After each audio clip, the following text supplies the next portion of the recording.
It's hard to leave when you can't find the door.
Delegates and alternate delegates, ladies and gentlemen, please take your seats.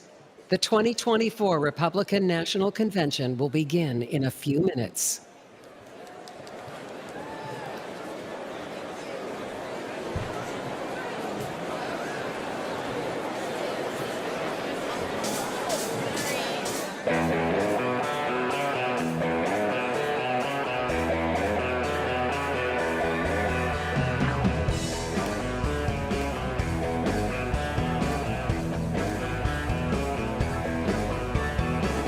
Someday I'll be strong.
This is NPR.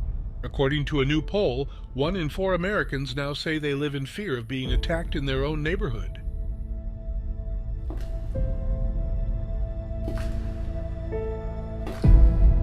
Tonight, terror fears mount after arrests of border crossers linked to ISIS.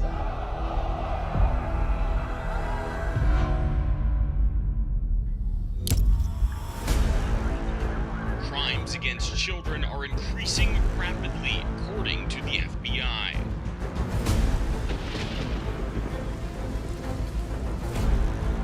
It's not just big cities.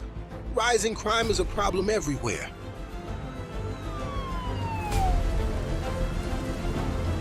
The CDC reports over 250,000 Americans are now dead from fentanyl, coming across the southern border under the Biden-Harris administration.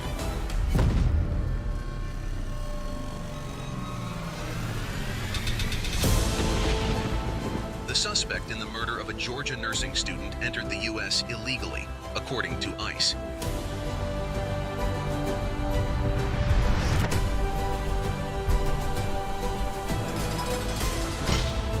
The FBI director confirmed the border crisis poses a major homeland security threat.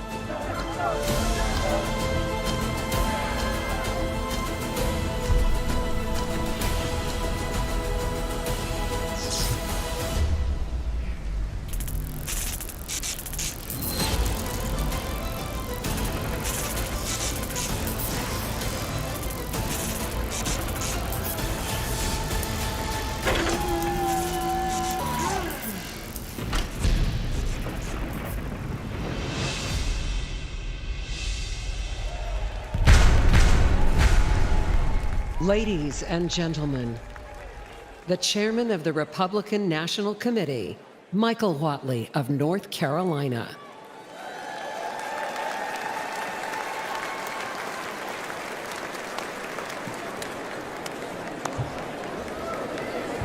Delegates and alternates, ladies and gentlemen, I want to welcome you all to the second night of this historic Republican National Convention.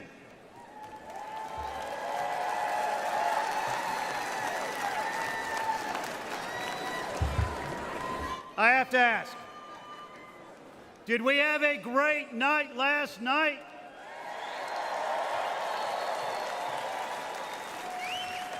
Do we have a great nominee for Vice President in J.D. Vance?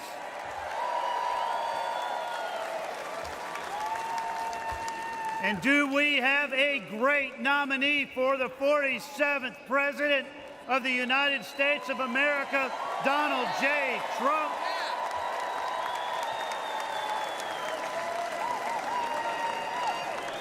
Are you ready for a great night, too? I hereby call this session to order.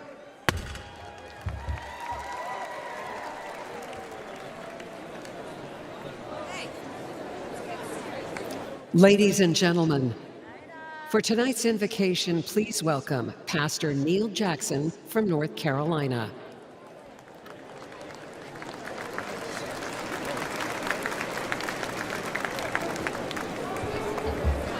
Tonight's theme is to make America safe again.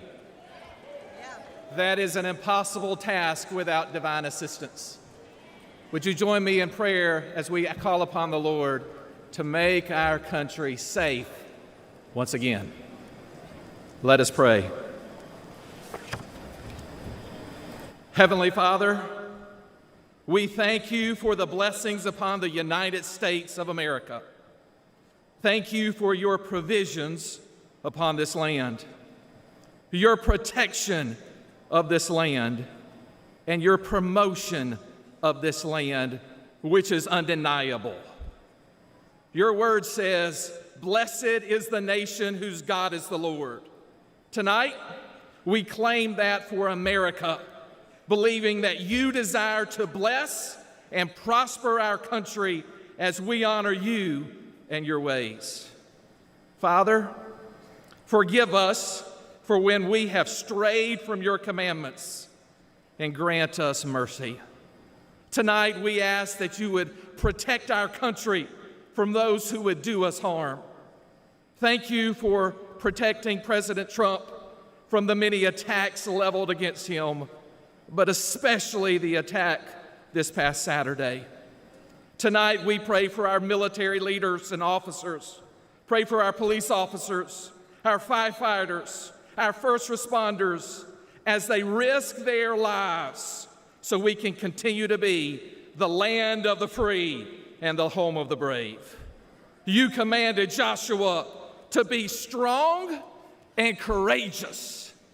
Tonight, all across this country, I pray that you would raise up a generation of courageous leaders who follow you with their whole heart and govern with integrity. We ask these things in the name that is above every name, the Lord Jesus Christ. Amen. Ladies and gentlemen, please rise for the presentation of colors. The colors are presented by the professional firefighters of Wisconsin Honor Guard. Let's give them a warm welcome. Left, right, left, left, left, right, left, left, left, right, left, left, left, right, left, left, left, right, left, you left, you left, right, you left, left, right.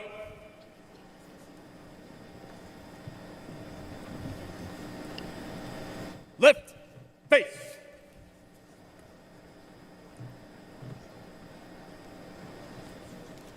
Please remain standing for the Pledge of Allegiance and our national anthem. Present arms.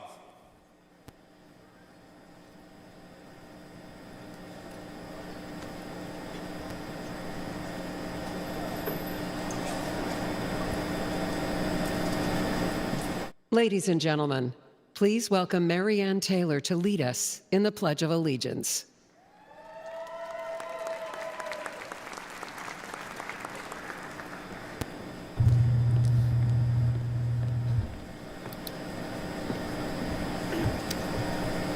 Hello, patriots. Are you ready to pledge this American flag and give them our loyalty? Yes. Well, we're going to do this the Southern South Carolina way, a little bit slower.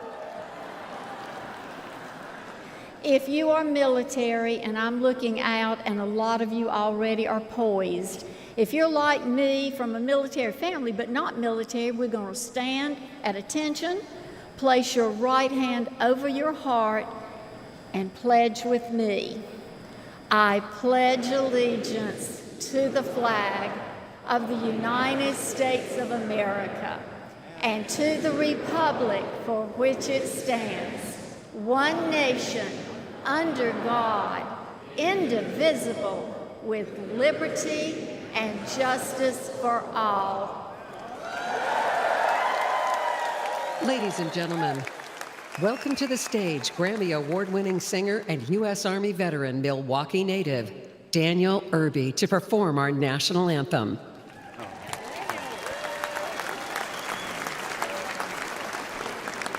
Daniel! Oh, say, can you see by the dawn's early light what so proudly we held at the twilight last gleaming, whose broad stripes and bright stars through the perilous fight o'er the ramparts we watched were so gallantly streaming. On the rocket's red glare, the bombs bursting in air gave proof through the night that our flag was still there. Oh, say does that star-spangled banner yet wave. For the land of the free and the home of the brave.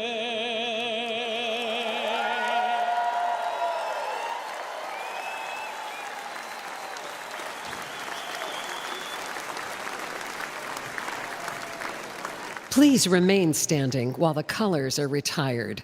Right face. Forward march. Your left, lift, lift, right. Your left, lift, lift, right. Your left, lift, lift, right. Your left, lift, lift, right. Lift, your left, lift, right. Your left, left, left, right. Your left, left, left, right. Your left, left, left.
Ladies and gentlemen, please welcome the chair of the Republican Party Committee on Arrangements, Anne Hathaway from Indiana.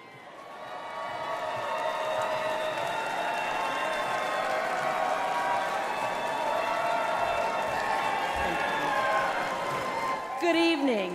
My name is Anne Hathaway, and on behalf of the 168 members of the Republican National Committee, the Committee on Arrangements, and the amazing staff of the Committee on Arrangements, I'm honored to welcome you tonight and pleased to be among Republicans from every U.S. state and territory and visitors from over 80 countries from around the world.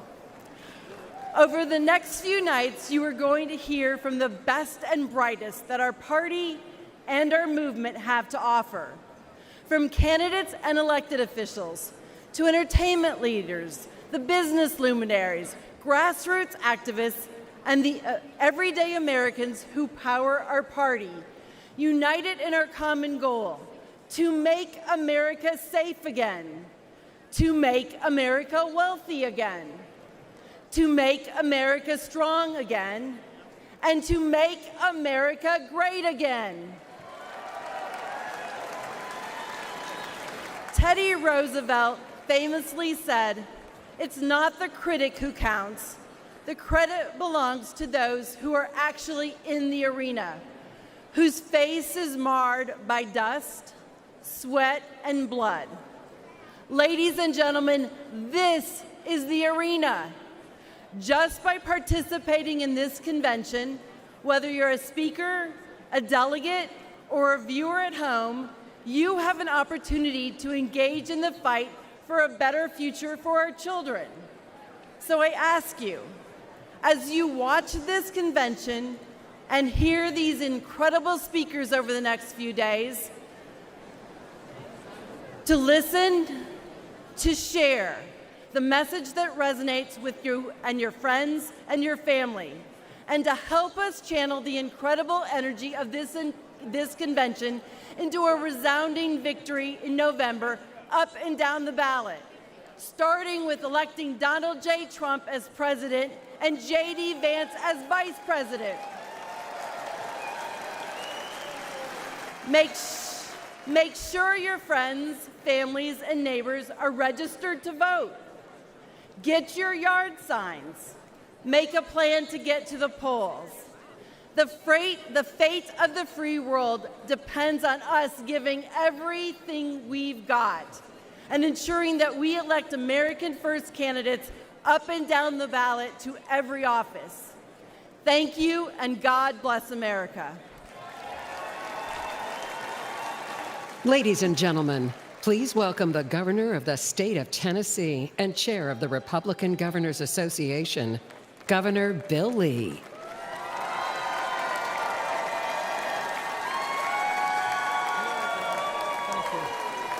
Thank you.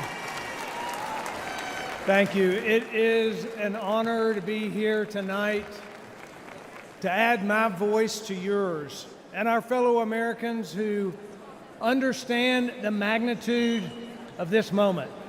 We have gathered here to guard and protect and defend the fundamental tenets of our free society. After all, we do still live in the most remarkable country in the world, with freedoms and liberties and opportunities that most of the world has never enjoyed. Now, we know that our freedoms are granted by God, but they are preserved by the people. Generation after generation of Americans have defended their essential freedoms from the encroachment of the federal government. As Republican governors, we are on the front lines of that fight, and we have banded together to preserve freedom and right the wrongs of the last 4 years. The Biden and Harris administration unleashed inflation on this country, making it hard for Americans to make ends meet. Republican governors pushed back by cutting taxes for our people. They opened the border, endangering our country. Republican governors sent the National Guard to the border to protect it, to crack down on cartels and fentanyl and human trafficking. They tried to let the Chinese Communist Party buy our farmland. Republican governors banned it. They attacked parental rights. Republican governors fought back for a parent's right to choose their own child's education. President Trump was right when he said that school choice is the civil rights issue of our time.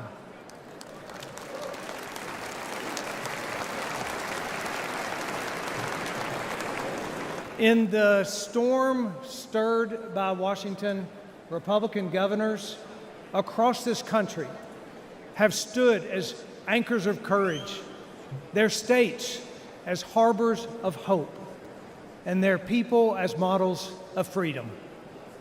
But governors can only do so much. We need strong leadership in the White House. We know what that looks like. We had it before, we need it again. And that's why we, as Republican governors, are joining together, unifying in support for Donald Trump for president.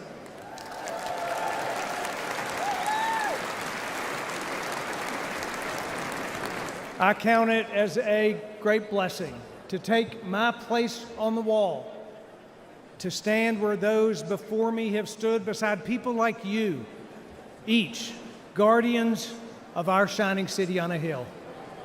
May we as a people call out to the Lord, seek his wisdom, ask him to heal our nation, and bless this country we call America.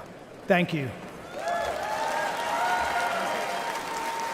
Ladies and gentlemen, please welcome the President of the National Federation of Republican Women, Julie Harris.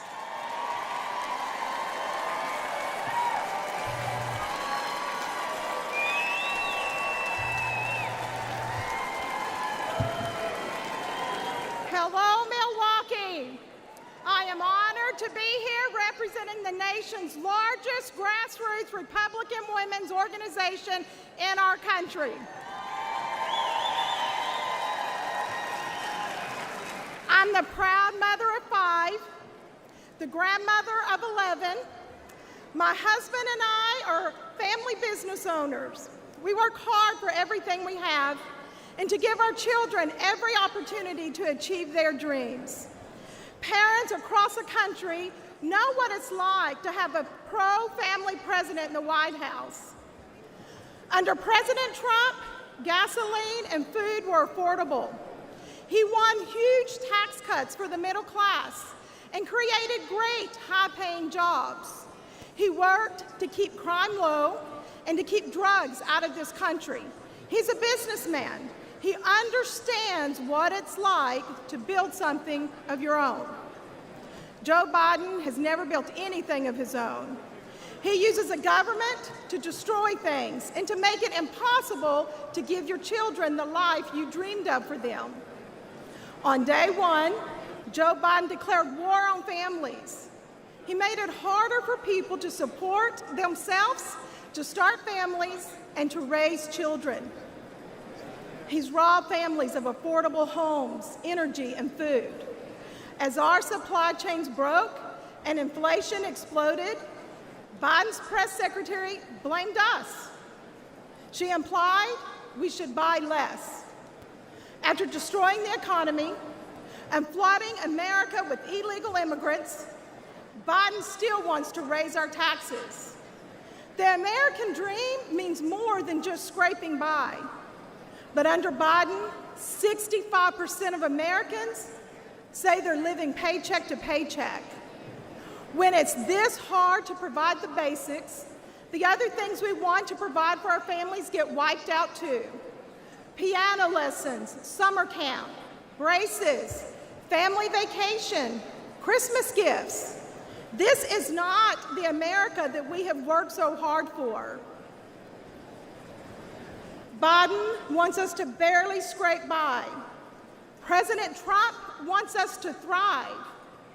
We need a pro-family president in the White House again.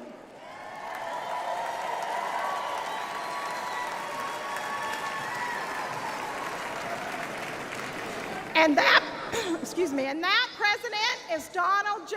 Trump.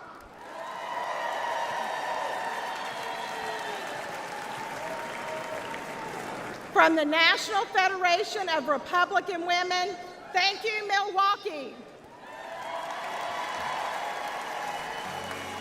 Close your eyes and I'll kiss you. Tomorrow I'll miss you. Remember I'll always be true. And then while I'm away, I'll ride home every day and I'll send all my love.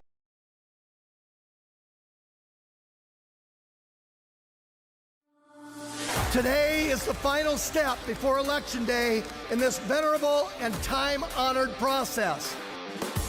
This is not a program just for Republicans, but one for all Americans.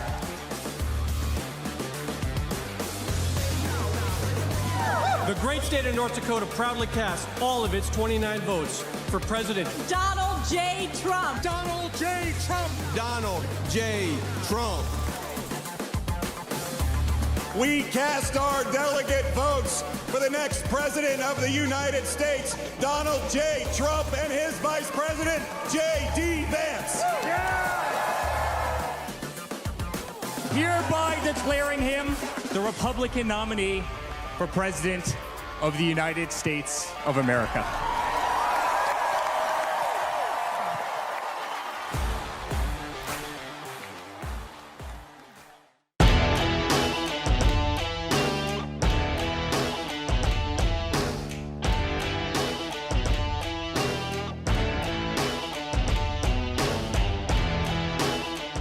Today, I'm joining RNC co-chair Lara Trump to humbly ask if you could chip in $5, $10, or $25. Grassroots supporters like you keep this campaign alive. A gift of just $5 could make the difference between victory and defeat in November. Please chip in any amount. I know with your support right now, we will make America great again.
Ladies and gentlemen, please welcome Young Republicans Chairman Hayden Paget.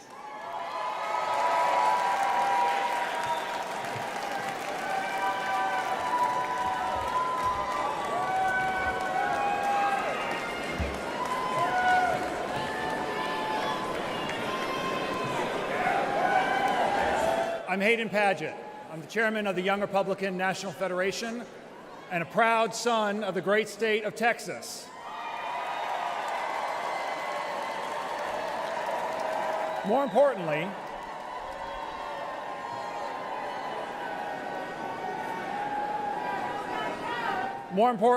I'm a husband and the father of two wonderful children who are under 2 years old. This election, I'll be fighting to build a better country for them, my kids. America has always been a place where the promise of tomorrow is brighter than the trials of today. But for young Americans, that future is diminishing as quickly as, well, Biden's cognitive ability. In 2 years, America will celebrate her 250th birthday. But for Americans celebrating their 25th birthday now, they see a future where their dreams are increasingly out of reach. The rising cost of education keeps us in debt. The rising price of groceries and fuel keeps us living one paycheck to the next. The rising cost of childcare keeps us from starting our own families, and the rising cost of rent keeps us from owning our own home. But we know that life can be better, that our lives can be more than making ends meet. Because it was better under Donald Trump.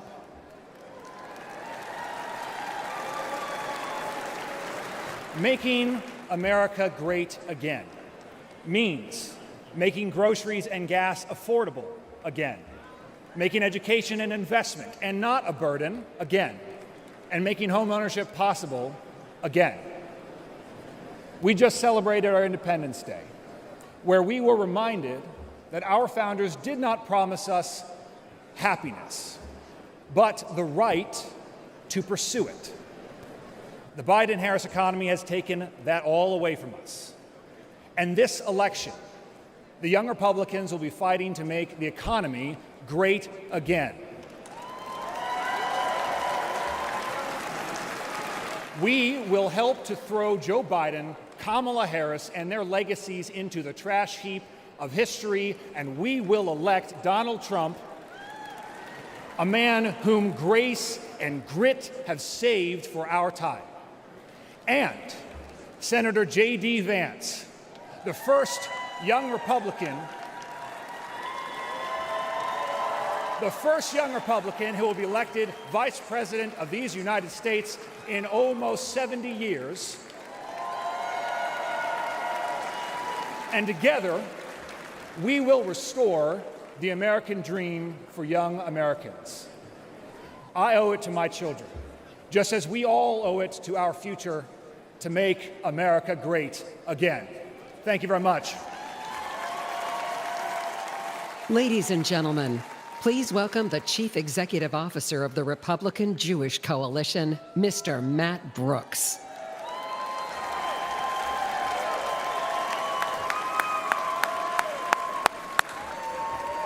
Hello, Milwaukee! Let me hear you cheer if you support Israel. Let me hear you cheer if you support Israel.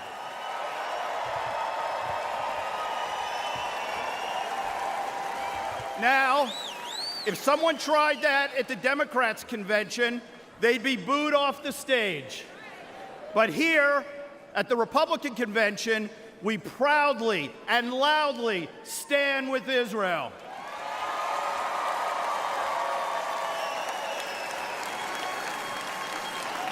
This election is a critical moment for the American Jewish community and for Israel.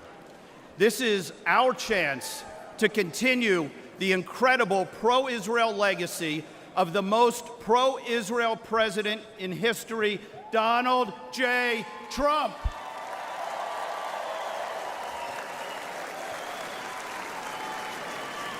President Trump, among his many accomplishments, many of which they said couldn't be done, but he did it.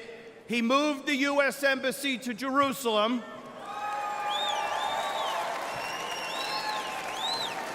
They said it couldn't be done, but he weakened the Iranian regime. They said it couldn't be done, but he delivered the historic Abraham Accords, bringing us closer to peace in the Middle East.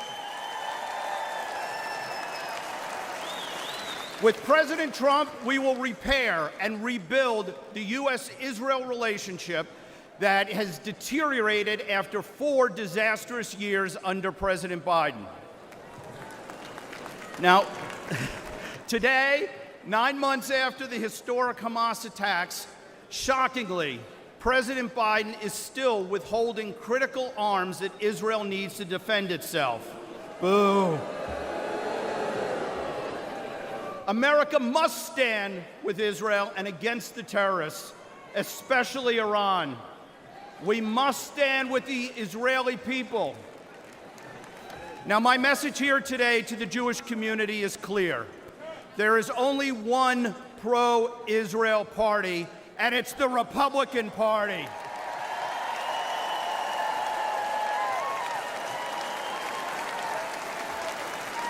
And here at home, under Donald Trump, we will put a stop to the rising tide of anti-Semitism. President Trump will bring back law and order so that American Jews can once again wear a kippah and walk the streets without fear.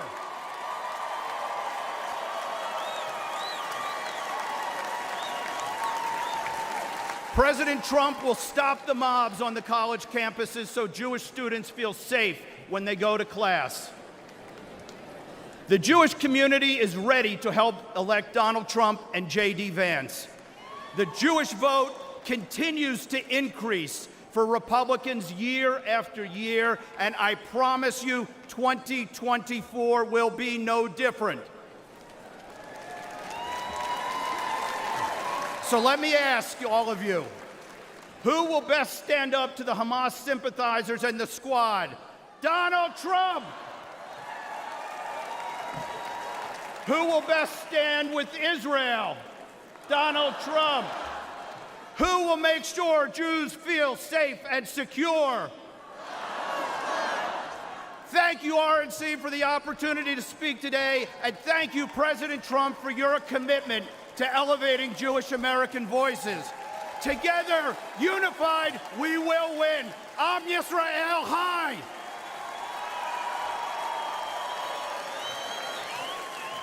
Ladies and gentlemen, please welcome former White House Chief of Staff to Donald J. Trump, Reince Priebus.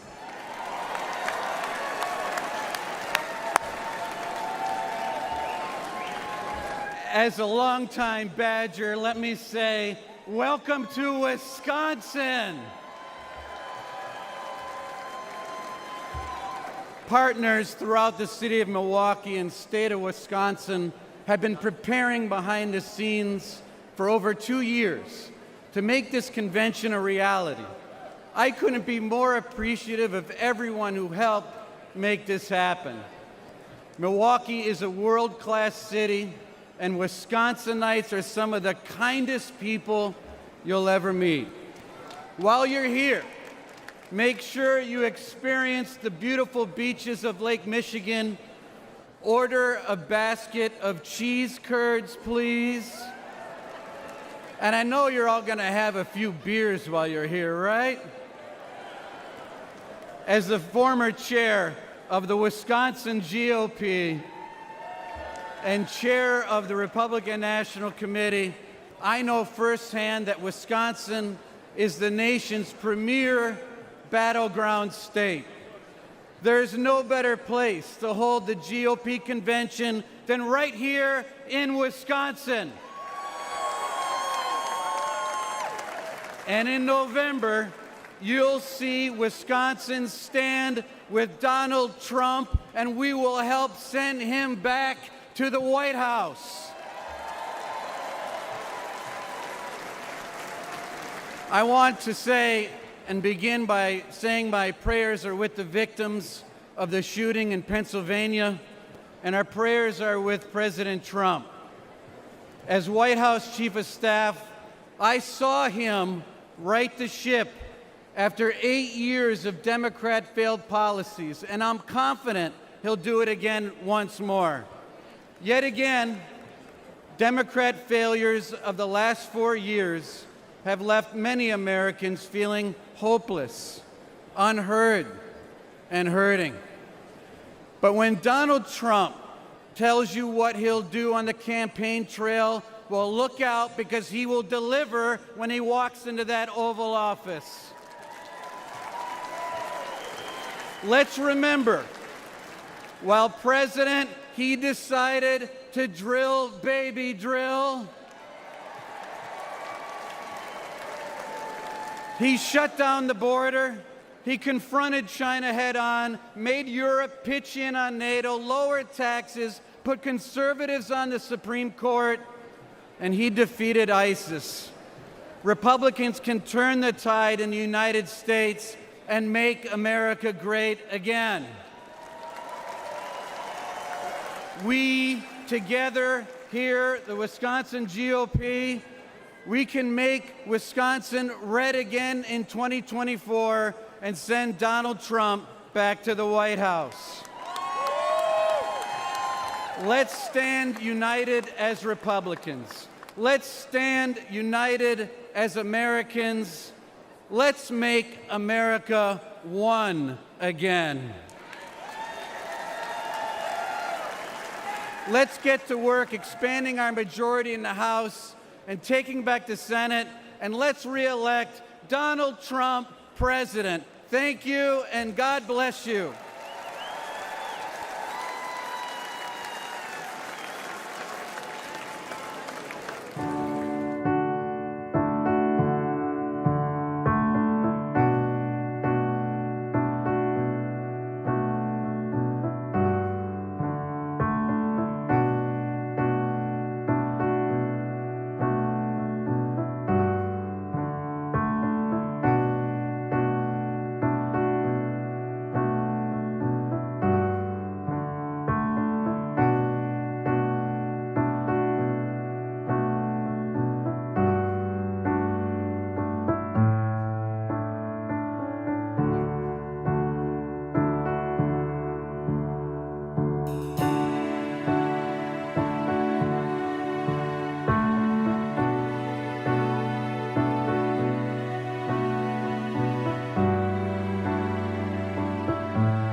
Ladies and gentlemen, please welcome the chairman of the Forest County Potawatomi Nation, James Crawford.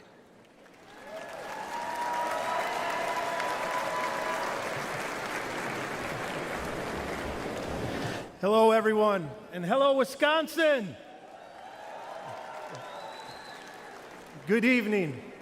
I am James Crawford, the chairman of the Forest County Potawatomi community. I'd like to welcome all of you to not only Milwaukee, but also to an area of the state that is part of the homeland of the Potawatomi people.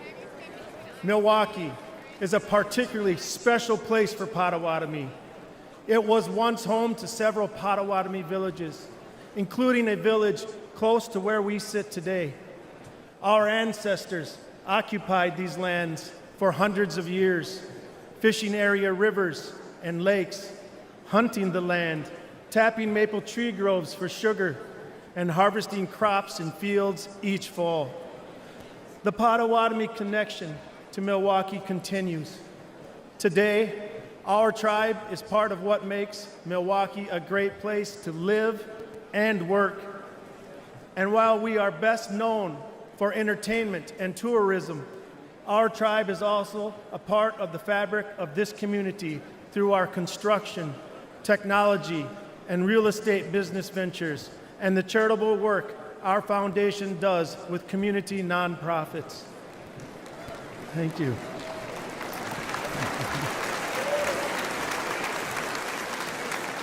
Potawatomi are just one of 11 tribes in Wisconsin and one of 574 in the United States. Even though each tribe is unique with their own histories, cultures, and distinct challenges and opportunities, the tribes still share many commonalities, especially a desire and need to keep our people safe. And right now, Native people are facing real threats to ensure our safety. The growing use and abuse of illegal drugs are claiming countless lives on reservations across this country.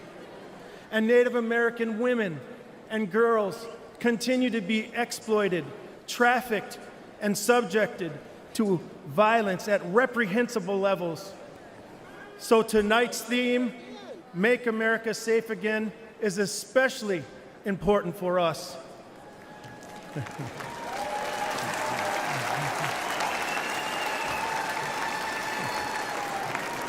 I look forward to working with everyone here to make America safe again.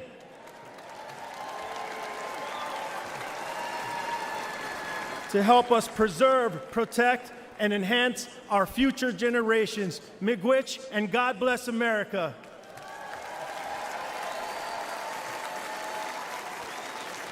And now, ladies and gentlemen, please welcome businessman Harry Johnson.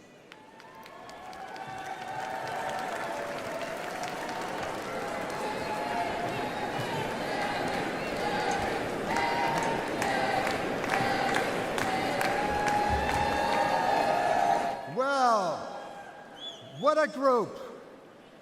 Well, I'm Perry Johnson, and I'm a business owner of 81 companies around the world.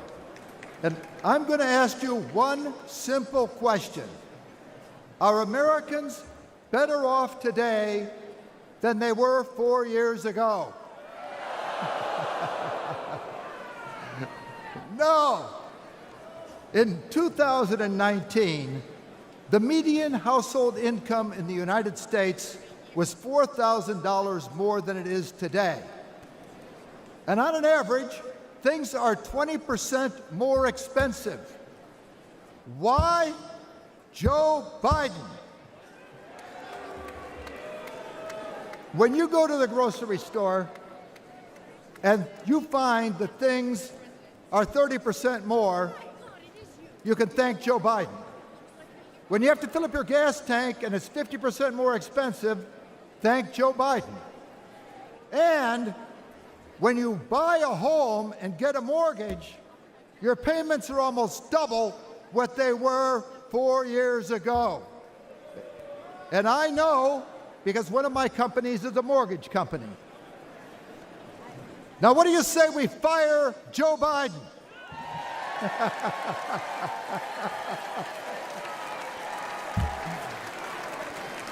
I live in Michigan, a state with grit in its veins, beautiful Great Lakes, and greatness in its soul.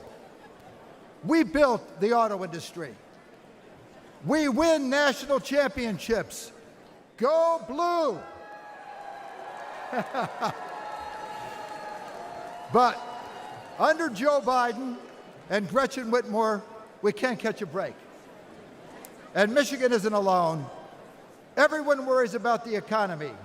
Do you know that right now, 66% of Americans live paycheck to paycheck? I think that stinks. But Biden says things are looking up. Well, the only person looking up is Joe Biden as he stares into space on the debate stage. In 2016, Americans elected Trump to fix Washington. He built the strongest economy in our lifetime. What do you say we give Trump a hand with no inflation?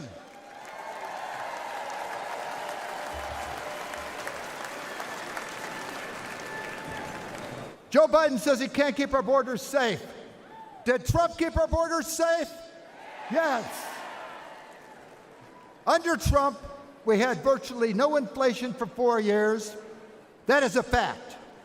Under Trump, family income went up every year. That is a fact. Our borders were secure under Trump. That is a fact. And under Trump, we will have lower prices, affordable American energy, lower taxes, and a better quality of life. What do you say we re-elect Trump?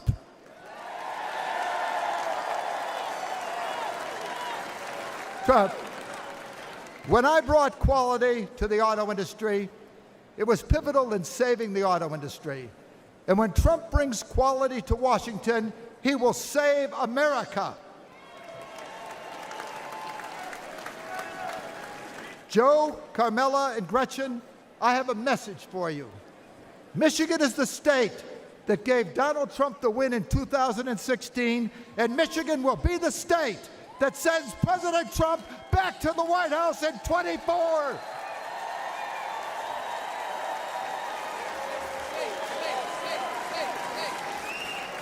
President Trump is the toughest president since Teddy Roosevelt. When he was shot, notice, they were carting him his way and his arm was raised because nothing will stop him.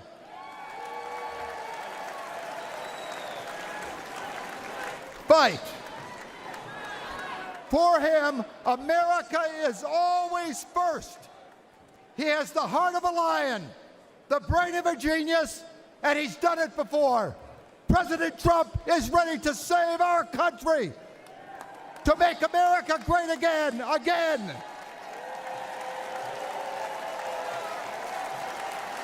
I am ready to do whatever is necessary to get Trump back in the White House. Are you with me?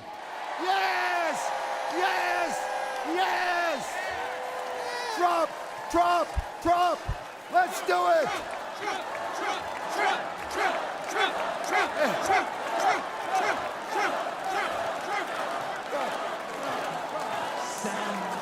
Trump! Somebody once told me the world is gonna roll me. I ain't the sharpest tool in the shed. She was looking kind of dumb with her finger and her thumb in the shape of an L on her forehead.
From the very first day that we take back the White House from crooked Joe Biden, the worst president in the history of our country, I believe that we're going to have 4 of the greatest years in the history of our country. I will once and for all secure our elections. We're going to go to paper ballots. We're going to have same-day voting, voter ID. We're going to do it properly. We're going to have good, secure, beautiful elections. We never want what happened in 2020 to happen again. But until then, Republicans must win. And we must use every appropriate tool available to beat the Democrats. They are destroying our country. Whether you vote early, absentee, by mail, or in person, We are going to protect the vote. That's the most important thing we have to do, is protect the vote. Keep your eyes open, because these people want to cheat, and they do cheat. And frankly, it's the only thing they do well. We will make sure your ballot is secure and your voice is heard. Many Republicans like to vote on Election Day, and we must swamp the radical Democrats with massive turnout on Tuesday, November 5th. The way you win is to swamp them. If we swamp them, they can't cheat. It just doesn't work out. But if you can't make it, you need to make a plan, register, and vote any way possible. We got to get your vote. So with your vote, we will win a victory the likes of which no one has ever seen before. We will evict crooked Joe Biden from the White House, and we will take back our country on November 5th, 2024, the most important day in the history of our country. That's what it's going to go down as. Thank you.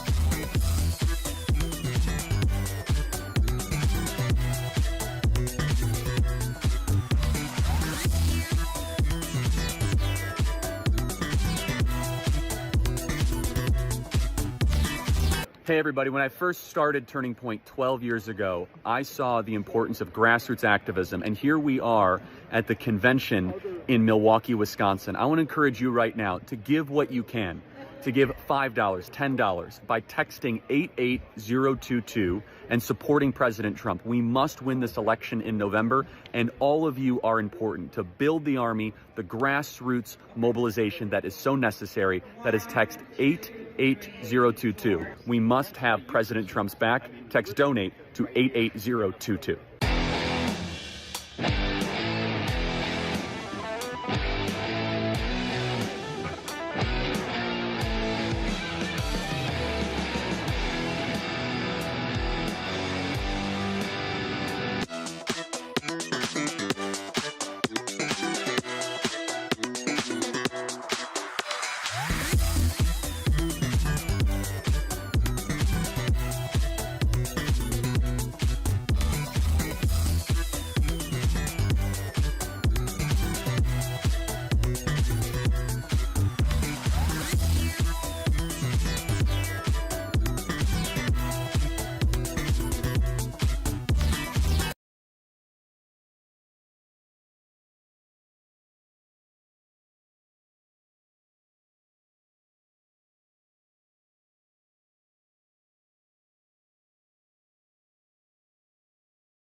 Ladies and gentlemen, please welcome the next senator from Arizona, Kari Lake.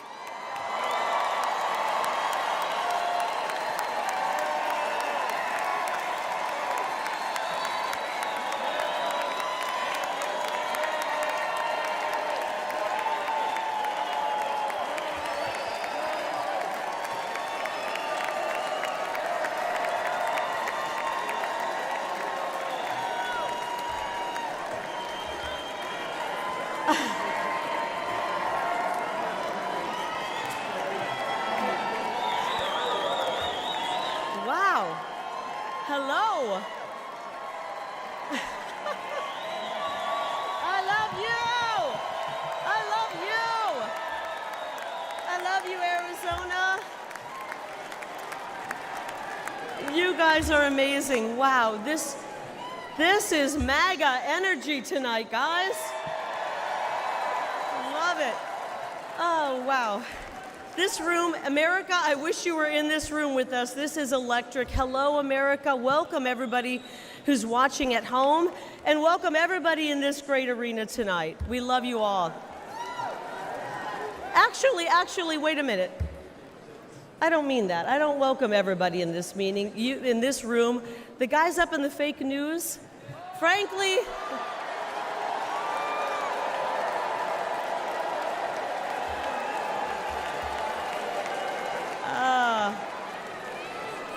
all right, right. Frankly, you guys up there in the fake news have worn out your welcome, right?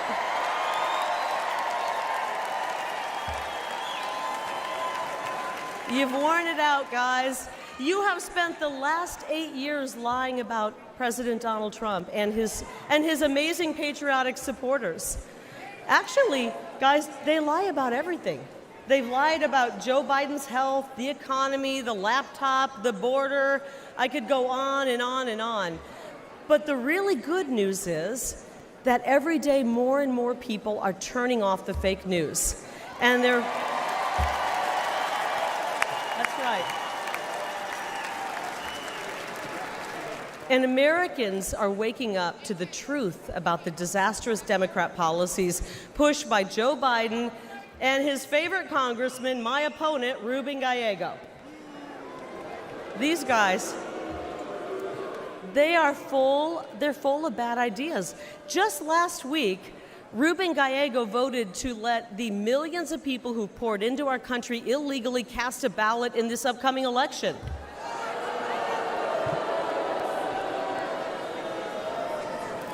Gallego and the Democrats have handed over control of my state, Arizona's border, to the drug cartels.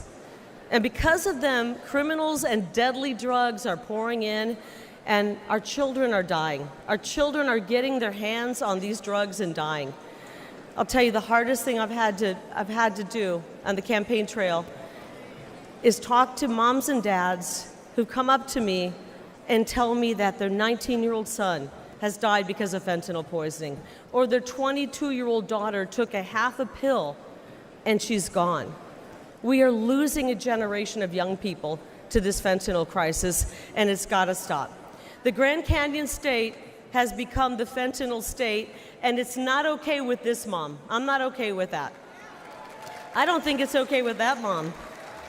I don't think it's okay with that mom. It doesn't have to be this way. The problems we face are huge. The problems caused by the Democrat Party. But the solutions, guys, they're really simple. First of all, stop the Biden invasion and build the wall. Easy.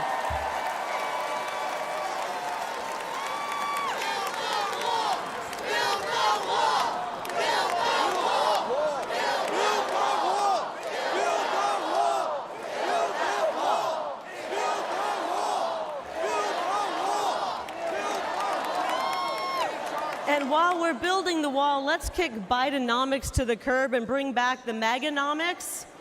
Is that okay? I miss the strong Trump economy. And because I'm a mama bear, I want to replace this indoctrination, this psychological abuse they're inflicting on our children with a real, solid, quality education. It's all common sense. The great news is that we can solve these problems, and to be honest, we must solve these problems for the sake of our children, because that's really what this is all about, right? The next generation, the future of our country. I learned something watching, the Nature Channel, that the most dangerous place on planet Earth is between a mama bear and her baby cubs. Right? And that's exactly where the radical left have found themselves, and it's not going to go well for them. Because guess what? They have awoken a sleeping giant. Tens of millions of moms and dads from sea to shining sea, they're going to show up on November 5th, and they're going to be hearing from us on November 5th. That's right.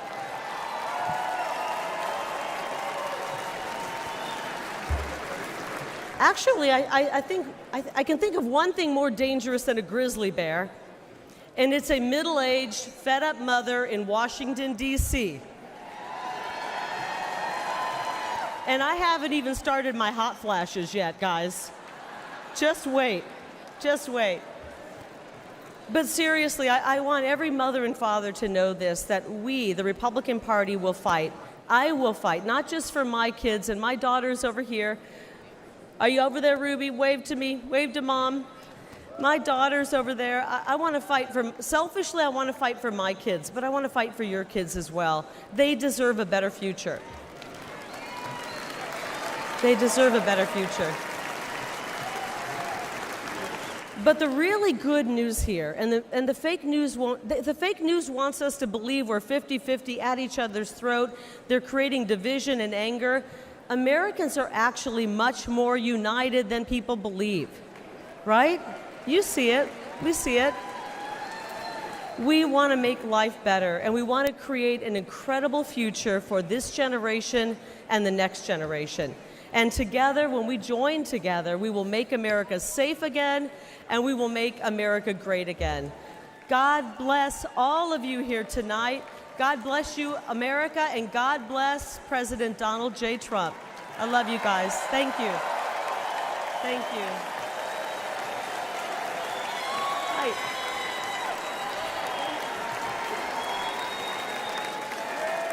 Ladies and gentlemen, please welcome the next senator from Wisconsin, Eric Hovde.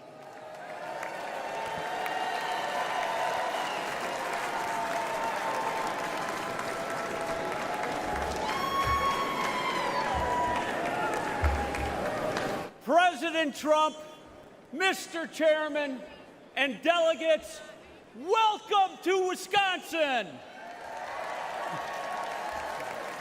I'm Eric Hovde. I'm proud to be running for the United States Senate from the great state of Wisconsin, where my family has lived for more than 100 years. We're all here today for one reason: to make Americans safer, stronger, and more prosperous. We are blessed to live in the greatest country in human history, America, our home.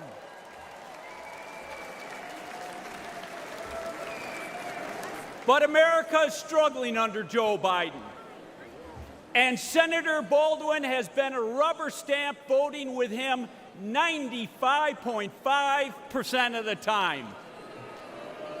You can believe that.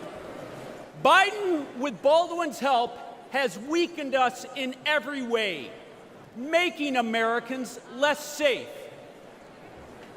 They've eroded us financially by racking up more debt in the last 3.5 years than our country's first 230 years, fueling massive inflation and leaving families wondering how they're going to pay the bills. They've made us less safe at home with their defund the police movement.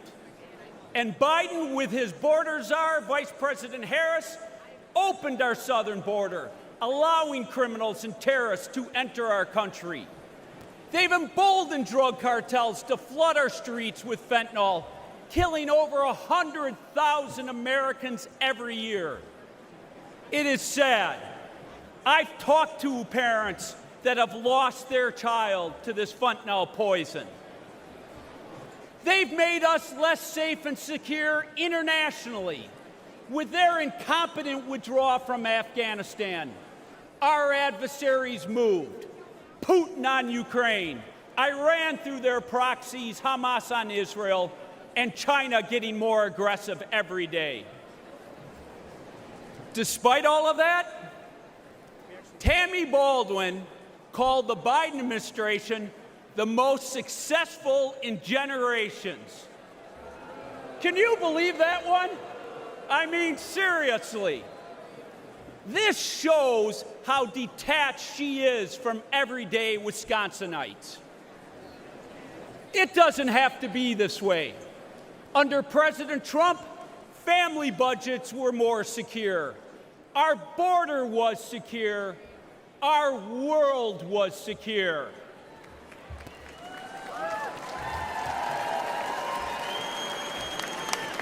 Where Biden and Baldwin have failed, President Trump and I will get the job done.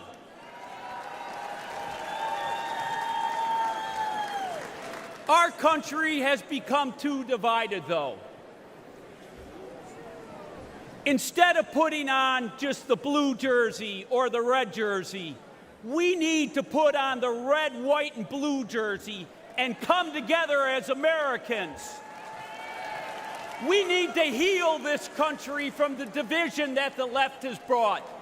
And the media, you have to stop dividing us. If we can come together, we will win Wisconsin. We will restore America. But it's going to take everyone getting involved. Are you ready to go save your country? Are you ready to restore the American dream? Thank you, everyone. God bless. Ladies and gentlemen, please welcome the next senator from Ohio, Bernie Moreno.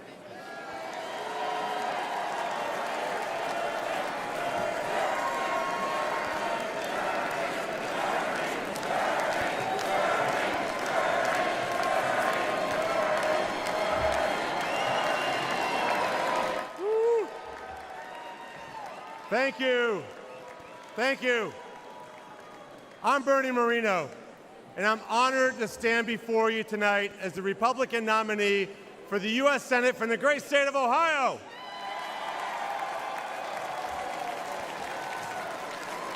Many years ago, my parents brought me and my siblings to America legally. They left Colombia because they wanted their children to live in a country where they could achieve anything. I will forever be grateful to them. I love America, and I've lived the American dream. I married my best friend, raised a family, built successful businesses, and created thousands of jobs for hardworking Americans. But the American dream that I lived is under attack from Joe Biden and his enablers in the Senate like Sherrod Brown. They have encouraged millions of illegals to invade America. And Joe Biden's border czar, Kamala Harris, and the Democrat Senate have put the welfare of illegals ahead of our own citizens. They've destroyed our border. They destroyed our economy. They've destroyed our standing in the world. And they'll destroy America if we don't stop them. In November, we will fire Biden and Harris, and we will re-elect President Donald J. Trump.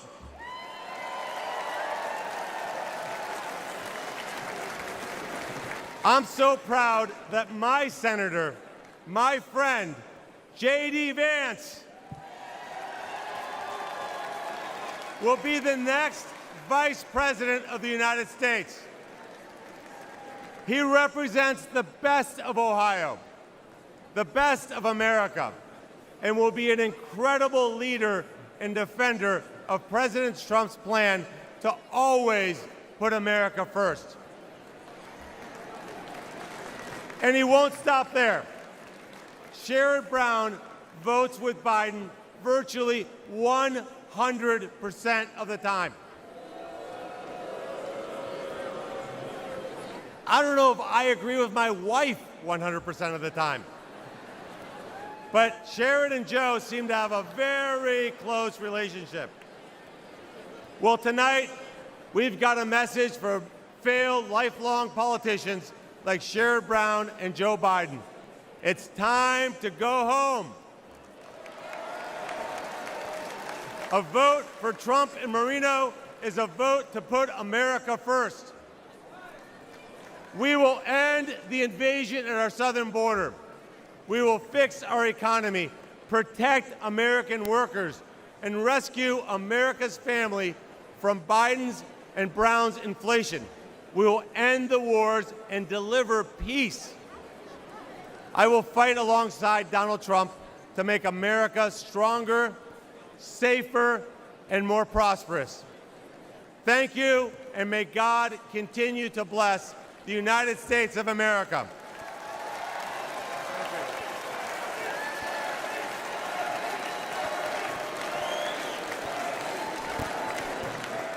Ladies and gentlemen, please welcome the next senator from Michigan, Mike Rogers.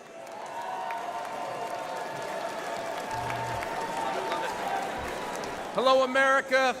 I'm Mike Rogers, candidate for the United States Senate for the great state of Michigan.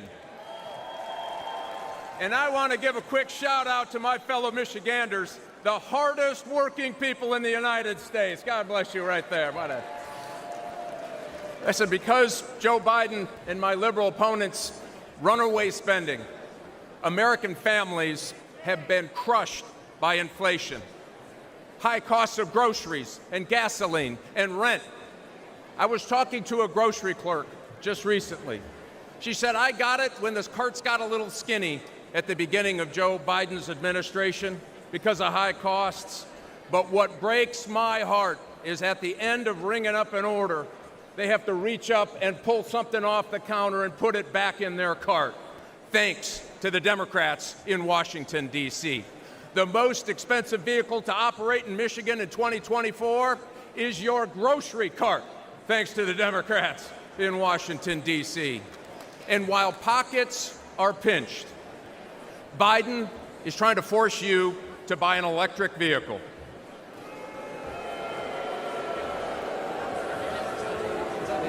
Better get a long extension cord.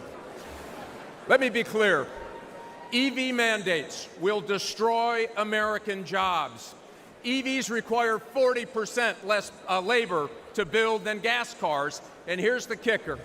85% of the critical minerals needed to build them are processed in China. It is impossible to build an EV without getting into bed with the Communist Party of China. Listen, my opponent even signed an agreement to use taxpayer money to bring a Chinese battery company to Michigan, your taxpayers' money. I'll tell you this, I will never put our children's future at the hands, or the matter of fact, the Michigan auto business in Michigan, in the hands of the Chinese Communist Party, and it's the Republicans that are going to stop them from doing that. I'm committed to keep Americans safe from threats both at home and abroad. As a former Army officer, FBI special agent battling organized crime, and chairman of the House Intelligence Committee, I've seen how dangerous the world can be. But in all my time working to protect America, I have never seen anything like the Biden-Harris open border policy. They are rolling out the red carpet for violent gangs, fentanyl, Chinese spies, individuals on the terrorist watch list. And listen, our adversaries aren't stupid. They know that all they need to do is wait until nap time at the White House to push the limit. Does anyone really believe that another 4 years of Biden, Harris, and the Democrat Senate will make us safer or more prosperous? I certainly don't. And I don't think Michigan does either. Listen, it is long past time that we restore law and order. We make groceries affordable again. We make America respected again. We make America safe again.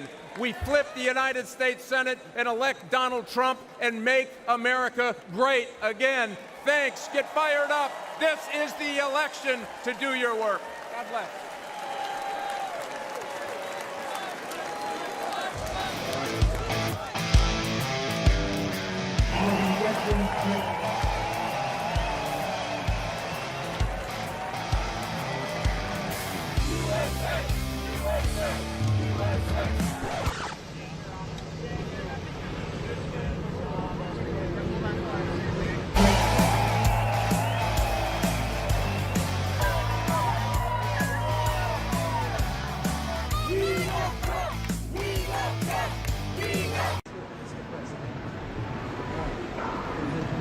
Hey.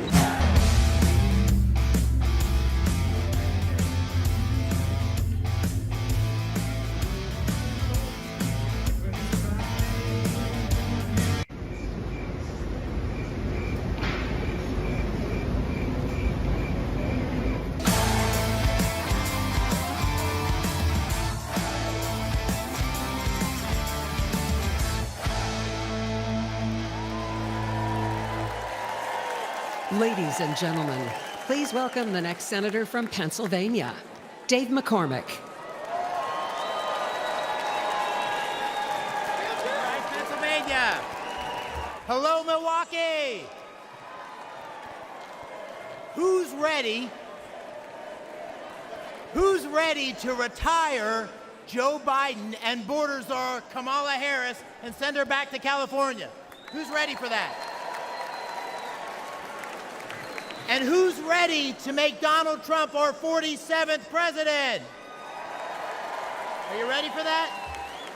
And who's ready to make J.D. Vance our new vice president? And who's ready to send Chuck Schumer packing? I'm ready. I'm ready. My name is Dave McCormick, and I'm running to be the Pennsylvania's next United States Senator, the great Commonwealth of Pennsylvania. And I want to first acknowledge what transpired just a few days ago in my home state,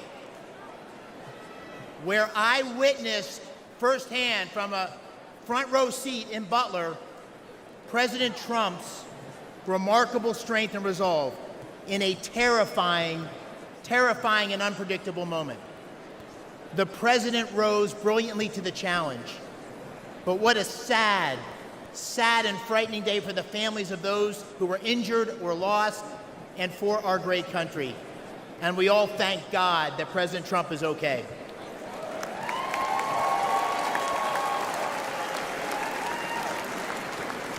I'm a seventh-generation Pennsylvanian from the great Keystone State, born and raised. A West Point graduate, a former Army wrestler. I'm a combat veteran of the 82nd Airborne Division. All right, 82nd.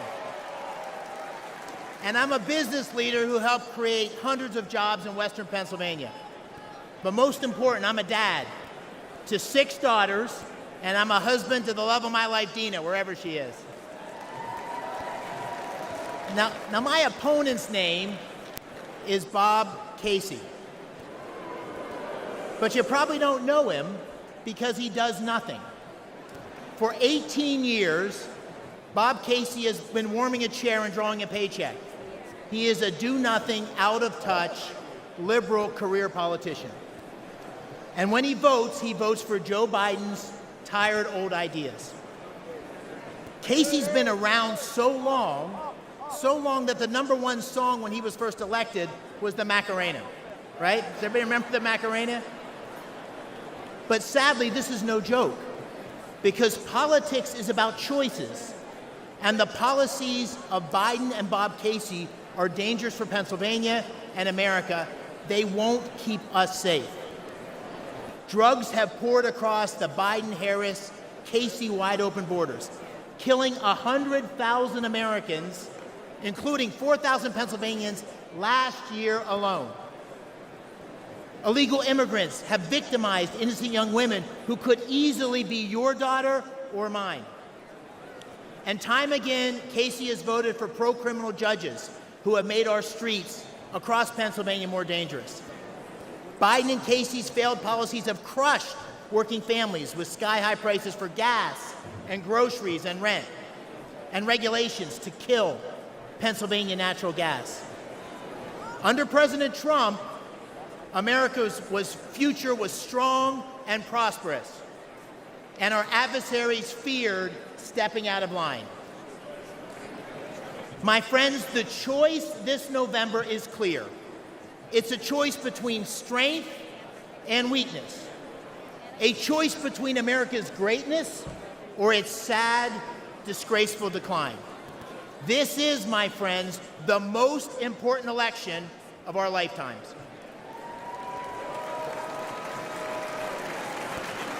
And we deserve a president and a Senate that will go to the mat to fight for America. A president and a Senate that will unite America. And in Pennsylvania, that means voting for Trump and McCormick in November. Thank you all for leading the charge. God bless our United States of America.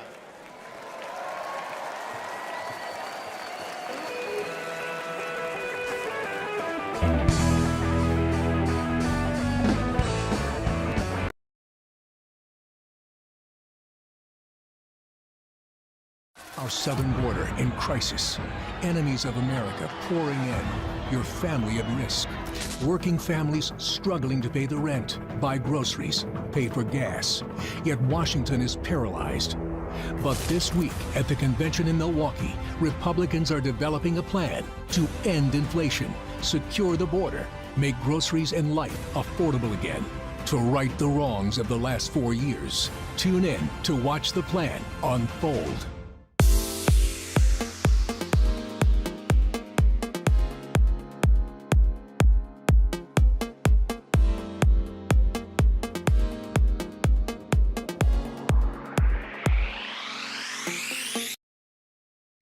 Senator Katie Britt here. As a mom of two, I will do everything I can to protect my children. America is unsafe under Joe Biden. You hear it in the news, you see it online.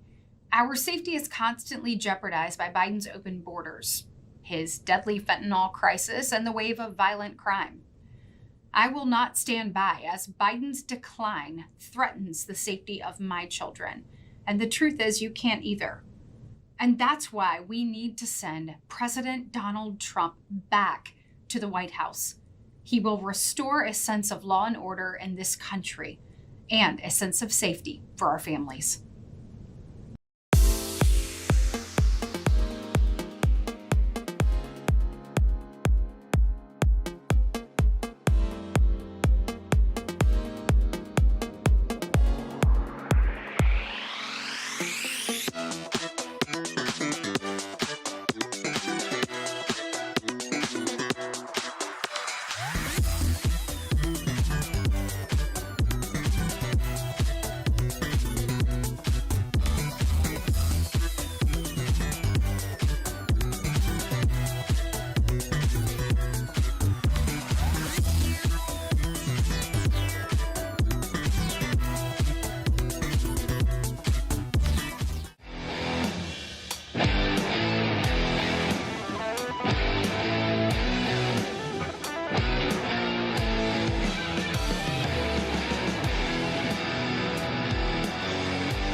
Ladies and gentlemen, please welcome West Virginia Governor and the next Senator from West Virginia, Jim Justice, and Baby Dog.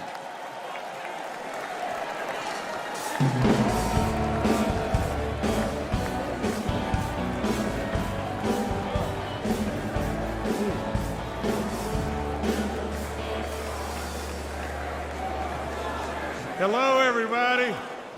I'm Jim Justice, and I'm from West Virginia, and I absolutely believe with all my soul we've got the greatest people in the world in West Virginia, and we want you to come and try us out someday. Now, with all that being said, I know that a lot of you want to meet my little buddy. So if Baby Dog could come on out here.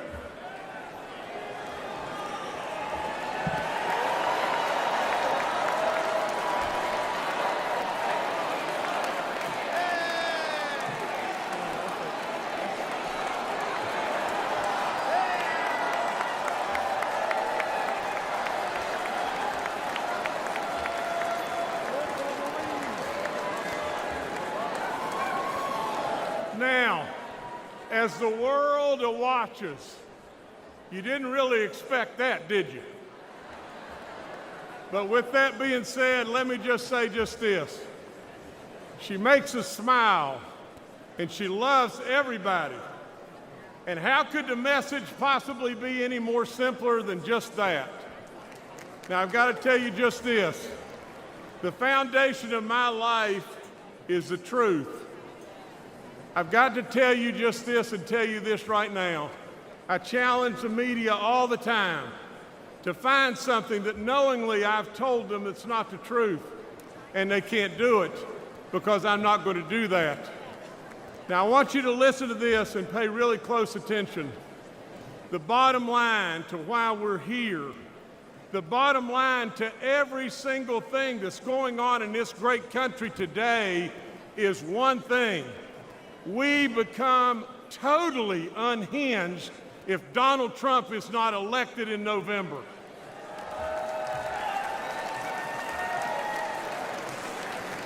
I want to talk to you tonight about my relationship with President Trump. I want to talk to you about an incredible man. I want to tell you the truth about him and his family. He's tough. He's super smart. He's a business guy.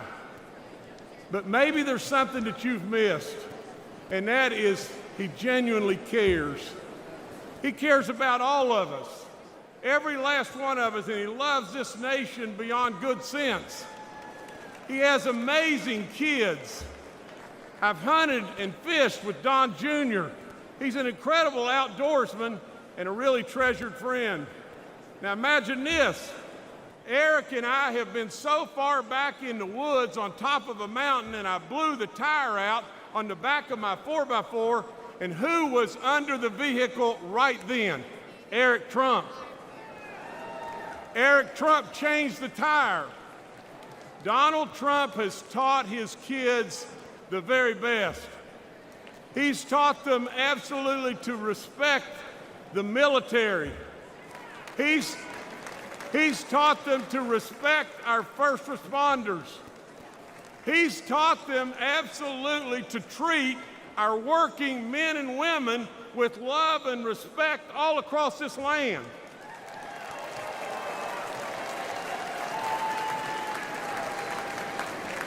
Let me tell you just this. I was in the green room with President Trump, and there was a MAGA hat laying there. I picked it up. We had just had our first grandbaby, a boy named JC. JC absolutely was just not old at all. And all of a sudden I asked President Trump if he would sign that hat for our grandbaby JC. He took it. You know what he wrote on it? He wrote, JC, always work hard.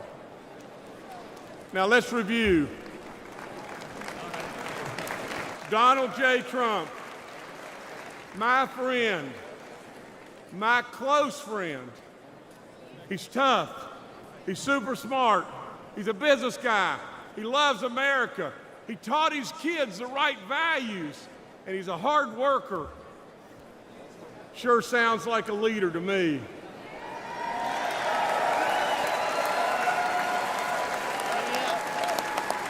Sure sounds like a president to me.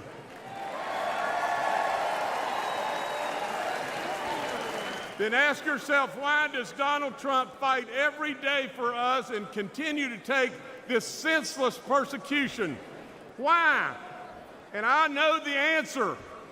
Because we're worth it.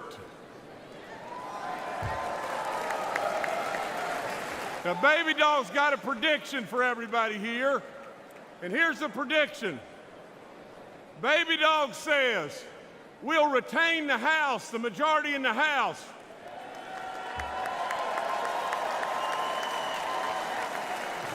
We're going to flip the United States Senate.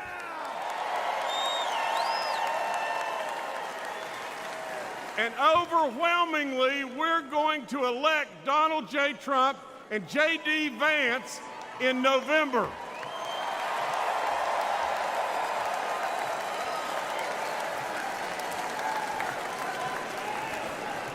And Baby Dog says, what is the reason that she knows why we're going to win? And the answer is one thing, because we're worth it. God bless you, God bless this great country, and God bless Donald J. Trump.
Ladies and gentlemen, now please welcome the next senator from Indiana, Congressman Jim Banks.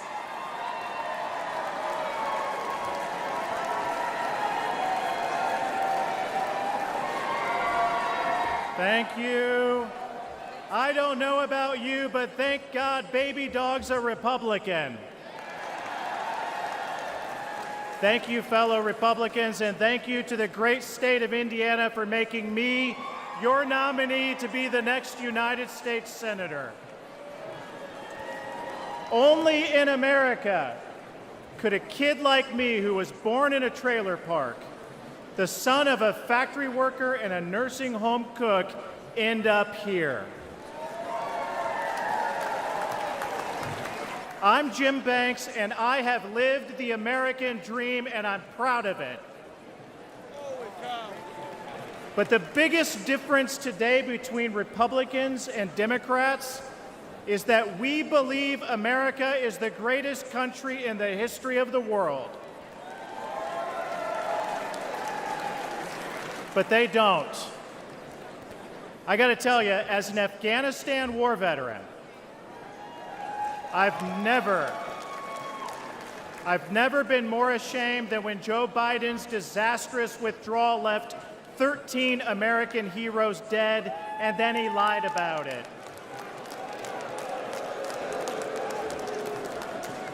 Americans want a president who is proud of their country and who they can be proud of. Joe Biden is an embarrassment. We went from the strongest president of my lifetime in President Trump to the weakest president in history in Joe Biden. We need President Trump back in the White House if we're going to make America great once again.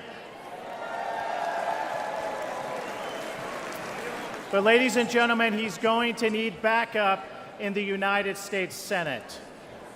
This is no time for wimpy Republicans. That's why I'm running. We'll start by securing the border. If you came here illegally under Joe Biden, you're going back to where you came from under Donald Trump.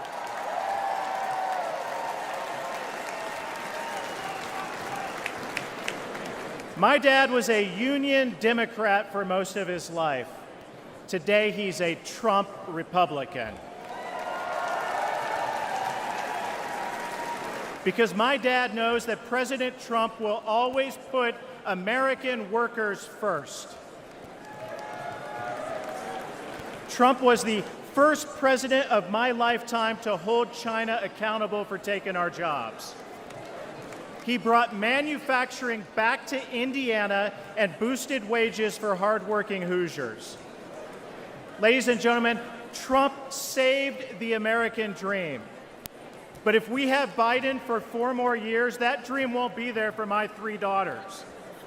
So we are going to take our country back for them, for your children, for your grandchildren, for every American. My friends, I can't wait for November 5th at 6:01 p.m. Eastern Time, when the great state of Indiana is once again the first state on the board to give our Electoral College votes to the greatest president of my lifetime, my friend, Donald J. Trump. Thank you. God bless.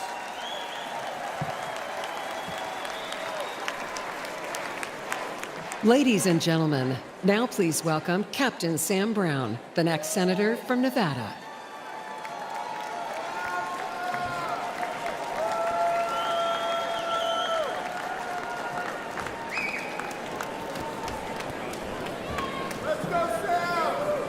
Thank you.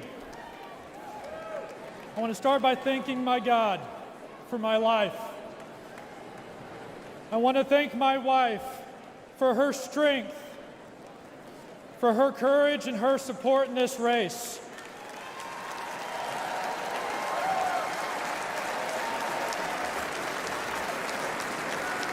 And back home, I want to thank my children. I do this for many reasons, and you are part of that mission.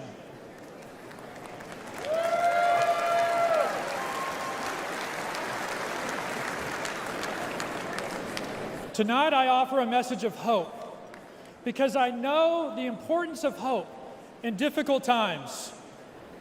On September 4th, 2008, my Humvee ran over a roadside bomb in Afghanistan. The explosion left me drenched in diesel and burning alive. As I neared death, I felt the flames being smothered and heard a voice say, "Sir, I've got you."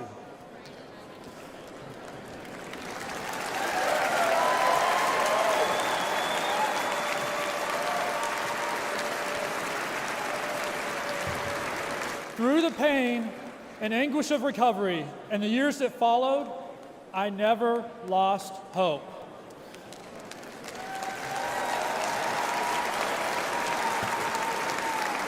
And I stand before you.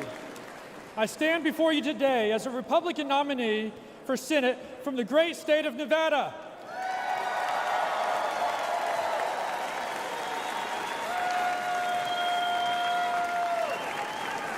America, I served you as a soldier, and I want to serve you again.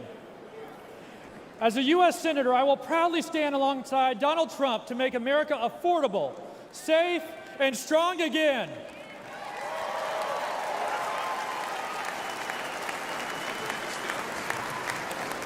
We have a tough fight ahead, but it won't be my first. Nevadans are suffering right now.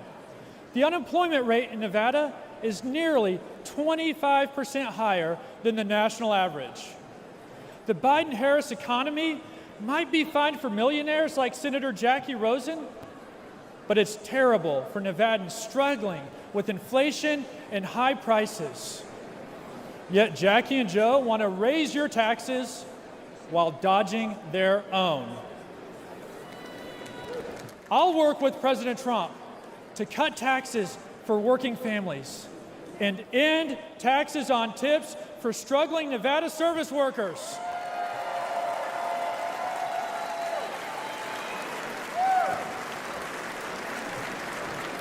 Because life must be affordable for millions, not just millionaires.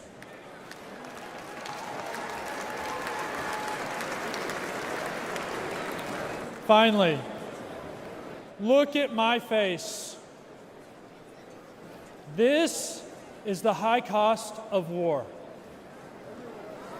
If Joe Biden stays in office, more service members will pay this price. He has brought our nation humiliation, defeat, and to the brink of more war. I've been through the fire. President Trump has been through the fire. But hope has not been extinguished. It is reignited.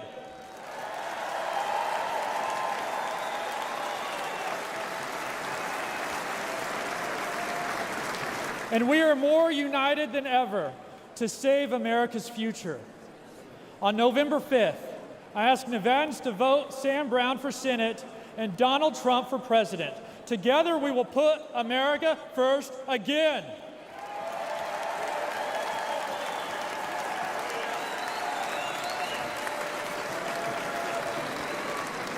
I want to close with those same words I heard on the battlefield that gave me hope. America, I've got you. May God bless President Trump. God bless you. And God bless the United States of America.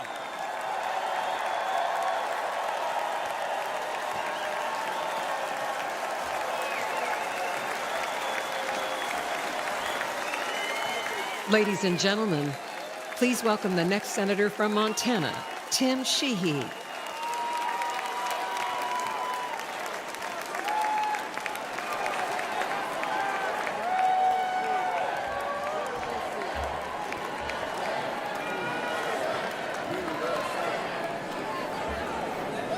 Hey, Montana, how's it going? Hey, everybody, my name is Tim Sheehy. Those are also my pronouns.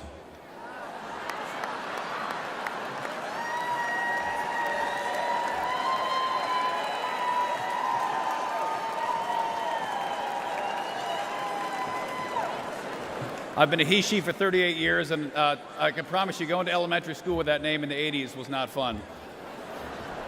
That is a joke, but it also shows the lunacy we're living with in Joe Biden and Jon Tester's America. I'm a former Navy SEAL. My wife was a Marine.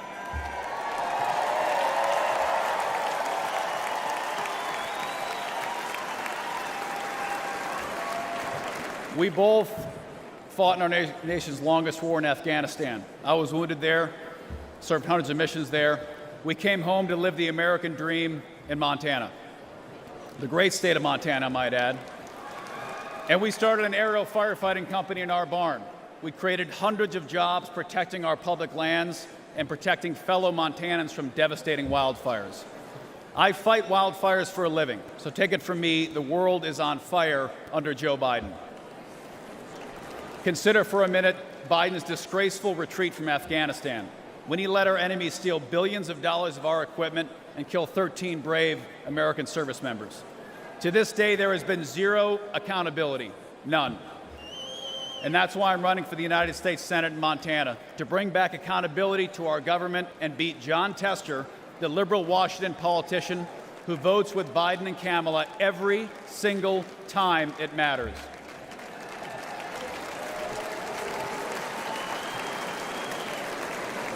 And some of you may not know who Jon Tester is, but Jon Tester is the deciding vote for Biden's America Last agenda. He's got an F from the NRA.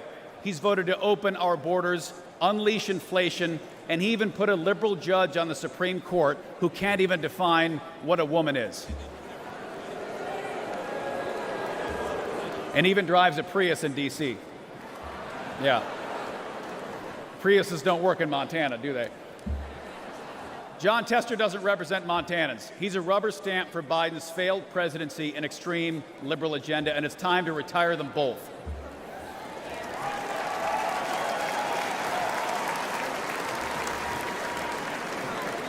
And listen, I'm an optimist. You can't jump out of planes at night into enemy territory if you're not. And I truly believe America's future will be better than our past.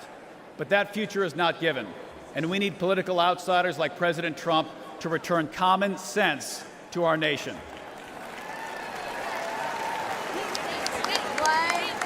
And what Montanans think is common sense is pretty simple. It's not complicated. They want a secure border, safe streets, cheap gas, cops are good, criminals are bad, boys are boys, girls are girls.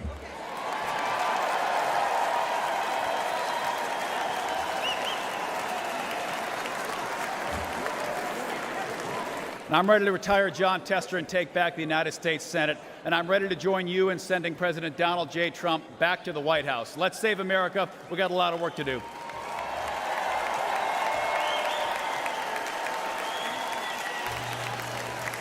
Ladies and gentlemen, please welcome the next senator from Virginia, Hung Cao.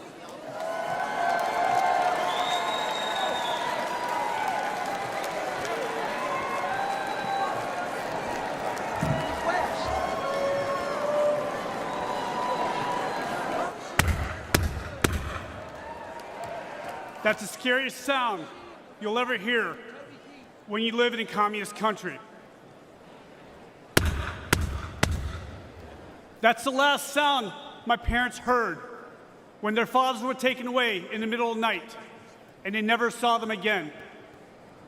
That's my family's real-life story.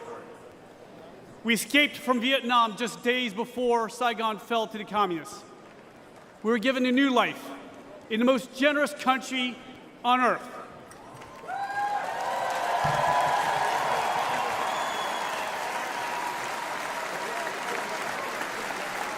My name's Hung Cao, and America saved my life.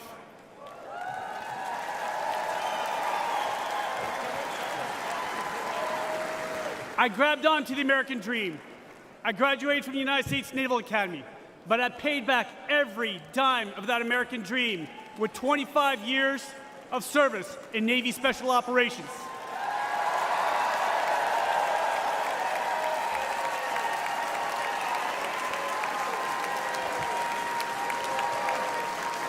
I saw combat in Iraq, Afghanistan, and Somalia. I retired as captain of the United States Navy And now I stand before you as a Republican nominee for the United States Senate in the Commonwealth of Virginia.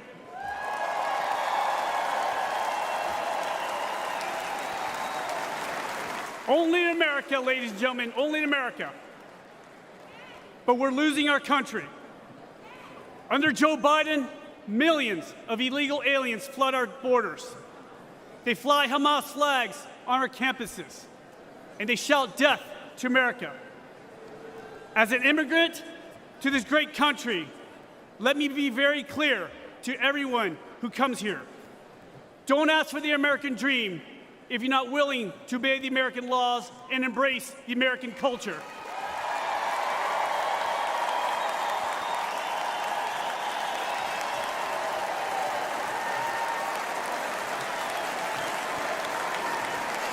Because I did.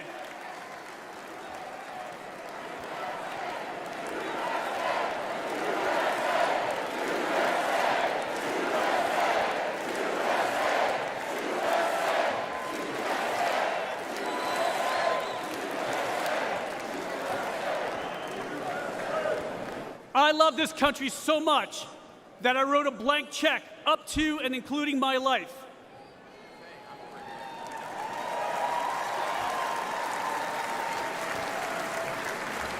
I'm running against Hillary's running mate, Senator Tim Kaine. Kaine is a weak man in a dangerous world. We only have one thing in common. The American taxpayer signed our paychecks for 30 years. Except Kaine is a career politician with millions of dollars to show for it. I've been a warrior with scars to prove it, and I'm damn proud of it.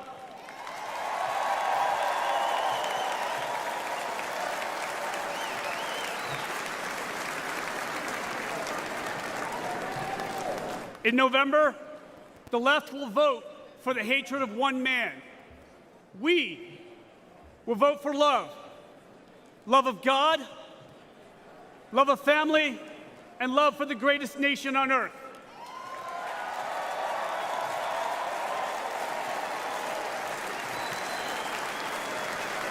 And Virginia will elect me and President Trump, and together we will save America.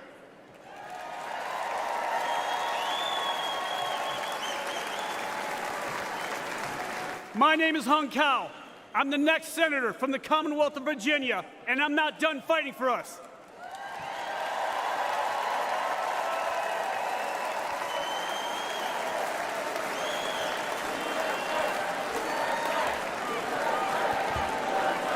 May God bless you, may God bless President Trump, and may God bless the United States of America.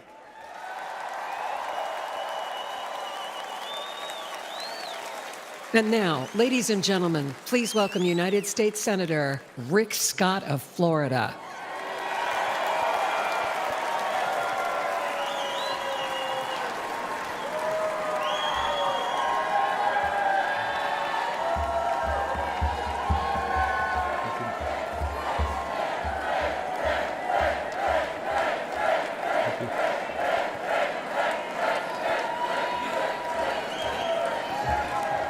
Thank you, thank you, thank you.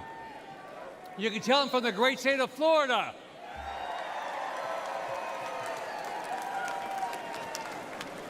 Well, the Democrats couldn't stop him. The media couldn't stop him. The liberal judges couldn't stop him. A bullet from a madman couldn't stop him. Can anything stop Donald Trump from becoming the next president and making America great again?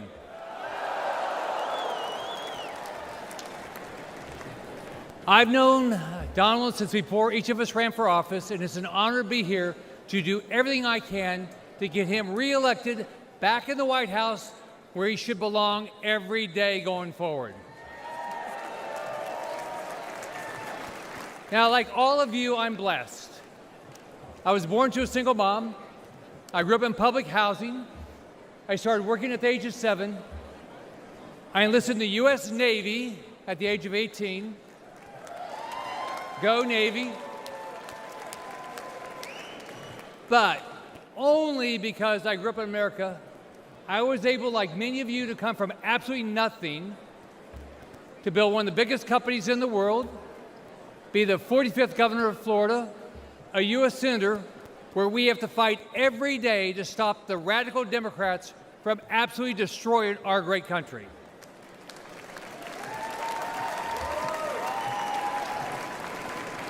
They will lose, we will win.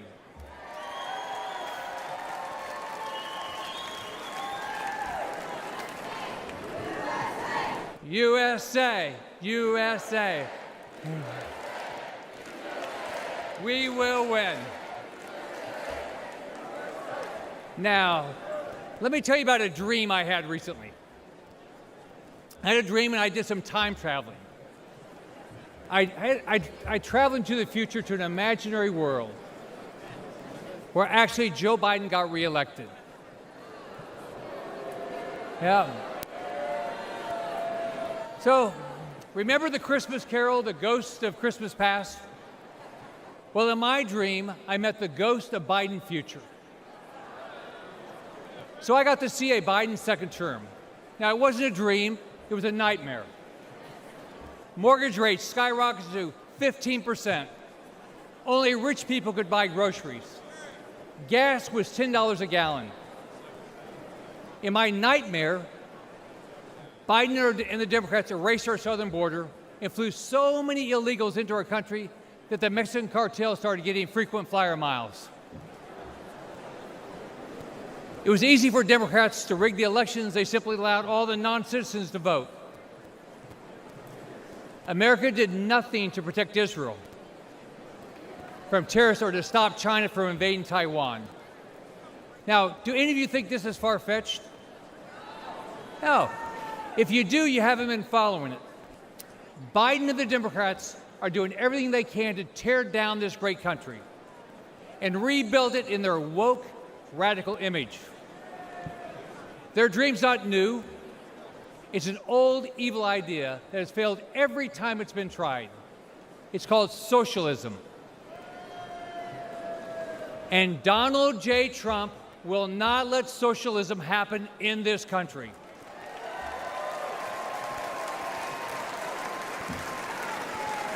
Think about it. Under Trump, we had a booming economy. We weren't at war. Our enemies feared us. Our allies respected us. We had a secure border. Inflation and mortgage rates were low, and families had money in the bank.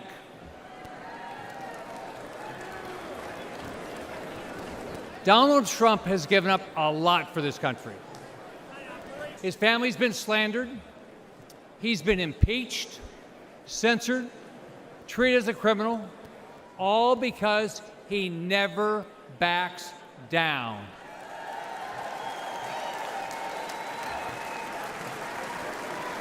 This week, he's shown the courage all of us should display as we rally around him to rescue our great country. So, let's fight, fight, fight, and make sure Donald Trump gets reelected. Have a great night. God bless you.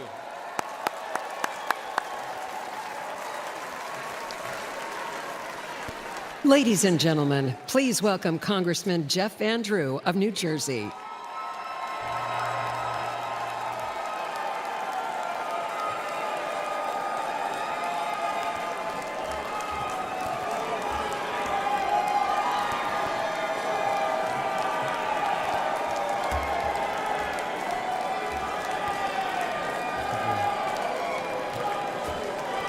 Thank you. Thank you.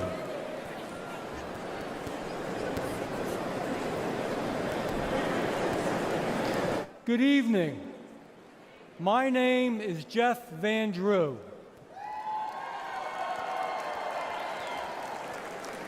Tonight I want to tell you my story. I am a proud Republican, but I haven't always been a Republican. I was elected to several offices in South Jersey and eventually was sent to the United States Congress, all of them as a conservative Democrat. Along the way, I noticed that I didn't like what the Democrats had become as a party. But more importantly, I didn't like what the Democratic Party was doing to our great United States of America. To the independents, and especially to the forgotten Democrats out there, for a moment I want to speak to you. I know how you feel tonight, because that's how I felt back in 2019. You feel like your party has left you behind, because it has. You feel like your party doesn't care about American workers and American working families, because it doesn't. And you are worried that Joe Biden and Kamala Harris are hurting our country, because they are.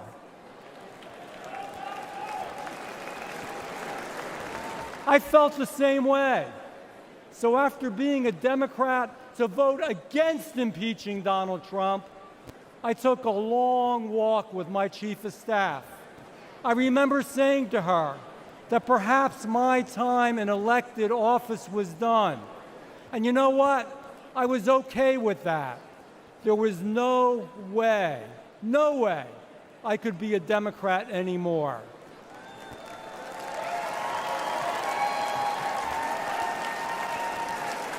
But then I received a call from the White House. President Trump asked me to meet with him. We spoke about family, faith, freedom, and friendship.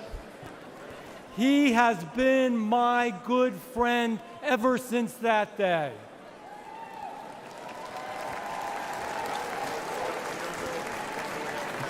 He said that I should be a Republican. I said, Mr. President, I will be a Republican.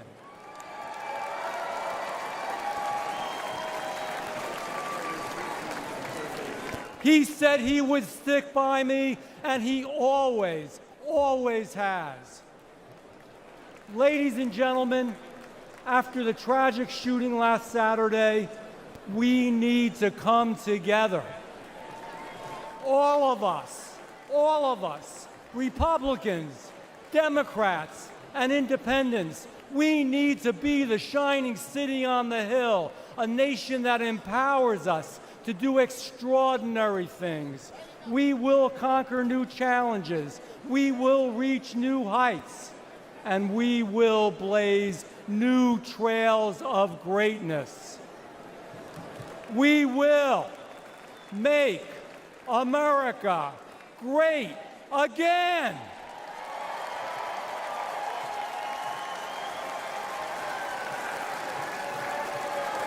And we will elect Donald Trump this November.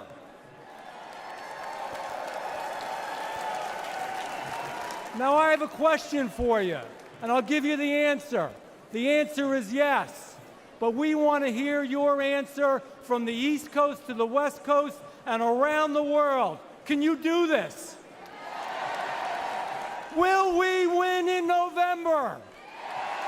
Will we win in November? God bless you. God bless Donald Trump. And God bless the greatest country that ever existed on the face of the earth, the United States of America.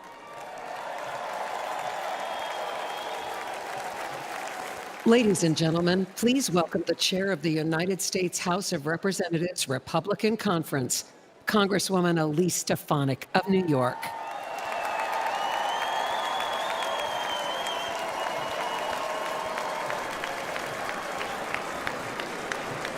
Good evening, Milwaukee.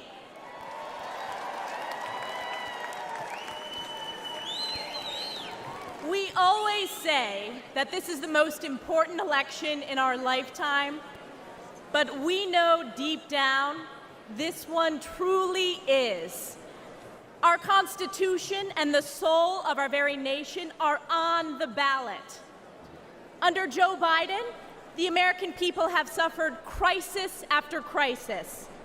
From the Biden border, the most wide open border in our nation's history, to Bidenflation, the highest rate of inflation in my lifetime, devastating hardworking families with skyrocketing prices for groceries, gas, and utilities, to Biden's violent crime crisis, fueled by Democrats' pro-criminal sanctuary cities and defund the police policies like we have seen in my home state of New York, all while corrupt Democrat prosecutors and judges wage illegal and unconstitutional lawfare against President Trump in an effort to do Joe Biden's political bidding. And around the world, the feckless and failed Joe Biden has caused chaos, weakening our national security. From the catastrophic withdrawal from Afghanistan, to Putin's invasion of Ukraine, to Hamas's terrorist attack against our most precious ally, Israel. And let me ask you a question. What has been the response from the radical left on our college campuses? Vile anti-Semitism, chanting death to Israel, death to Jews, death to America. This is Joe Biden's Democrat Party. Who saw that congressional hearing with the college presidents of so-called elite universities? Oh, wait, they are former presidents.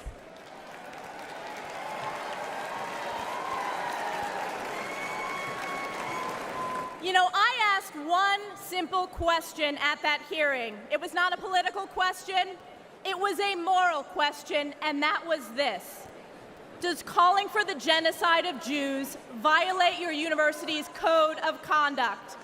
And one after the other, said it depends on the context. Let me tell you, America knows it does not depend on the context.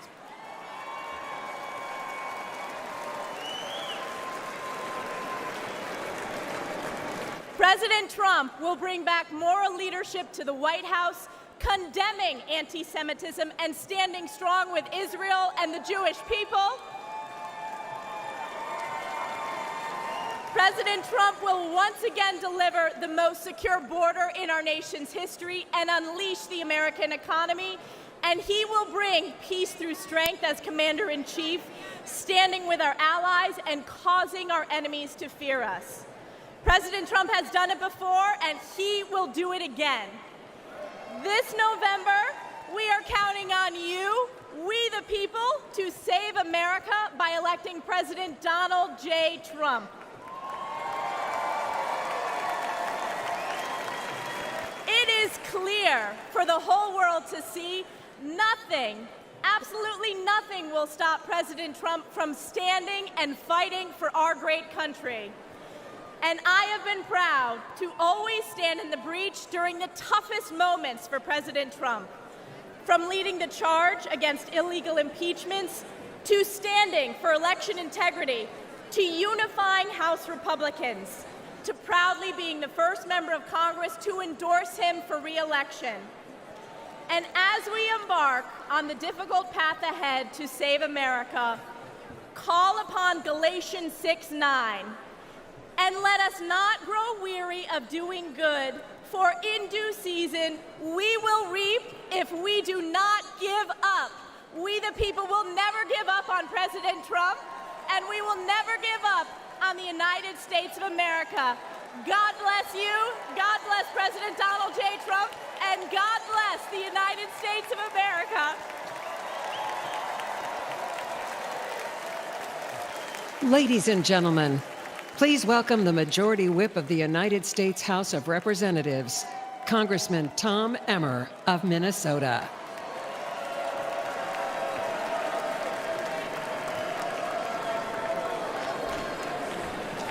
How about that, Stefanik? Thank you. Thank you. I'm Tom Emmer, a proud American and a proud Minnesotan, and the Majority Whip in the United States House of Representatives. In 2022, Americans elected our House Republican majority to stop the Biden-Harris agenda. In spite of having one of the smallest majorities in history, House Republicans have held the line. We fought back against the Democrats' reckless spending that imposed record-breaking inflation on the hard-working Americans. We passed bills such as the Lower Energy Costs Act and the Rein in Inflation Act to counteract Joe Biden and Kamala Harris's failed economic agenda and to restore some fiscal sanity to Washington. We ended the vaccine mandate in our military.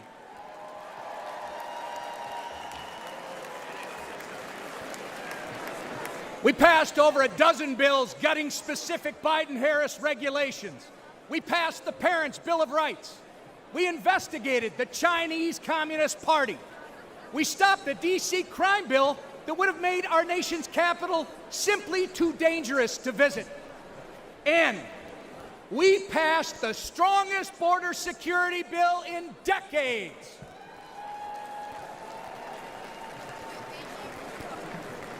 Get ready, because when we grow our majority, when we flip the Senate, and when we send President Donald J. Trump back to the White House, we won't just be holding the line anymore, we'll be moving forward. We will turn America First principles into law. I know firsthand that Minnesotans can't afford 4 more years of Joe Biden and Kamala Harris. That's right. Which is why I'm confident that we will make history this November when we turn Minnesota red for the first time in 50 years.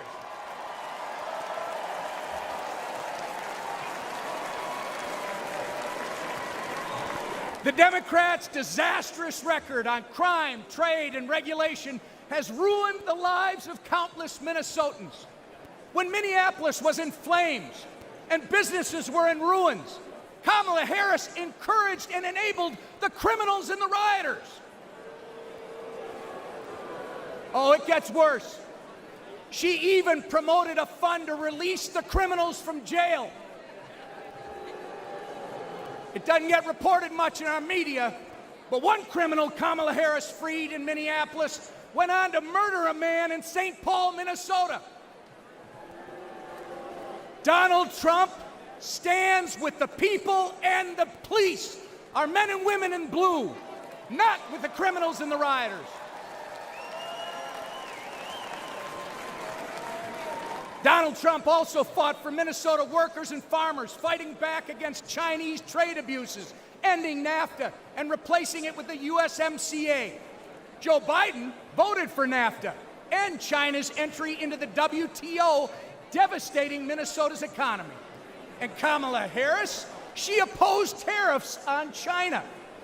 Of course, when they aren't outsourcing our jobs through bad trade deals, Joe Biden and Kamala Harris are destroying them through taxes and regulation. They are America last. But next year, Donald Trump, with the support of Trump majorities in the House and Senate, will put America first again. Thank you. And I'm confident that together we are going to make America great again.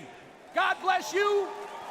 May God continue to bless Donald Trump and his family, and God bless America.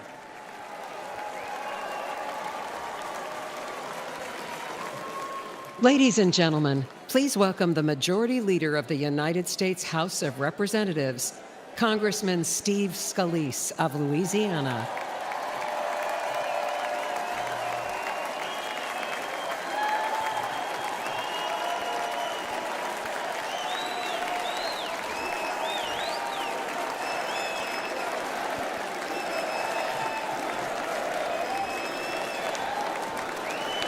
God bless each and every one of you. I'm House Majority Leader Steve Scalise from the great state of Louisiana. Now, I was born in New Orleans, so I've seen some crazy things in my time. But New Orleans has nothing on Washington, D.C. these past 4 years. Joe Biden and Kamala Harris have spent your tax dollars trashing America's finances in ways no sane or sober-minded person ever would. Let's talk energy. They've eroded the American energy dominance that President Trump delivered. Joe Biden approved the Nord Stream pipeline for Russia, but he killed the Keystone pipeline here at home. Thousands of American jobs gone. It doesn't end there. Biden let Iran and Venezuela export their oil, but he stopped liquefied natural gas exports here in America. President Biden's not done. President Biden waived taxes on Chinese solar panels, but he raised taxes on Americans. When we elect Donald Trump as our next president and expand our Republican House majority, we will end the Democrats' assault on American energy once and for all. Now let's look at taxes. Biden and Harris want a $5 trillion tax hike. In our first 100 days, President Trump and a Republican majority will make the Trump tax cuts permanent. And yes, we will end taxes on tips and deliver another tax cut for working families. On the border, Biden and Harris opened it up to the entire world. Prisons are being emptied. President Trump and a Republican majority will repass H.R. 2, the strongest border security bill in decades. We will lock down the border, and yes, we will finish building the wall.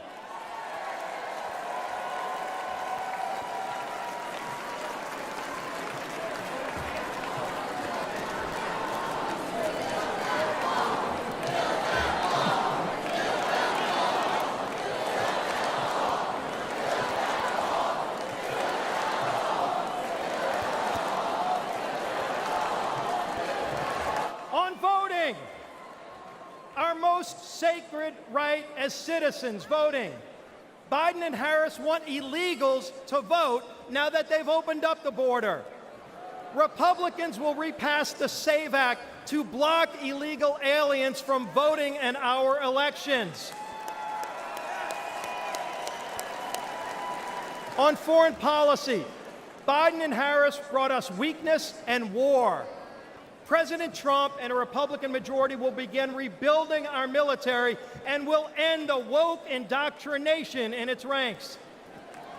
We will restore American power and peace. On education, Biden and Harris opposed school choice. They actually investigated parents at school boards. President Trump and a Republican majority will pass legislation expanding school choice and will repass the Parents' Bill of Rights.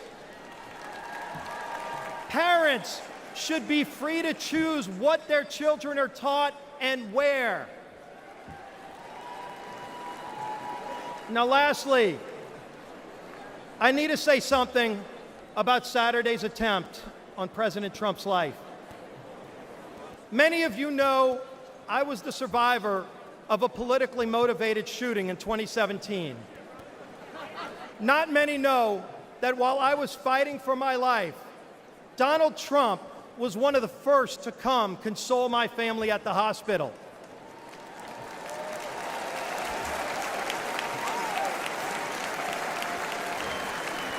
That's the kind of leader he is. Courageous under fire. Compassionate towards others. Let's put Donald Trump back in the White House this November so we can make America great again. God bless you. May Donald Trump continue to receive God's blessing, and God bless these great United States of America.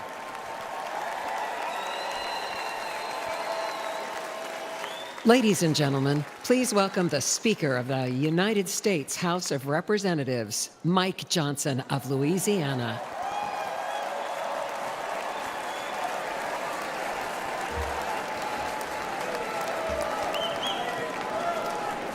Good evening, my friends. What an amazing crowd, and what a great time it is to unite our party and to send President Donald Trump back to the White House. That's what we're going to do.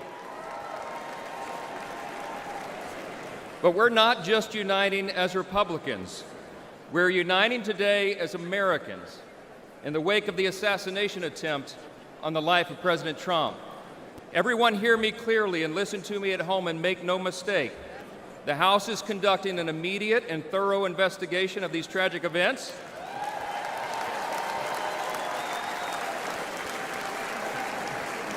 And that work has already begun. The American people deserve to know the truth, and we will ensure accountability. I promise you that. I promise you that. This has always been an important principle to us. We in the Republican Party are the law and order team. We always have been, and we always will be, the advocates for the rule of law. And we all know that that principle, as well as many others, is in serious jeopardy today. See, we've come to a moment in America where the basic things that we once took for granted are being openly challenged like never before.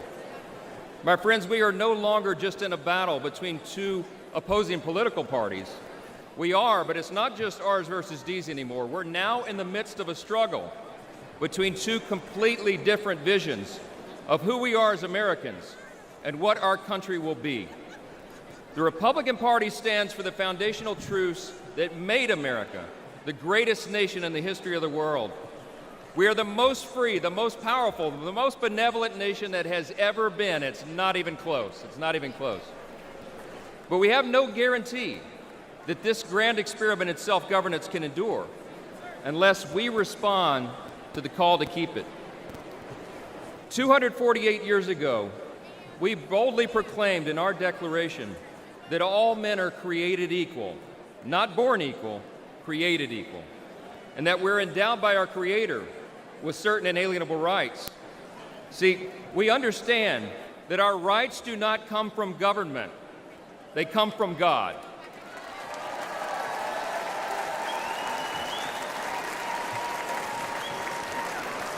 There's another thing that we recognize. We recognize that we are made in His image. And because of that, every single person has inestimable dignity and value. And your value is not related in any way to the color of your skin, what zip code you live in, where you come from, what your talents are, or what you can contribute to society. Your value is inherent because it is given to you by your Creator. That's what we stand for.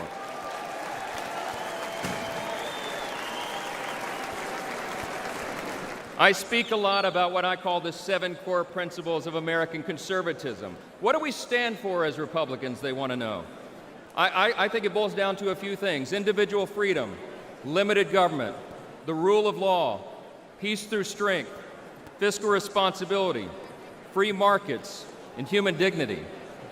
Indeed, those are the 7 core principles of American conservatism, but they're actually the core principles of our republic itself.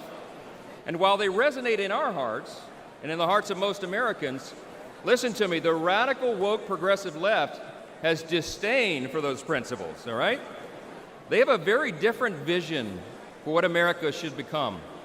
They want to tear down those foundations and remold us into some sort of borderless, lawless, Marxist, socialist utopia. We're here to say, not on our watch. We will not allow that to happen.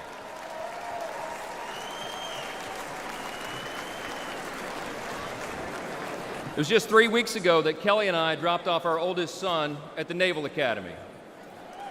That's right.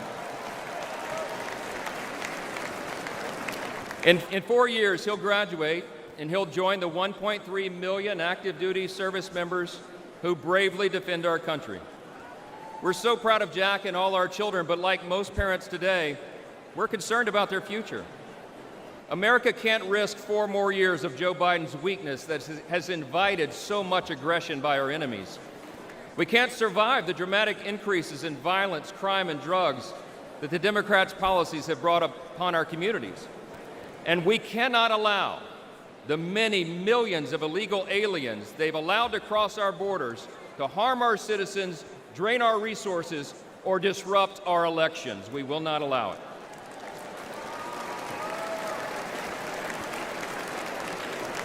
My friends, we're watching the principles of faith, family, and freedom that once defined our nation now being trampled underfoot by the radical left. As President Trump raised his fist and gave a rally cry on Saturday, now is our time to fight, and we will.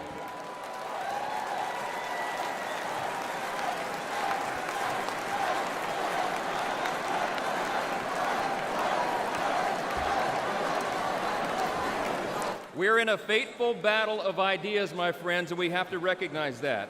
But in this battle, and in November, the American people will reject the party of self-destruction, and they will elect the party of peace and prosperity and opportunity. The GOP will grow our House majority, we will take back the Senate, and we will return Donald J. Trump to the White House.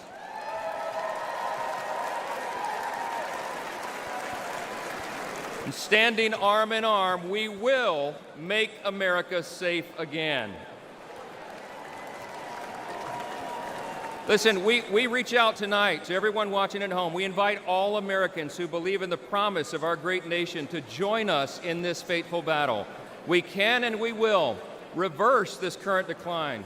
We can restore our founding principles, and we can preserve this exceptional nation that God has entrusted to us and what Abraham Lincoln referred to as the last best hope of man on the earth.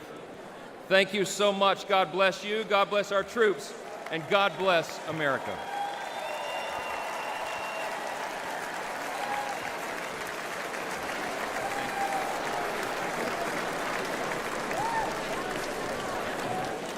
Ladies and gentlemen, now please welcome businessman Vivek Ramaswamy of Ohio.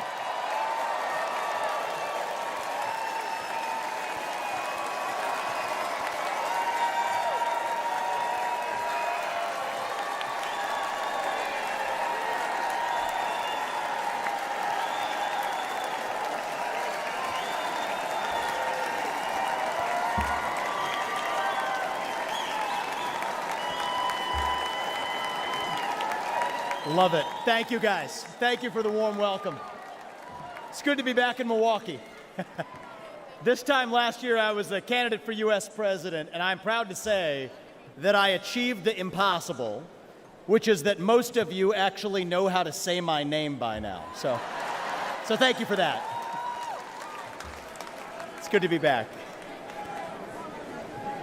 We're in the middle of a national identity crisis right now. Faith, patriotism, hard work, and family have disappeared, only to be replaced by race, gender, sexuality, and climate. But we're not going to win this election just by criticizing the other side. We're going to win this by standing for our own vision of who we really are. What does it mean to be a Republican in the year 2024? What does it mean to be an American in the year 2024? It means we believe in the ideals of 1776. It means we believe in merit, that you get ahead in this country not on the color of your skin, but on the content of your character and your contributions. It means we believe in the rule of law, and I say this as the kid of legal immigrants to this country. That means your first act of entering this country cannot break the law. That is why we will seal the southern border on day one. Thank you. It means the people who we elect to run the government ought to be the ones who actually run the government, not unelected bureaucrats in the deep state. These are not black ideas or white ideas. They are not even Democrat ideas or Republican ideas. They are American ideas that we fought a revolution to secure. And the man who will revive these ideals in the United States of America is your next president, the 47th President of the United States, Donald J. Trump.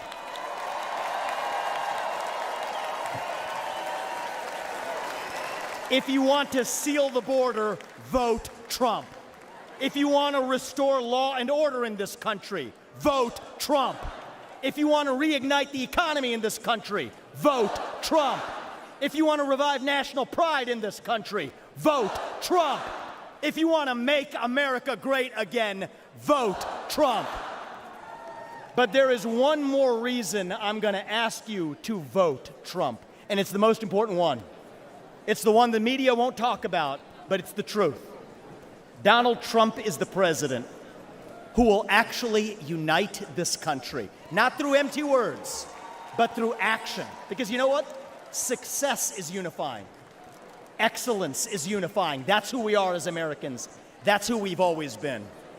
To those of you watching this at home tonight, I'd like to deliver a message that the media doesn't want you to hear from the Republican Party. Our message to black Americans is this. The media has tried to convince you for decades that Republicans don't care about your communities, but we do. We want for you what we want for every American. Safe neighborhoods, clean streets, good jobs, a better life for your children, and a justice system that treats everyone equally, regardless of your skin color and regardless of your political beliefs.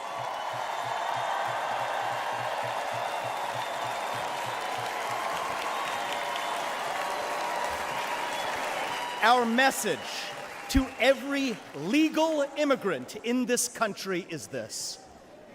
You're like my parents. You deserve the opportunity to secure a better life for your children in America. But our message to illegal immigrants is also this. We will return you to your country of origin, not because you're all bad people, but because you broke the law. And the United States of America was founded on the rule of law.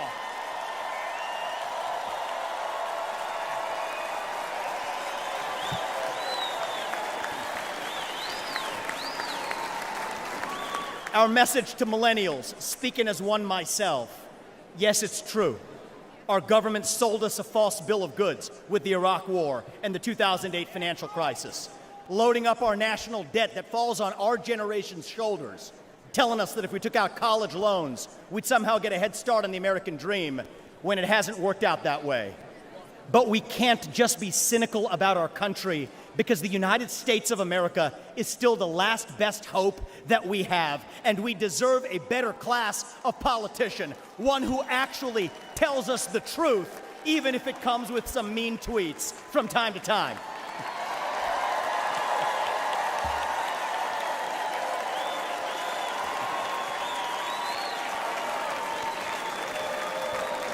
And our message to Gen Z is this. You're going to be the generation that actually saves this country. You want to be a rebel? You want to be a hippie? You want to stick it to the man? Show up on your college campus and try calling yourself a conservative. Say you want to get married, have kids, teach them to believe in God and pledge allegiance to their country. Because you know what? Fear has been infectious in this country, but courage can be contagious too. That too is what it means to be an American. And you know what?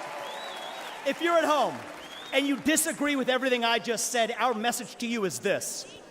We will still defend to the death your right to say it, because that is who we are as Americans. We are the country where we can disagree like hell and still get together at the dinner table at the end of it.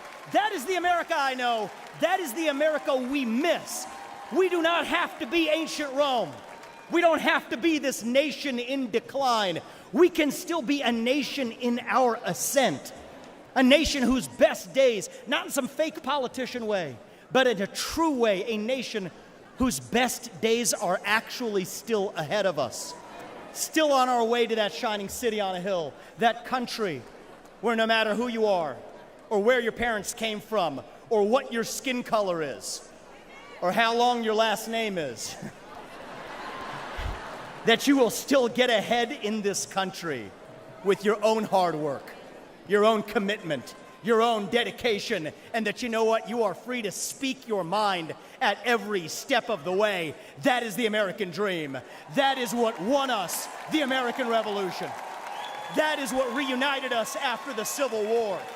That is what won us 2 world wars and the Cold War. That is what still gives hope to the free world. And if we can revive that dream, over group identity and victimhood and grievance than nobody in the world. Not a nation, not a corporation, not a virus, not China is going to defeat us. That is what American exceptionalism is all about, and that is what we will revive this November when we send Donald J. Trump back to the White House.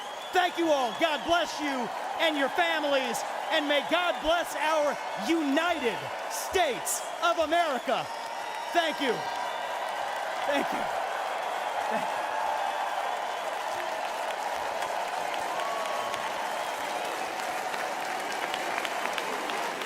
Ladies and gentlemen, please welcome American icon, singer-songwriter Lee Greenwood.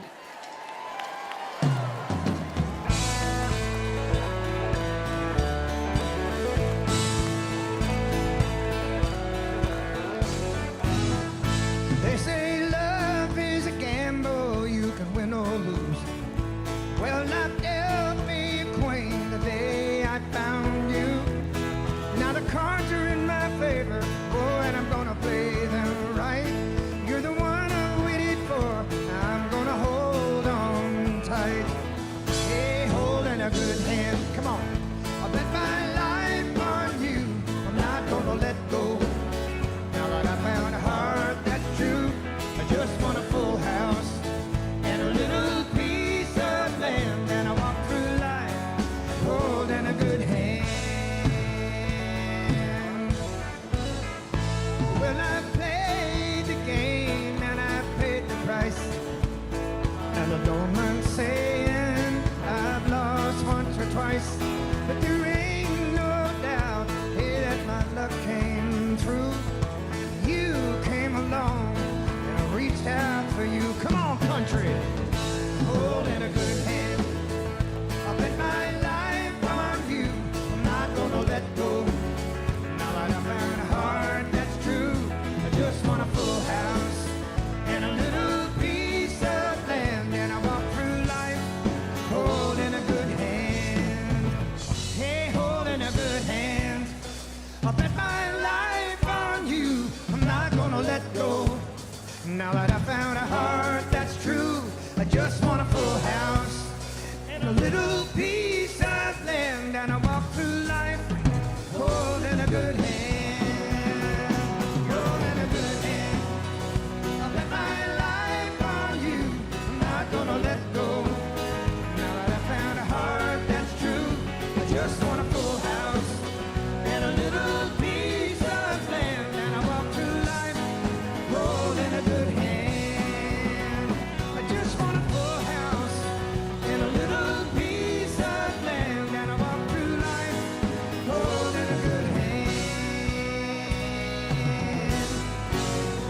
Let's re-elect Donald Trump, the next president of the United States.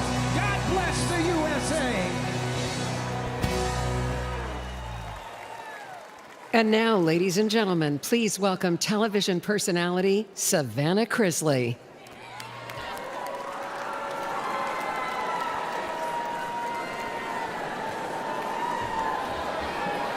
Good evening. 726-00019 and 726-01019. These may be just numbers to you, but to me, they're my whole heart. These numbers are my parents' identification numbers in our federal prison system. My name is Savannah Chrisley, and you may have seen my family on TV, but for the past decade, we've been consumed with a different kind of drama. My family was persecuted by rogue prosecutors in Fulton County due to our public profile. I know, Fulton County, they know how to do it, don't they? Due to our public profile and conservative beliefs. They accused my parents of fraud, when really, we were defrauded by a dishonest business partner who, let's not forget, the government gave full immunity to. We suffered warrantless raids and harassment. One of the officials even had my father's face on a dartboard in his office. My parents were sentenced to a combined 19 years. I know. And let me tell you, I got custody of my brother and sister, 10 and 16 at the time. And you don't know heartache until you look two children in the eyes and say, I don't know when mom and dad are coming home. I'll never forget what the prosecutor said in the most heavily Democrat county in the state before an Obama-appointed judge. He called us the Trumps of the South. Yeah, hey, it's fun. He meant it as an insult, but let me tell you, boy, do I wear it as a badge of honor. We live in a nation founded on freedom, liberty, and justice for all. Justice, it's supposed to be blind, but today we have a two-faced justice system. Just look at what they're doing to President Trump. All while, let's face it, Hunter Biden is roaming around free and attending classified meetings. Oh, and let's face it, look at what they're doing to countless Christians and conservatives that the government has labeled extremist or even worse. Meanwhile, the Democrats are releasing actual violent offenders who have hurt innocent people. A lawyer of mine, Brett Tolman, who's a former U.S. attorney, he told me about a plaque that hangs in the Department of Justice, and it reads, "The hallmark of fairness in the administration of justice is consistency.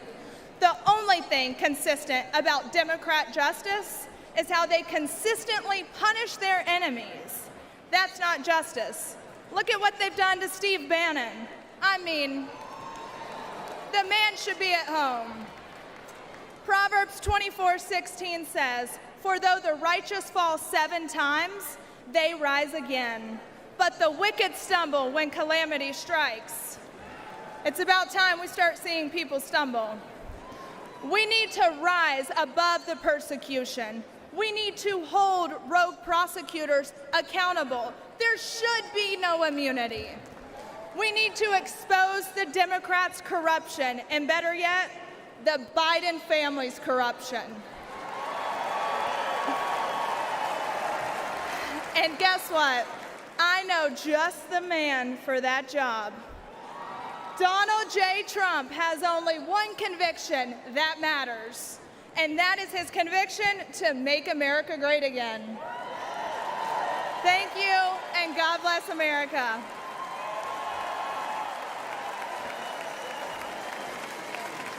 Ladies and gentlemen, the mayor of Dallas, Texas, Eric Johnson.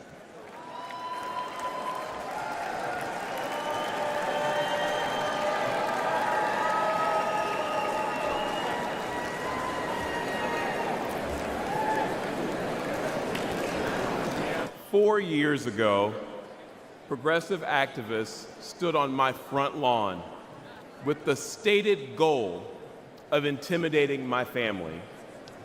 They wanted me to defund the police. I said no.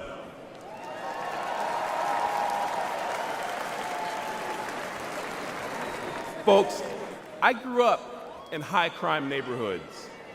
What we wanted was more and better policing, not less.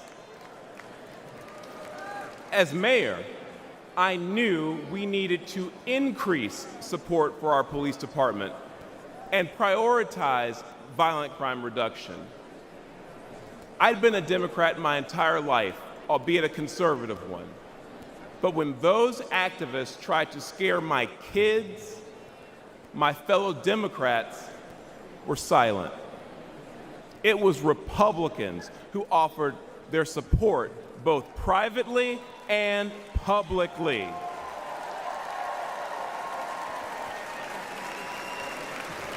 Party affiliation didn't matter.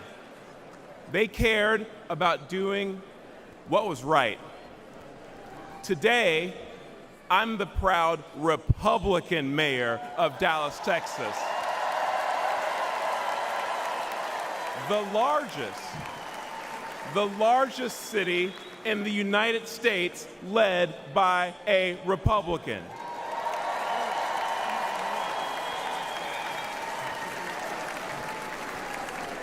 I wanted to say I didn't leave the Democrat Party because they left me first, but the truth is, on matters of public safety, the Democrats were never actually there for me, for Dallas families, or for the American people. With their words and their actions, and sometimes with their silence and their inaction, Democrats in power demonstrate they don't care about stopping the killers or the thieves who terrorize black and brown communities. They don't care about securing our border. And they don't care about dangerous homeless encampments. No, the heart of today's woke Democrat Party is with the criminals, not with their victims.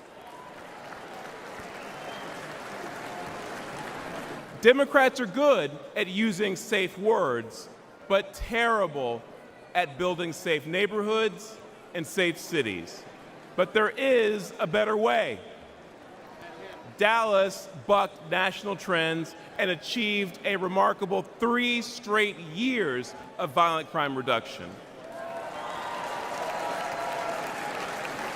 Today, Dallas is viewed as America's safest large city, and Republicans lead 11 of the top 15 safest cities.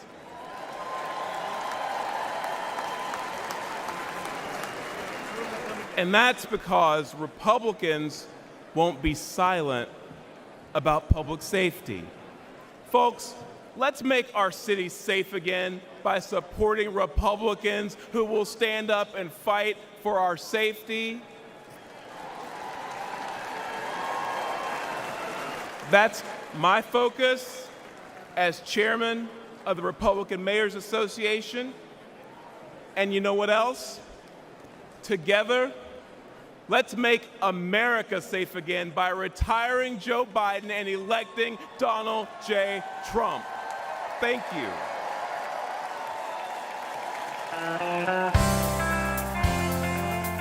Ladies and gentlemen, please welcome Vice Presidential nominee, Senator J.D. Vance.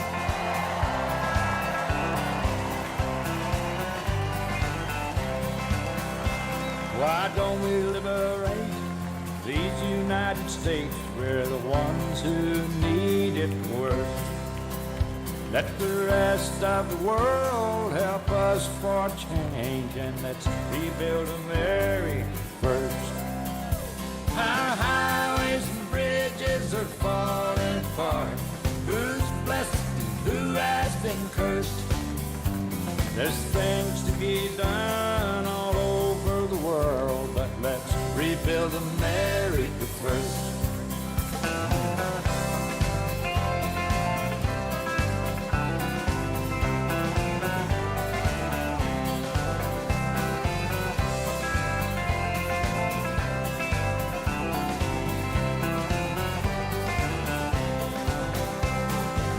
Who's on the hill and who's watching the valley?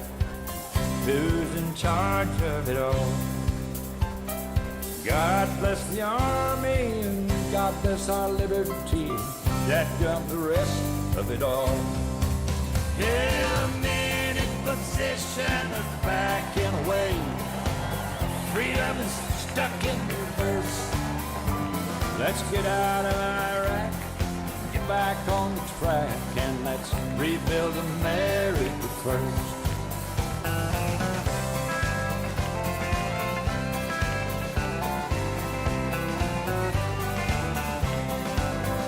Once more.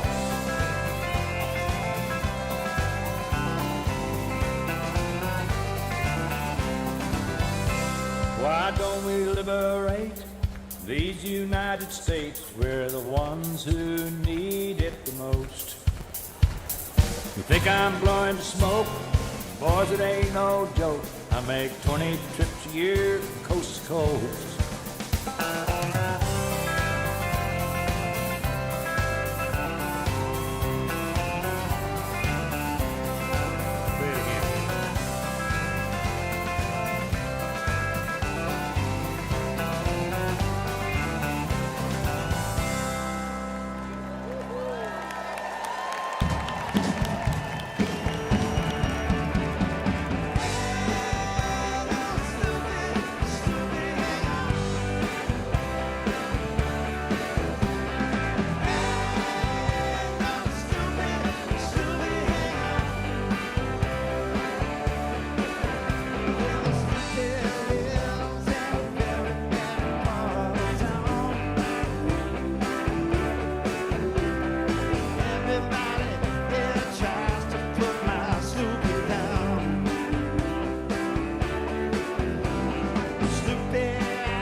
Ladies and gentlemen, please welcome the next President of the United States, President Donald J. Trump.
This is the man responsible for your family's safety.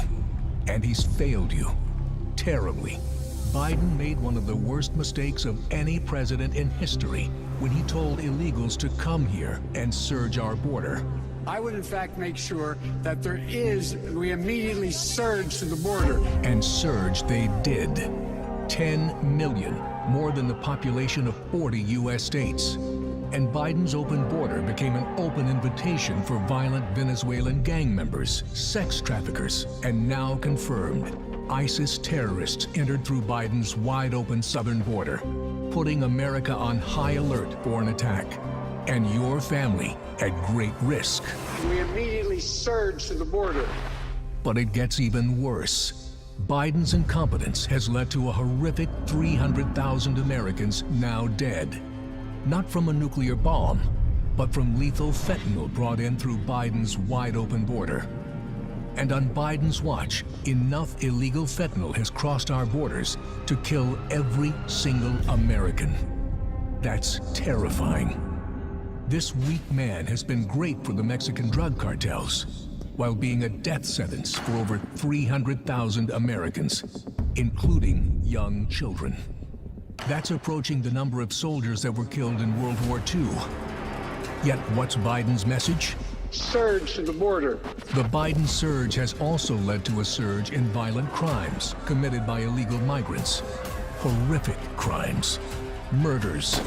Gang attacks against our police. Child sex crimes. And the brutal killing of a nursing student on her college campus. Countless families will never forget the pain and tragedy. And America should never forget who was responsible. Joe Biden. Surge to the border. And America's border czar. President Trump had our borders secure, our families safe, and he'll do it again. Ladies and gentlemen, please welcome United States Senator Ted Cruz of Texas.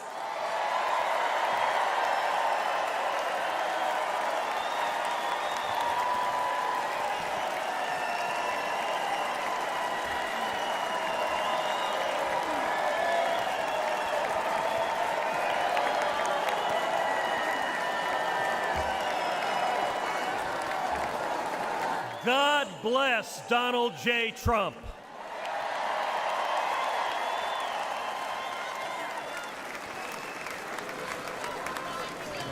And let me start by giving thanks to God Almighty for protecting President Trump.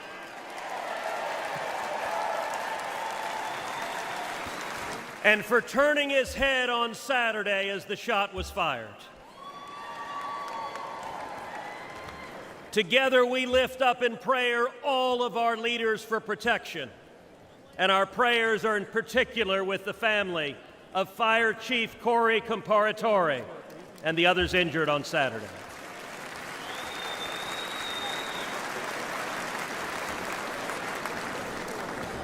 Never before has an election mattered so much.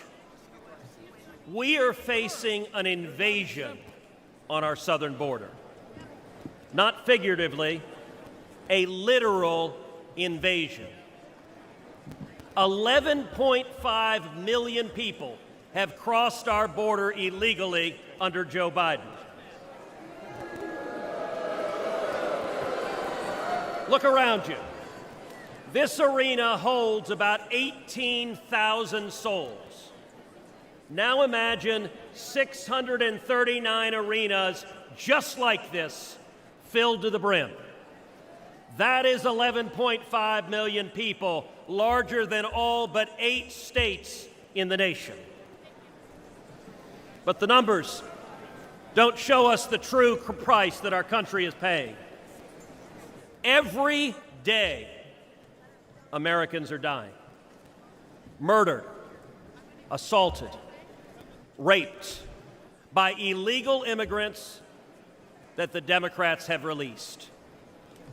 Teenage girls and boys wearing colored wristbands are being sold into a life of sex slavery.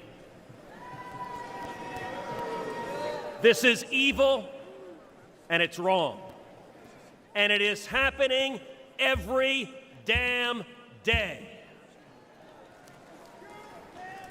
Think of Kate Steinle. She was 32, walking with her father on a San Francisco pier when a bullet tore through her heart. The man who fired that gun, he'd been deported 5 times. Every damn day. Think of Laken Riley.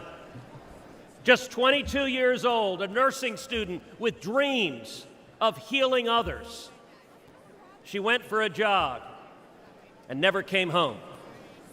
Her life taken by someone who should have never been here. Every damn day. Or Rachel Marin, a beautiful mother of 5, raped and murdered in suburban Maryland by an illegal immigrant the Democrats released. Every damn day. Or Jocelyn Nungary, only 12 years old. It was just 1 month ago today that she was brutally raped and murdered in Houston by 2 men who were supposed to be detained and monitored, but instead released and allowed to roam free. Every damn day. These aren't just stories or statistics. They're our daughters, our sisters, our friends. The families don't care about the empty numbers. They care about the empty chairs at the dinner table about the voices they'll never hear again, about the laughter lost, and about the dreams that will never be fulfilled. I've sat with these families in living rooms where the silence is so loud that it hurts, where photo albums are opened with trembling hands. How did we get here? It happened because Democrats cynically decided they wanted votes from illegals more than they wanted to protect our children.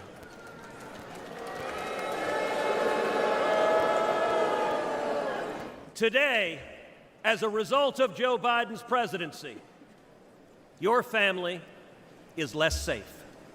Your children are less safe. The country is less safe. But here's the good news. We can fix it. And when Donald Trump is president, we will fix it.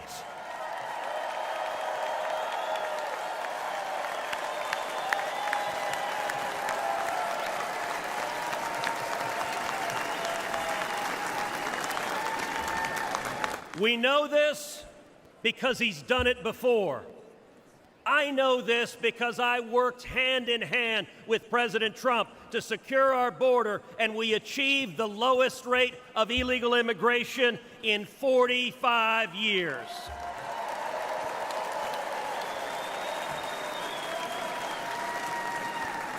It's real simple. He's done it before, and he'll do it again. So tonight, I speak for Kate and Laken and Rachel. Tonight, I speak for Jocelyn. And let us go forward together and keep our sacred oath to defend the Constitution and to protect the American people. Let us secure our borders, enforce our laws, protect our children, and restore the future.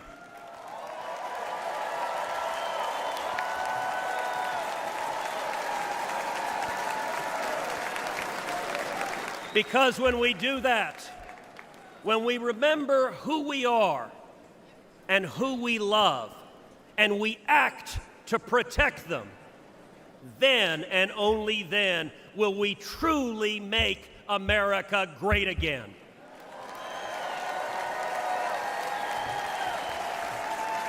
Thank you. God bless Texas, and God bless the United States of America.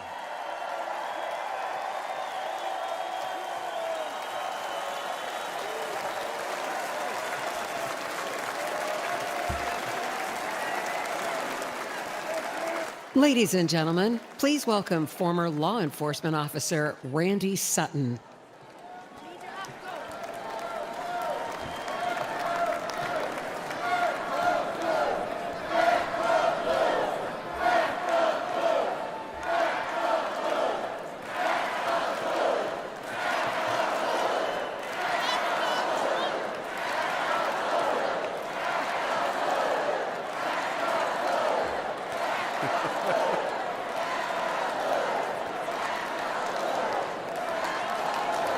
Thank you. Thank you for that. Thank you for that. Hello, America. My name is Randy Sutton, a police lieutenant.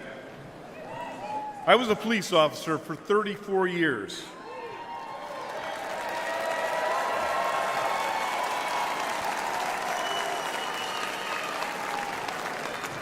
I was one of the most highly decorated officers in the history of my department. And then I founded the Wounded Blue, an organization dedicated to helping injured and disabled law enforcement officers. I've dedicated my life to law enforcement. And I'm here to tell you one thing, America. Donald Trump is the best friend we will ever have.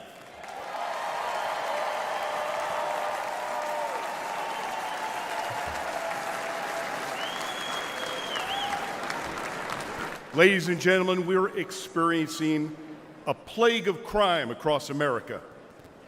The endless tsunami of illegal aliens, no consequences for violent crime, the abuse of our criminal justice system.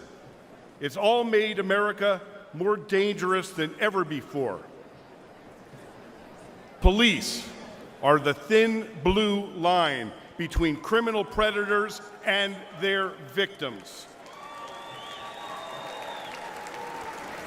Donald Trump and Republicans stand that line with our police. Joe Biden and Kamala Harris, well, they stand with the criminals. The last few years have been devastating for our police. The war on cops is very real, and it's getting Americans killed. Last year alone, more than 70,000 law enforcement officers were physically assaulted. They were shot, they were stabbed, they were beaten, they were hit with bricks, and in the last 5 years, 1,834 made the ultimate sacrifice and gave their lives in the line of duty. But all of this will end on the day we elect Donald J. Trump president.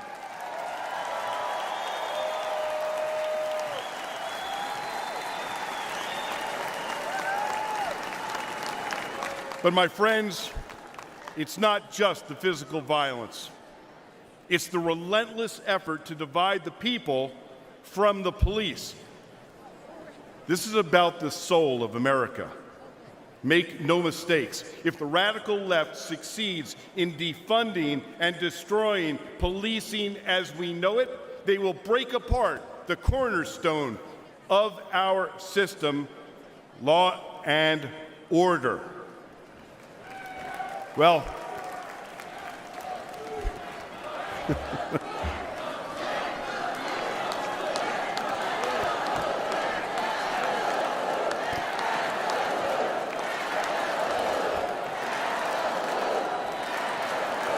amazing.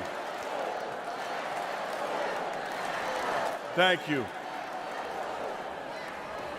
But I'm going to tell you, there's one man that these pro-criminal, anti-police extremists fear most. And that is the once and future president of the United States, Donald J. Trump.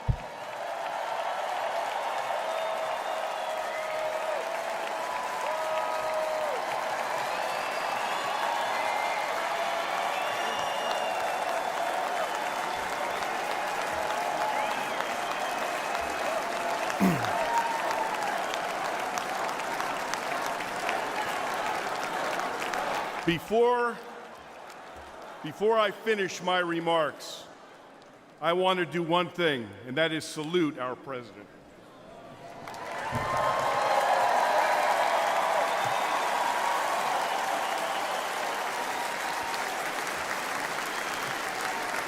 America, I make this promise. Our police will never waver from their mission to serve and protect, even at the risk of their own lives. But they need a true leader who will have their backs. Donald J. Trump is that leader.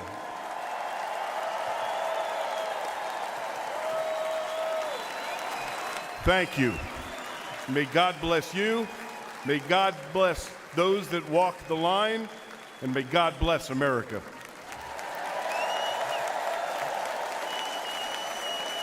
From the very first day that we take back the White House from crooked Joe Biden, the worst president in the history of our country, I believe that we're going to have 4 of the greatest years in the history of our country. I will once and for all secure our elections. We're going to go to paper ballots. We're going to have same-day voting, voter ID. We're going to do it properly. We're going to have good, secure, beautiful elections. We never want what happened in 2020 to happen again. But until then, Republicans must win. And we must use every appropriate tool available to beat the Democrats. They are destroying our country. Whether you vote early, absentee, by mail, or in person, we are going to protect the vote. That's the most important thing we have to do, is protect the vote. Keep your eyes open, because these people want to cheat, and they do cheat, and frankly, it's the only thing they do well. We will make sure your ballot is secure and your voice is heard. Many Republicans like to vote on Election Day, and we must swamp the radical Democrats with massive turnout on Tuesday, November 5th. The way you win is to swamp them. If we swamp them, they can't cheat. It just doesn't work out. But if you can't make it, you need to make a plan, register, and vote any way possible. We got to get your vote. So with your vote, we will win a victory the likes of which no one has ever seen before. We will evict crooked Joe Biden from the White House, and we will take back our country on November 5th, 2024, the most important day in the history of our country. That's what it's going to go down as. Thank you. Ladies and gentlemen, please welcome Iowa Attorney General Brenna Bird.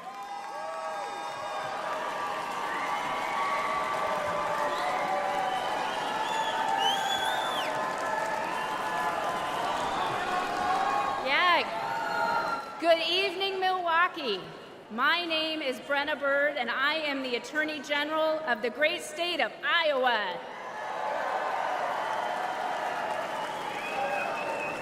A few years ago, I was a local prosecutor locking up bad guys. But in 2022, I ran for Attorney General and beat the incumbent Democrat who was first elected when I was just 2 years old. We won because Iowans were ready for an Attorney General who would protect them, not the criminals. An Attorney General who would stand up to Joe Biden and the radical Democrats. And an Attorney General who would defend our constitutional freedoms. But perhaps more than anything, Iowa voters wanted an Attorney General who would back the blue.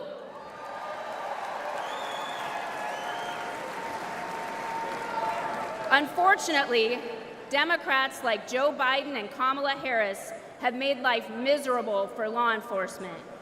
They treat police like criminals, and criminals like victims. And tragically, many crime victims feel abandoned by a justice system that doesn't seem to put their interests first. They deserve better than what these defund the police Democrats deliver. Yet the radical left believes in handouts, not handcuffs. Democrats like Harris use words like reimagine the police. They're probably imagining more DEI programs for the police. Harris even said that putting more cops on the street wouldn't make communities safer. American families disagree. Never forget. The Democratic Party is the party of defunding the police. They said it, they mean it, and they can't wiggle out of it.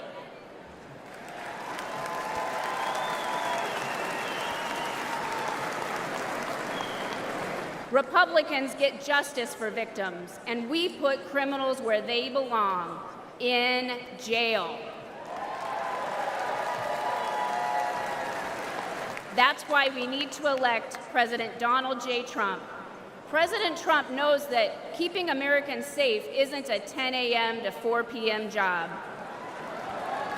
And rank and file cops know that President Trump, he has their back. It touched our hearts when earlier this year, President Trump attended the wake of a fallen New York City police officer. We all owe heroes like Officer Jonathan Diller a debt we can never repay. President Trump knows this, and he shows his gratitude. Joe Biden was also in New York City that day, but instead of honoring our heroes, he attended a glitzy fundraiser with Barack Obama and Bill Clinton. None of them went to pay their respects.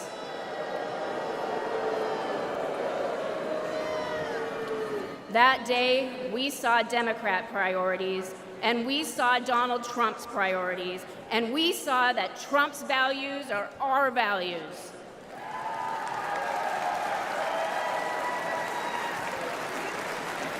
I urge everyone listening to stand with law enforcement and vote to make America safe again.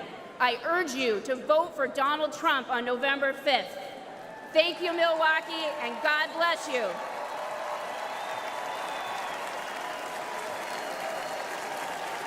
Ladies and gentlemen, please welcome former Governor of South Carolina and Ambassador to the United Nations, Nikki Haley.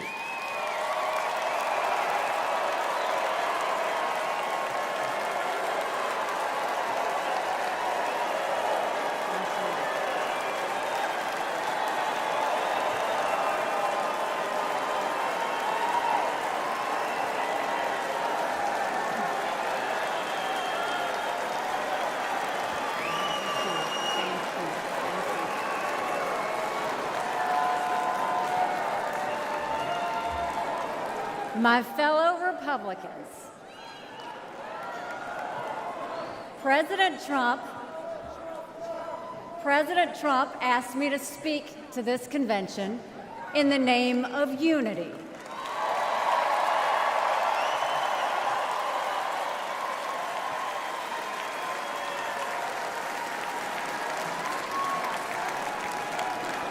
It was a gracious invitation, and I was happy to accept.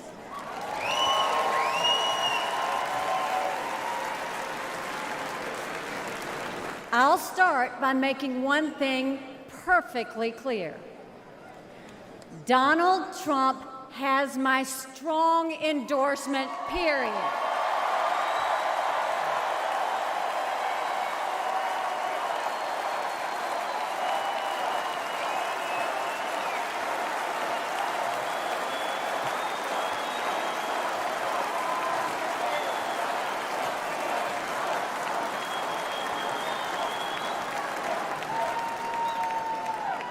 Our country is at a critical moment.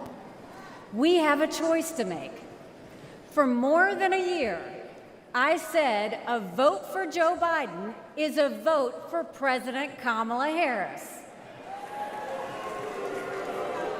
After seeing the debate, everyone knows it's true.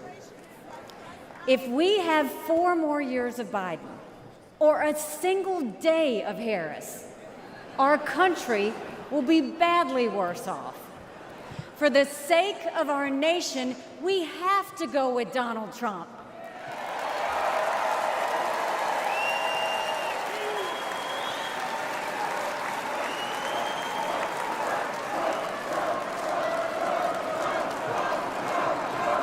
But there's more to it than that. We should acknowledge that there are some Americans who don't agree with Donald Trump 100% of the time. I happen to know some of them. And I want to speak to them tonight.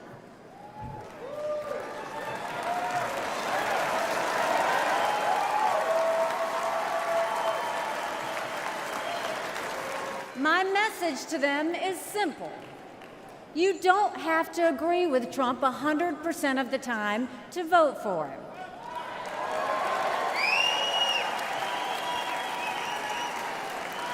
Take it from me, I haven't always agreed with President Trump. But we agree more often than we disagree.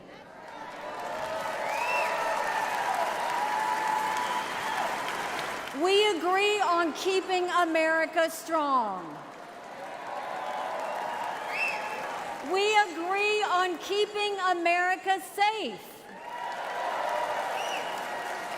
And we agree that Democrats have moved so far to the left that they're putting our freedoms in danger. I'm here tonight because we have a country to save. And a unified Republican Party is essential for saving her.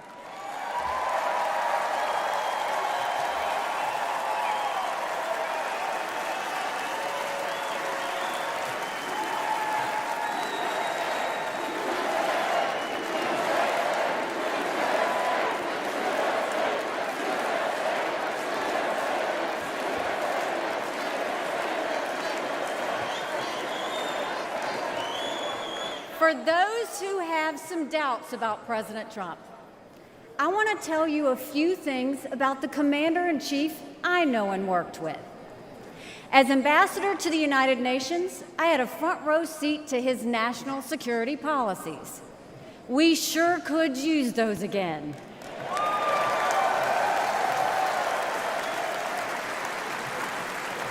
Think about it. When Barack Obama was president, Vladimir Putin invaded Crimea. With Joe Biden as president, Putin invaded all of Ukraine. But when Donald Trump was president, Putin did nothing. No invasions.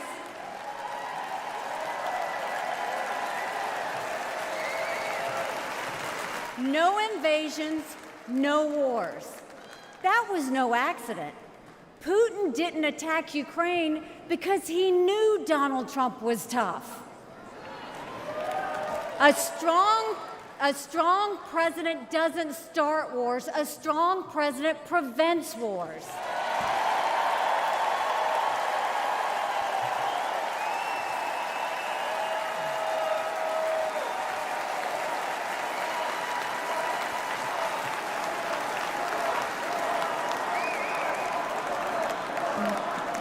Then look at the Middle East. Every problem in that part of the world can be laid at the feet of Iran. The dictators who chant death to America are the bankrollers and weapons suppliers for Hamas and Hezbollah. They're behind the barbaric massacres and the hostage-taking. Once again, compare Trump and Biden. Trump got us out of the insane Iran nuclear deal.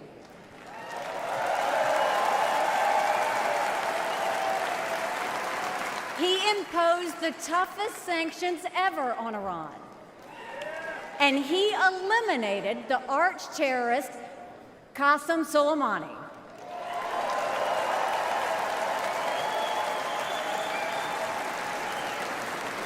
Iran was too weak to start any wars. They knew Trump meant business, and they were afraid. And then there's Joe Biden. He lifted the sanctions. He begged them to get back into the nuclear deal. He surrendered in Afghanistan. He sent every possible sign of weakness. Even now, while Hamas is still holding Americans hostage, Biden is pressuring Israel instead of the terrorists.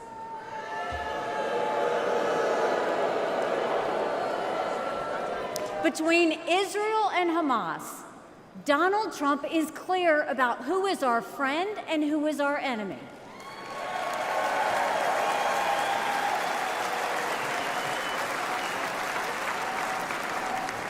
Then look at the border.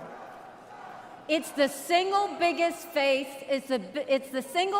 threat Americans face. Under Joe Biden, migrants are coming into our country by the thousands every day. We have no idea who they are, where they end up, or what they plan to do. And let me remind you, Kamala had one job,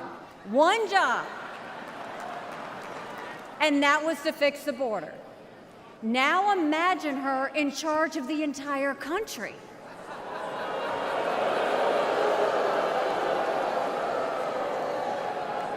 Under Donald Trump, we didn't have the border disaster we have today, and we won't when he is president again.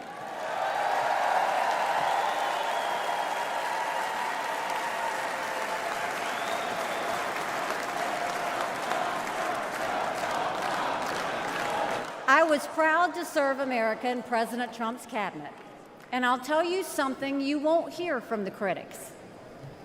He appreciated advice and input. Americans were well served by his presidency, even if they didn't agree with him on all things.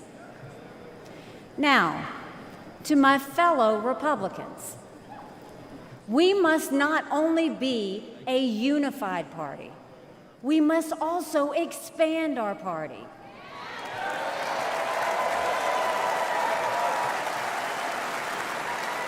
We are so much better when we are bigger. We are stronger when we welcome people into our party who have different backgrounds and experiences. And right now, we need to be strong to save America. This is a defining moment, not only for our party, but for our country. Our fellow Americans are fearful right now. Families are suffering from inflation and wages that don't keep up with prices. Young people are being indoctrinated to think our country is racist and evil. The Jewish community is facing an obscene rise in anti-Semitism. Too many minorities are trapped in communities devastated by crime. Our foreign enemies win when they see Americans hate each other. They see that today, whether it's on college campuses or in a field in Butler, Pennsylvania.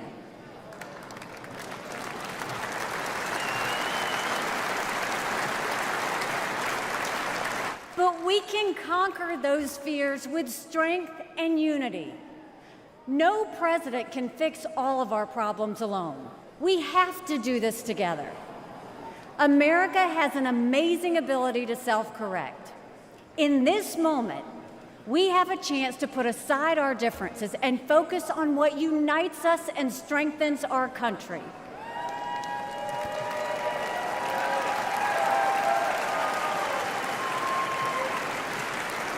Let us join together as a party. Let us come together as a people, as one country, strong and proud. Let us show our children and the world that even on our worst day, we are blessed to live in America. God bless you. Thank you. God bless the United States of America.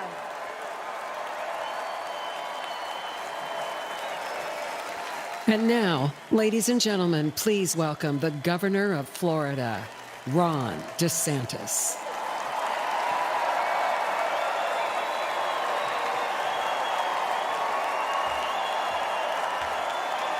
My fellow Republicans, let's send Joe Biden back to his basement and let's send Donald Trump back to the White House.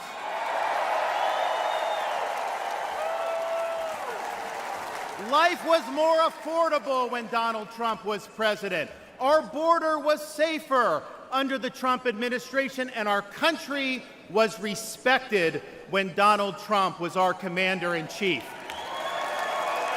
Joe Biden has failed this nation. As a veteran, I was appalled when 13 of our service members were killed in Afghanistan due to Joe Biden's dereliction of duty. As a citizen, as a husband, and as a father, I am alarmed that the current President of the United States lacks the capability to discharge the duties of his office. Our enemies do not confine their designs to between 10 a.m. and 4 p.m. We need a commander-in-chief who can lead 24 hours a day and 7 days a week. America cannot afford 4 more years of a weekend at Bernie's presidency. But let's be honest. Let's be honest here. Biden is just a figurehead. He's a tool for imposing a leftist agenda on the American people. They support open borders, allowing millions and millions of illegal aliens to pour into our country and to burden our communities, but just don't send any to Martha's Vineyard, then they get really upset.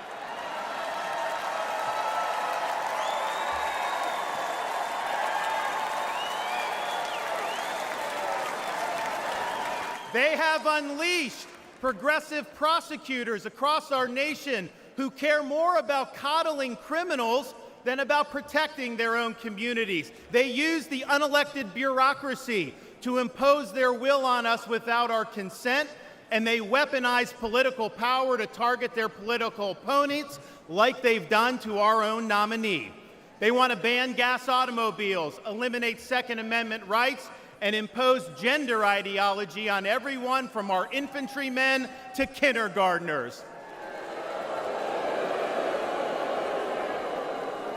They stand for DEI, which really means division, exclusion, and indoctrination, and it is wrong.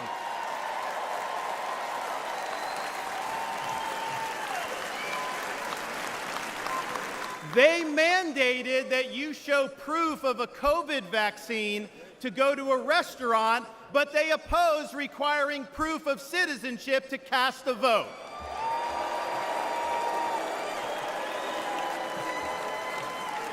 They can't even define what a woman is.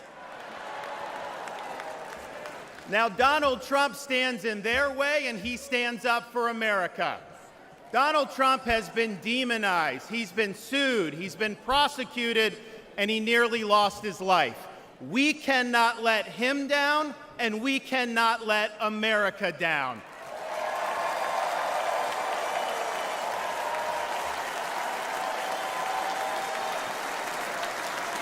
It is the values of this Republican Party that reflect our nation's founding principles. We believe schools should educate, not indoctrinate. We stand for parents' rights, including universal school choice. We support law and order, not rioting and disorder. We seek a strong, focused United States military, not one distracted by a social agenda. We reject entrenched political class, and we demand term limits for members of Congress.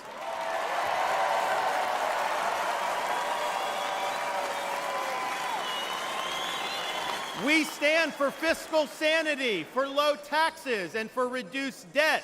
We seek to reclaim the constitutional government as envisioned by our founding fathers by bringing the administrative state to heel once and for all.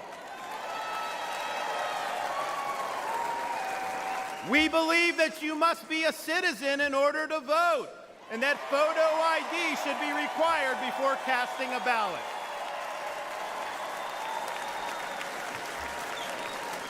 We stand for strong borders and believe that our nation must have a shared civic culture, and we oppose any immigration that stands apart or in contrast to our American values.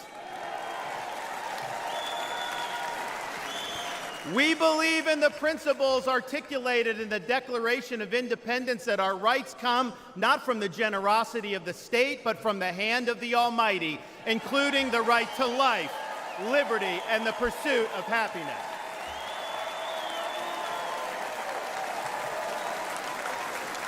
Now, none of this is easy, but it can be done. For decades, my home state saw elections determined by razor-thin margins.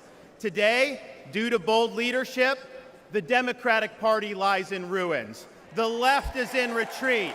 Freedom reigns supreme. The woke mind virus is dead, and Florida is a solid Republican state.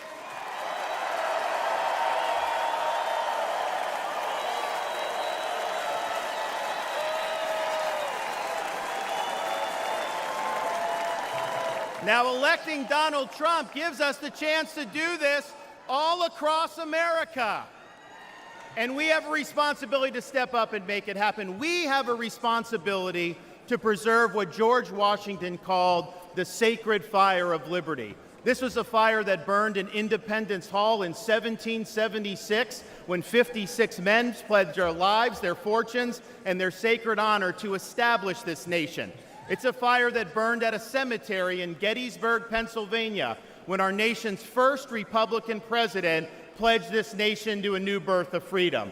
It's a fire that burned at the foot of the Berlin Wall in 1987, when our nation's 40th president stood in front of that wall and said, "Mr. Gorbachev, tear down this wall."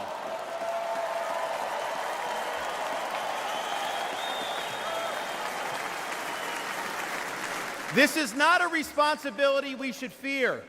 It's a responsibility we should welcome. After all, if not us, who?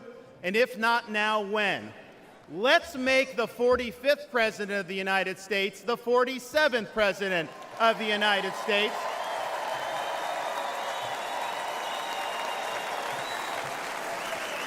Let's elect Republicans up and down the ballot, and let's heed the call of our party's nominee to fight, fight, fight for these United States. Thank you. God bless you. Let's win in November. Thank you so much.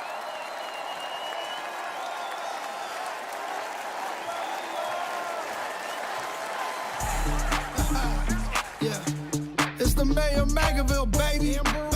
Hey, you know who we voting for? We voting Donald Trump, baby. America needs saving. America needs saving. We voting Trump, baby. November 5th, we going crazy. November 5th, we going crazy. Red pill poppin', swerving in the Trump. Republican 4G, Antifa knows what's up. Red, white, and blue, MAGA nation, throw it up. Black, white, and brown, all that above Trump. Democrat Party gon' take your freedom. Indicting our president cause they can't beat it. It's a two-tier justice system. Put America first, we the victims. FJB, FJB, FJB, FJB, FJB, FJB. Let's go, Brandon, sing it. We voting Donald Trump, baby. America needs saving. America needs saving. We voting Trump, baby. November 5th, we going crazy. November 5th, we going crazy.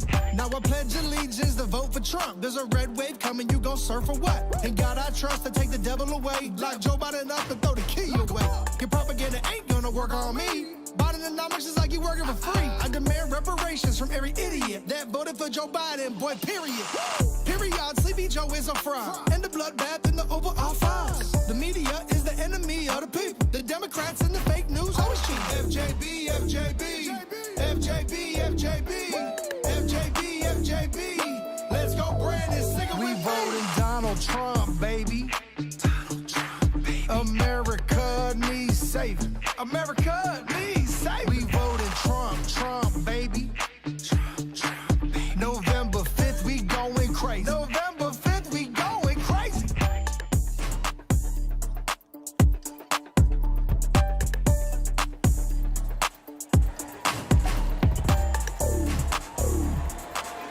Ladies and gentlemen, please welcome United States Senator Eric Schmitt of Missouri.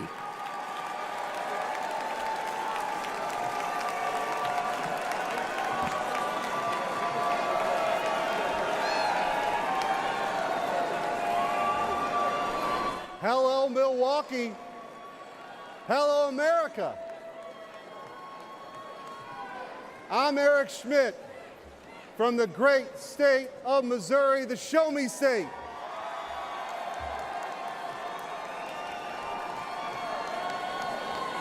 It's not lost on me how unlikely my presence is on this stage. As the grandson of a butcher, the son of a man who worked 7 days a week in the midnight shift, my blue-collar roots run deep. And I'm proud the Republican Party is the party of working families.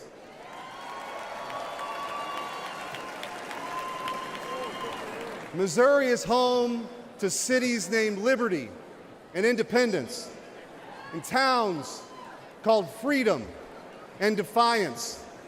So it should come as no surprise that we are sick and tired of Joe Biden and Kamala Harris. And I am here with a simple message. Enough is enough. We're ready to take our country back.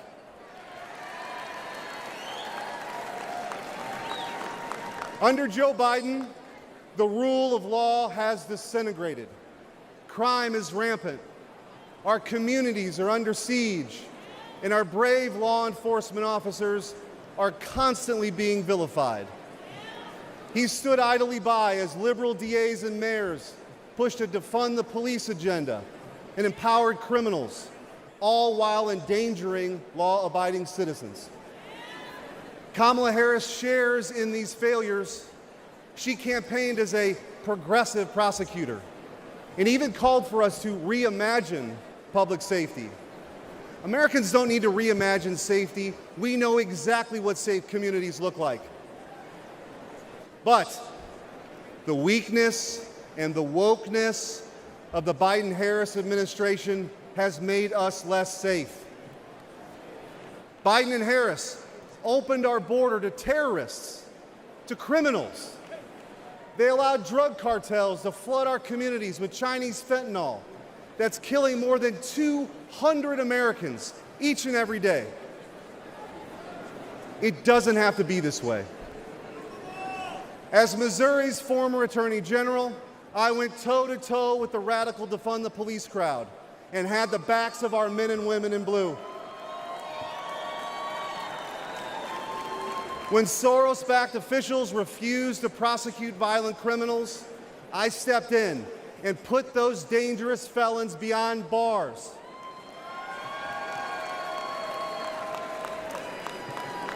And I know President Trump will do the same. He'll restore law and order. He'll unapologetically back the blue. And President Trump will secure the border once and for all.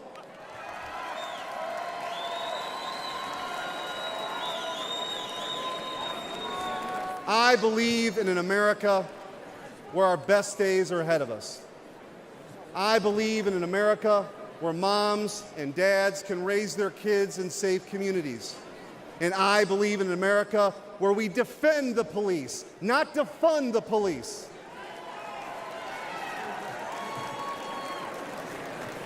President Trump will make that dream a reality.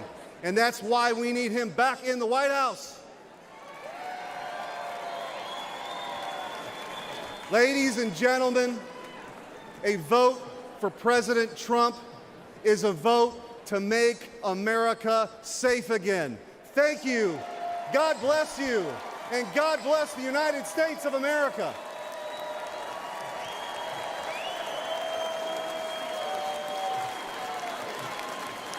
Ladies and gentlemen, please welcome United States Senator Tom Cotton of Arkansas.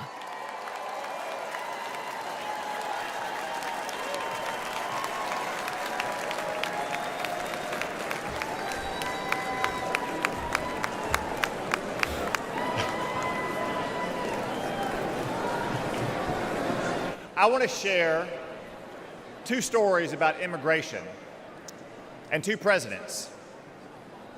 Manuel was a house painter in Arkansas and a green card holder from Mexico. He couldn't vote in 2020 yet, but his family could. Manuel proudly told his contractor that they had just cast their first votes for president. For whom? Donald Trump, of course.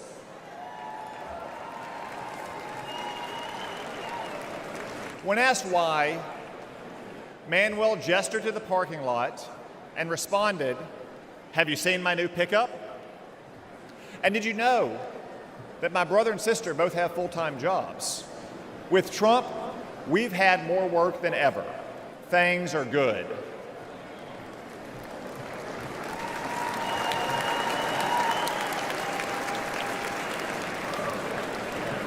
Manuel became a citizen last year, and he's excited to vote for the first time for Donald Trump.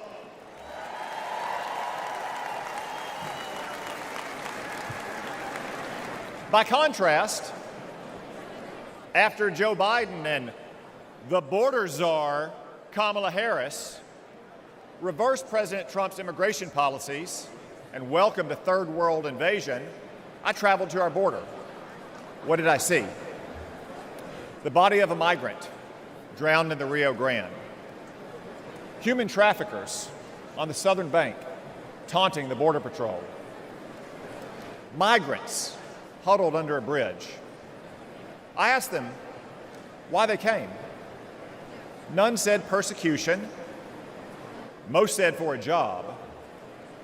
A few admitted because they could get in. Another answered with one simple word: Biden. My flight home the next day was full of these migrants. And you, all of you, paid for their tickets.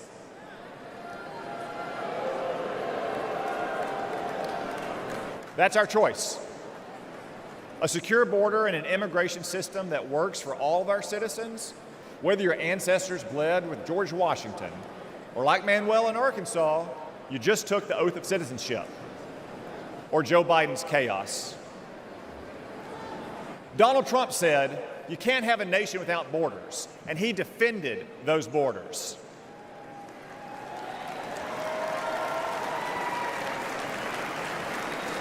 Joe Biden thinks borders are racist. Donald Trump will secure our border once again.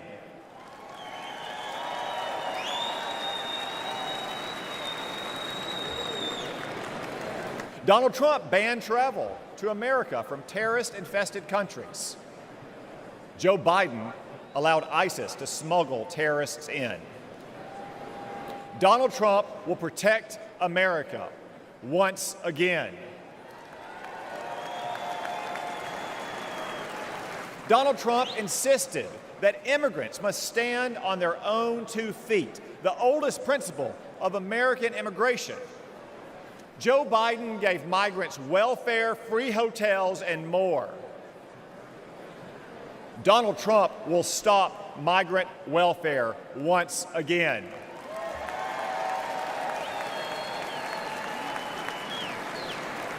Donald Trump ended bogus asylum claims. Joe Biden created an app to let illegals schedule their arrival. Seriously. Donald Trump will stop this migrant fraud once again.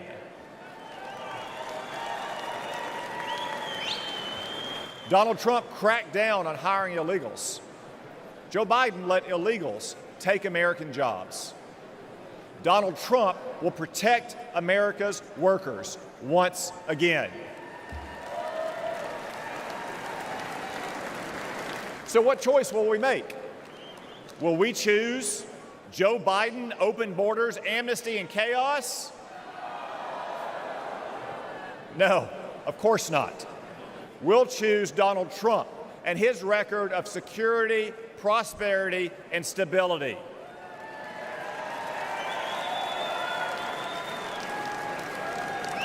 As Manuel said, things were good with Donald Trump, but everything has gone to hell under Joe Biden. But this Biden chaos will end soon, because it's time for us to elect President Trump to secure our border and to make America great again. Thank you all. God bless you. God bless the United States of America.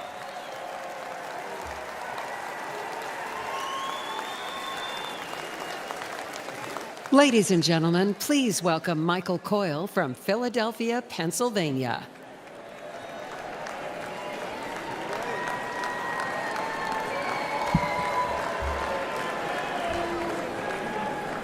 Good evening, Milwaukee. My name is Michael Coyle. I'm from Philadelphia, in an area of Kensington, one of the worst neighborhoods in America. Kensington has long struggled, but in the last few years, things have gotten much worse. Our streets are plagued by drugs.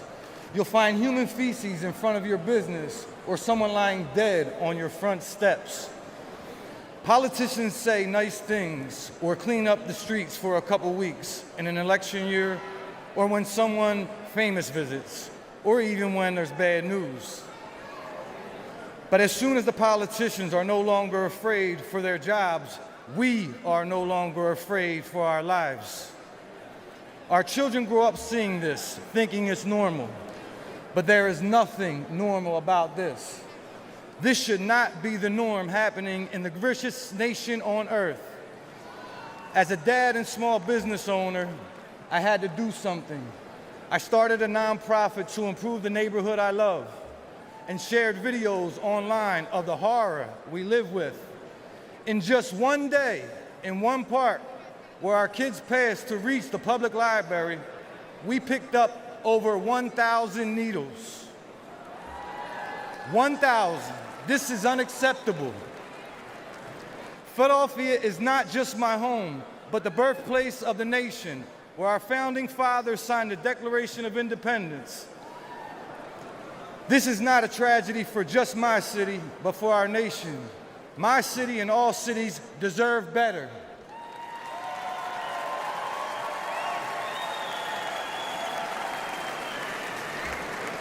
Joe Biden and Kamala Harris are the ones who opened our southern border and allowed Chinese fentanyl to pour in unconditionally. And life is only getting worse. Philadelphians aren't dying off fentanyl.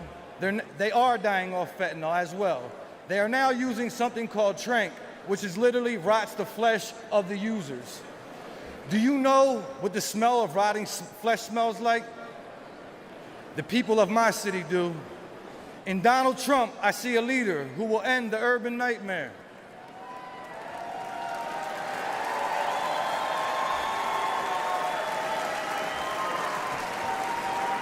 I ask you to join me in supporting him this fall, because a vote for President Trump is a vote to restore our cities and to make America safe again. Thank you. Kensington Beach for Trump.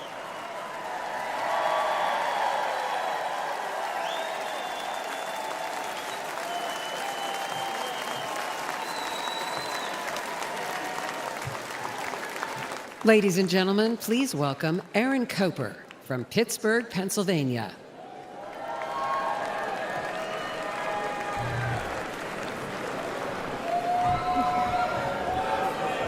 That's right.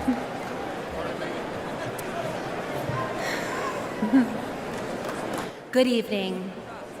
My name is Aaron Koper. I'm a grassroots organizer, a proud Republican woman, and a longtime resident of Pittsburgh, Pennsylvania. I'm here to urge Americans to re-elect President Trump and make America safe again. But I'm also here with a warning, because in recent years, I've had a front row seat to the chaos caused by Democrats and their soft on crime policies. Democrat Mayor Ed Gainey, Congresswoman Summer Lee, and especially Socialist County Executives Sarah Innamorato have demoralized and disrespected our police while unleashing criminals into our communities. The Pittsburgh Police Department has shrunk from 991 officers in 2020 to 750 at the end of last year. Response times are soaring. One city worker got mugged at gunpoint and raced to a police station, but no one was there to help. The Democrats have given Pittsburgh defund the police on steroids. The result is crime and chaos. There were 122 murders in my county in 2022, one of the deadliest years on record. Drug deaths are also near record highs. But statistics don't tell the full story. I've been chased by drug dealers on my own street. I've seen filthy tent cities pop up on my block. I've talked to business owners who find human waste, used needles, and shell casings outside their shops. I've felt the chill of fear as a woman when I'm alone in a parking garage or on the street. What the Democrats did to San Francisco, they're doing to my city. But law-abiding citizens are fighting back and saying no more. I saw this when Pittsburgh Republicans, independents, even Democrats came together to beat Soros prosecutor last November. It can happen again this November. If we stand together, we will beat the soft on crime Democrats and make our streets safe again. We can re-elect President Trump, and we can save our cities. Thank you.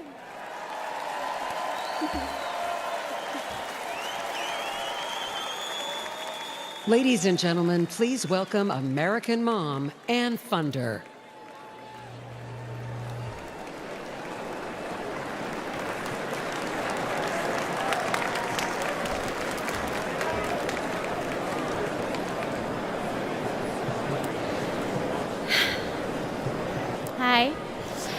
My name is Ann Fundner, and I am the wife and mother of 4 children.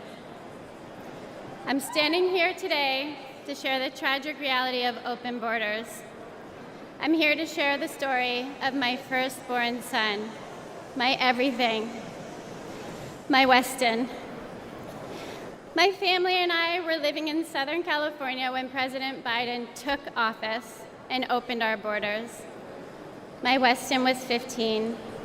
He was an amazing big brother to his 3 younger siblings. Weston attended church twice a week, played football and hockey, and he loved to surf. He had a big heart, and he lived to make people laugh. He had so many good friends. And I was always vigilant to be the best mother that I could be. I was room mom, school ambassador, and I attended all of his sports. We had family dinners and barbecues at the beach. And like most teenagers, Weston wanted to fit in. And in a moment of peer pressure, he tried something that someone gave to him, and it took my baby's life. We did everything right. I had those conversations with him, and fentanyl still found my son. And on February 27th, 2022, our lives were shattered, and our baby was gone. This was not an overdose, it was a poisoning. His whole future, everything we ever wanted for him was ripped away in an instant. And Joe Biden does nothing. I hold Joe Biden, Kamala Harris, the borders are, what a joke, and Gavin Newsom and every Democrat who supports open borders responsible for the death of my son.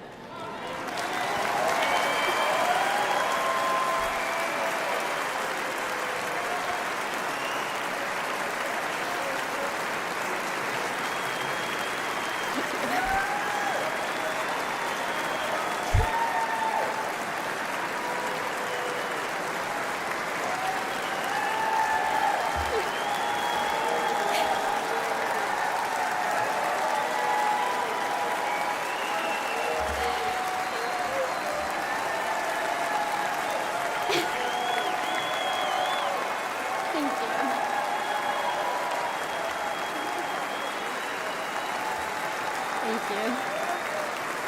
Thank you.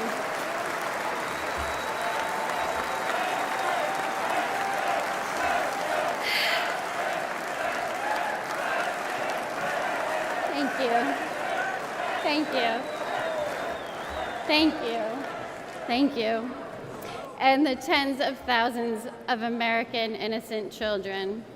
For that alone, they should be voted out of office.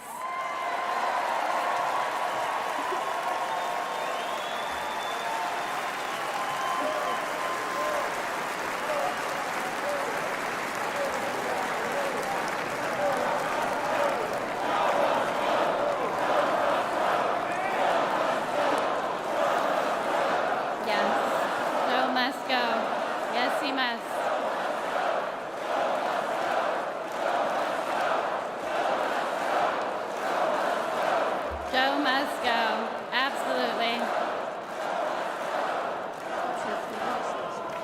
We have seen the highest number of fentanyl deaths during the Biden-Harris administration, and fentanyl is now the #1 killer of Americans ages 18 to 45, and it is quickly becoming the leading cause of death for teens, with 14 and under being the fastest growing demographic.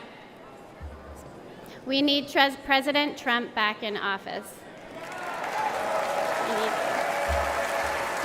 We need a president who will seal the border, aggressively prosecute drug dealers, and stop Communist China from poisoning our children.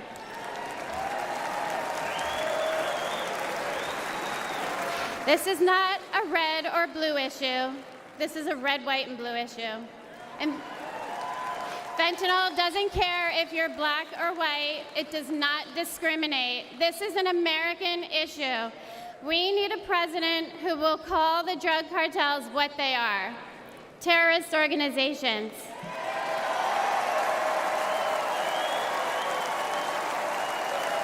This fight is not for me. My son is gone. This fight is for your children. We owe it to our children to elect a president who will win the war against fentanyl once and for all. It's too late for my son, Weston. Say his name, Joe Biden. Weston. Thank you. Thank you.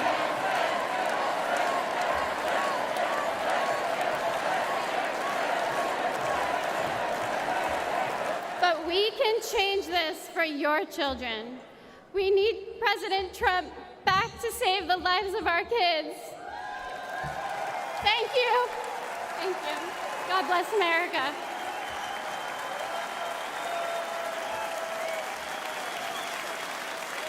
Ladies and gentlemen, please welcome the Morin family from Maryland.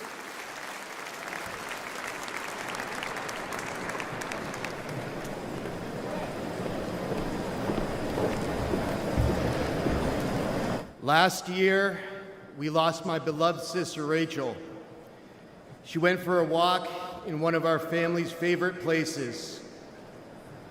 This beautiful trail was to us a safe place where we pushed our babies in strollers, where we walked together as a family, where my wife and I got married, near what would later become the spot where my sister's body was found. Rachel, a joyful, accomplished athlete and mother of 5, was raped and murdered by a suspected illegal immigrant. This was described as among the most brutal and violent offenses that has ever occurred in Harford County, Maryland history. Open borders are often portrayed as compassionate and virtuous. But there is nothing compassionate about allowing violent criminals into our country and robbing children of their mother.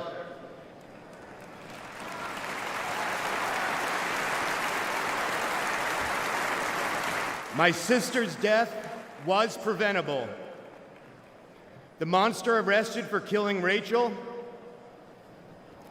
entered the U.S. unlawfully after killing a woman in El Salvador. Joe Biden and his designated border czar, Kamala Harris, opened our borders to him and others like him, empowering them to victimize the innocent. Yet, to this day, we have not heard from Joe Biden or Kamala Harris.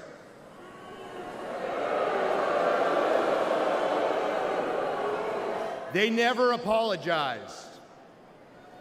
But when Rachel was killed, President Trump called my family to offer his condolences.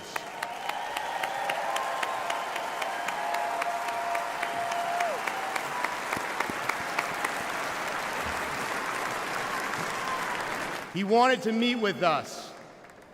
He cared. That is leadership.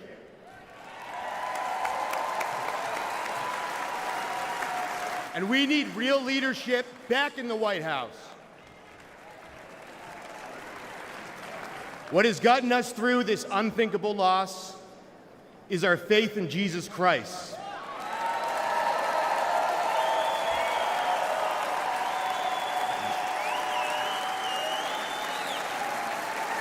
And as brutal as the murder of my sister was, I pray that her killer will find Jesus Christ.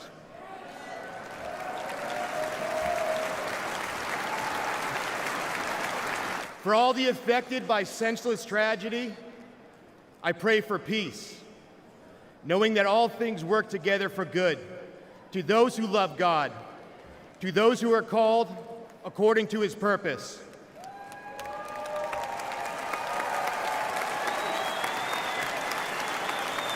I pray that we hold worldly leaders accountable for safety and justice for innocent people. I pray that we make our country safe and secure in the memory of my sister Rachel, who loved life. Thank you. God bless America. Good night.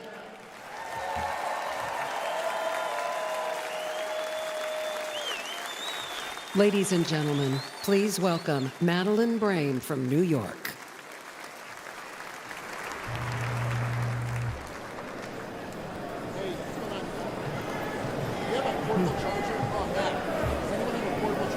Good evening, everyone. My son, Sergeant Hassan Korea, an Afghanistan War retired veteran. He received enemy fire from the Taliban, only to be murdered with a knife on the streets of New York City. The 4 assailants responsible for his death initially were facing justice, but that changed when District Attorney Alvin Bragg was elected.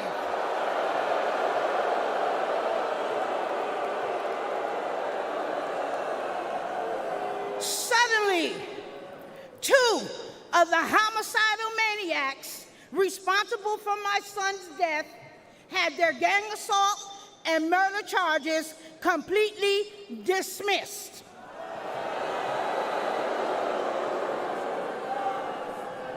One of them received 14 months time served. Alvin Bragg charged her with assault with a shoe. And another one was sentenced to 7 years.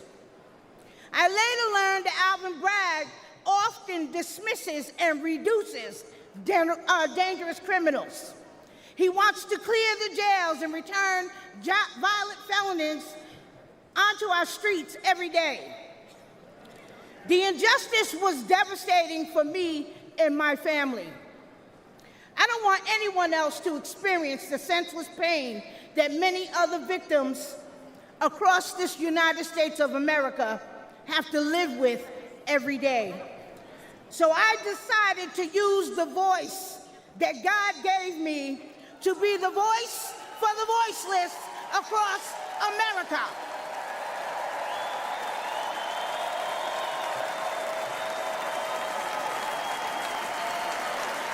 We need justice for victims, and we need accountability for prosecutors who fail in their duty.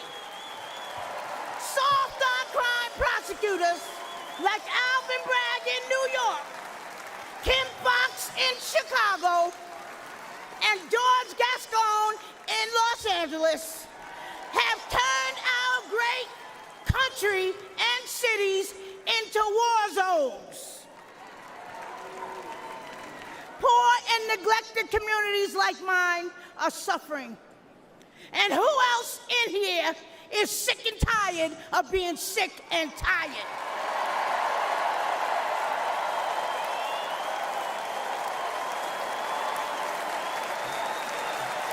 The Democratic Party that poor minorities have been loyal to for decades, including myself, all right? They betrayed us. They stabbed us in the back. Joe Biden and Kamala Harris, who claim to represent us, have abandoned us. They neglected the poor minority communities across America.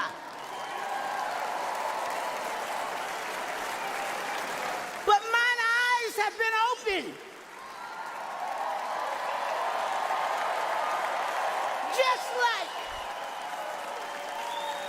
Just like so many other poor minorities across America. Donald Trump shares our values, love of God and family and country.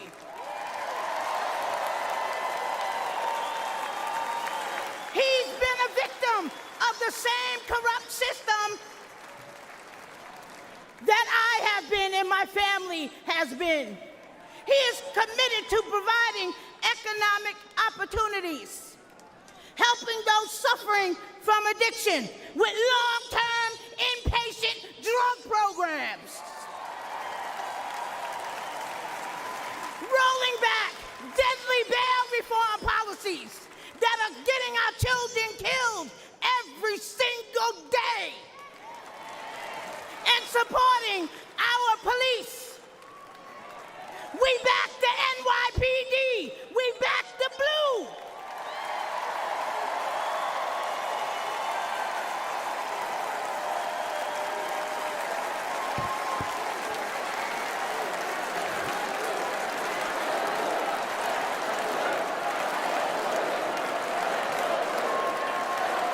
Back the blue. NYPD, black the blue. Trump was right when he said, they're after us. He's just standing in the way.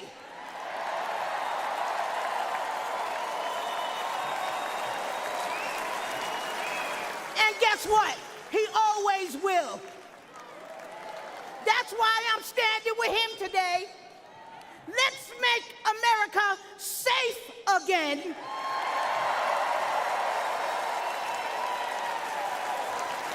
And re-elect our Donald J. Trump.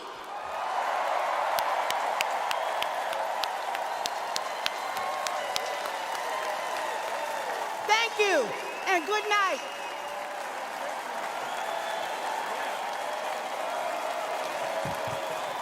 Ladies and gentlemen, please welcome Arkansas Governor Sarah Huckabee Sanders.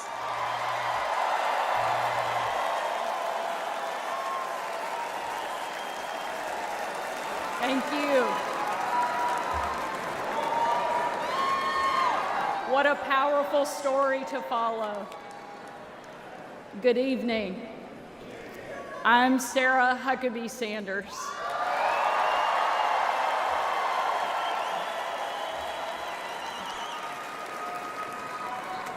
And before I get started, I want to say I have always been proud to stand with President Trump, but never have I been more proud than to stand with him right now, tonight.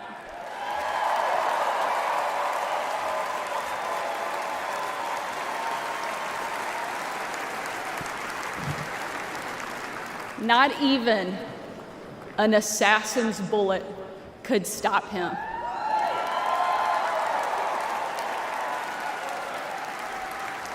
God Almighty intervened because America is one nation under God, and He is certainly not finished with President Trump.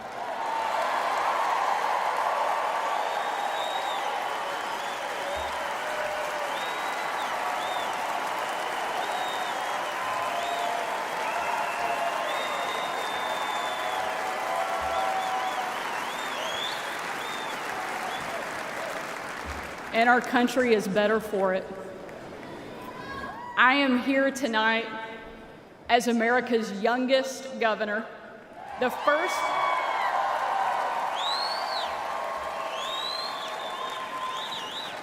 first woman to lead the great state of Arkansas.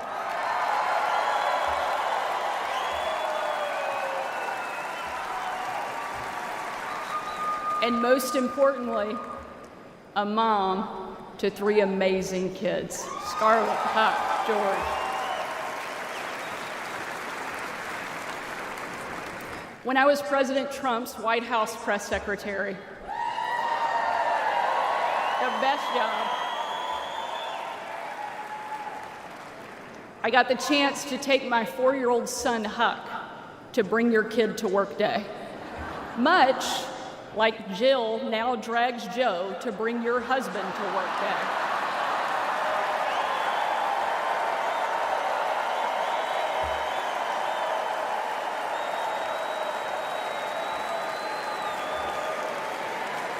And while I was briefing the president on the upcoming event in the Oval Office, all of the kids who were attending that day gathered in the Rose Garden, getting ready to meet him. And we were walking out onto that beautiful, perfect colonnade.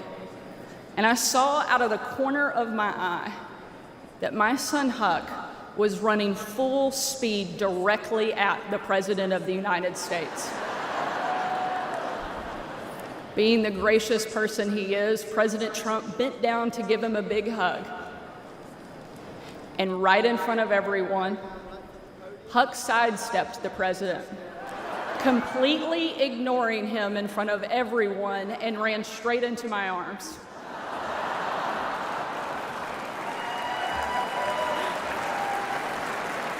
For my 4-year-old son, the most powerful man in the world had nothing on his mom.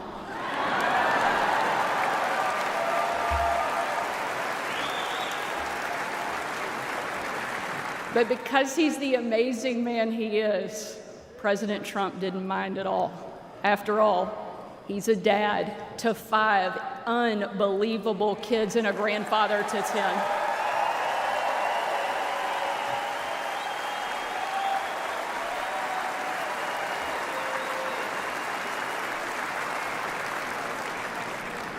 And while that story is certainly a special memory for my family, it's an even greater reminder why I support President Trump, not for me, not for him, but for my kids and for yours.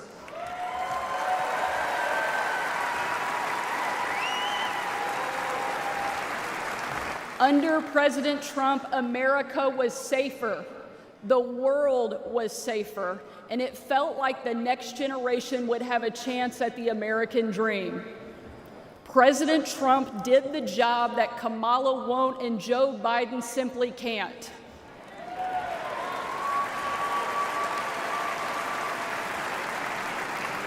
When we're honest, every American knows that we were so much better off under President Trump.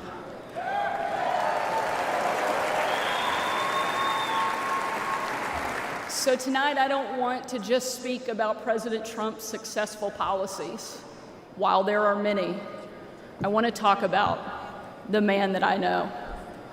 When the president hired me, I was the first mom and only the 3rd woman to ever serve as the White House press secretary.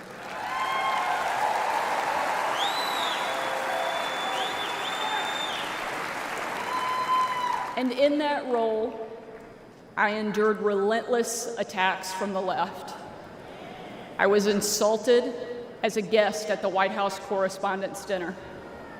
My family was denied service and kicked out of a restaurant.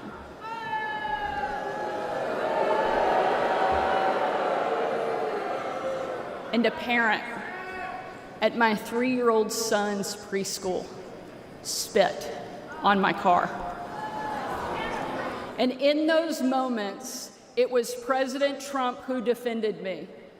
And when an MSNBC host, the author of several books on empowering women, said I was unfit to be a mother, and another MSNBC host said I was vile, not even human, and that I should be choked, MSNBC again did nothing.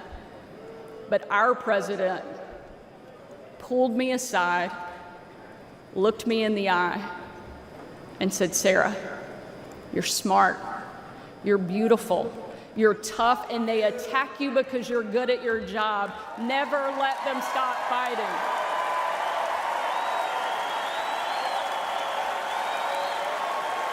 Thank you, Mr. President. Thank you.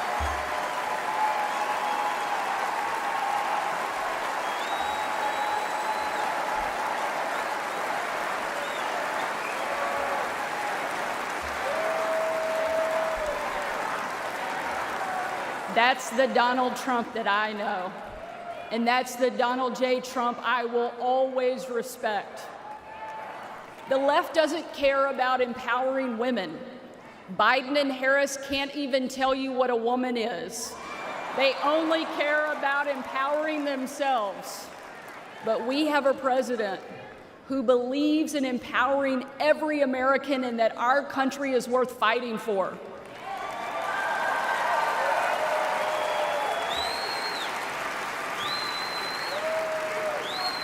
For the last 4 years, Republican governors have been leading that fight and doing what Joe Biden refuses to do. We've deployed the National Guard to the border. We've cracked down on crime and drugs. We cut taxes to give hardworking Americans a break from Bidenflation. And we empowered parents with universal school choice across the country.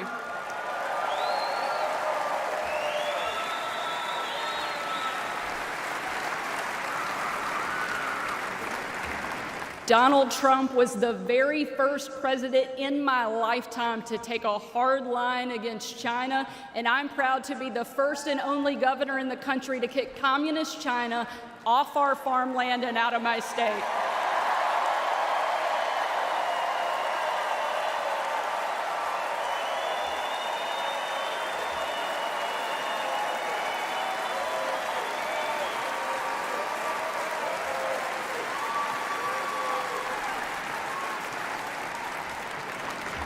President Trump is a leader, and he's the leader our country needs. And if ever there was a doubt, earlier this week, we saw just how tough, resilient, courageous, and daring this man is, and we can't get him back in the White House fast enough.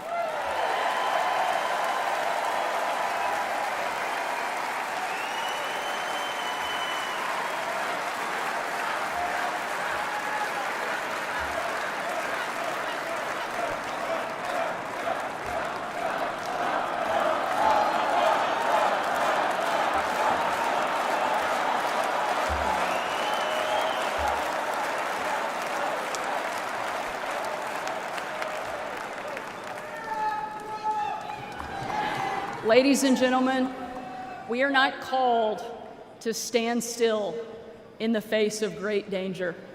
You and I were put on this earth at a moment in time to charge boldly ahead. We cannot know what the future holds, but we know damn sure who holds the future in his hands.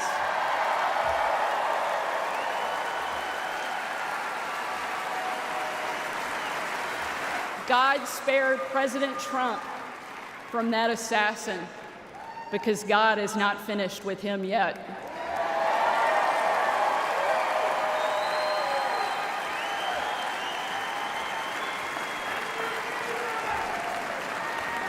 And he most certainly is not finished with America yet either.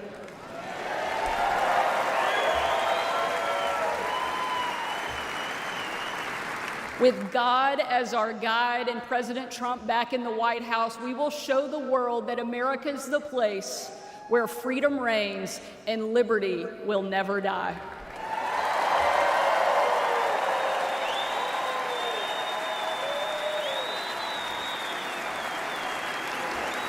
Ladies and gentlemen,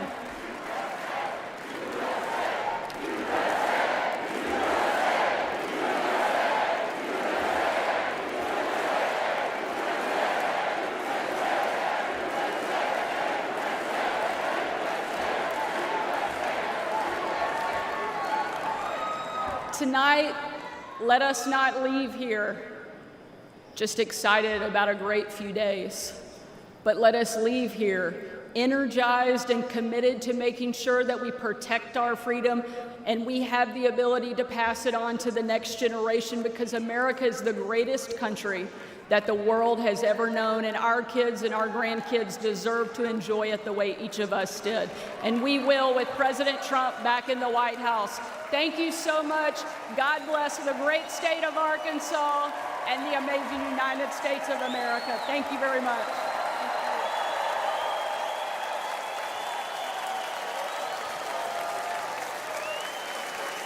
Ladies and gentlemen, please welcome former United States Secretary of Housing and Urban Development, Dr. Ben Carson.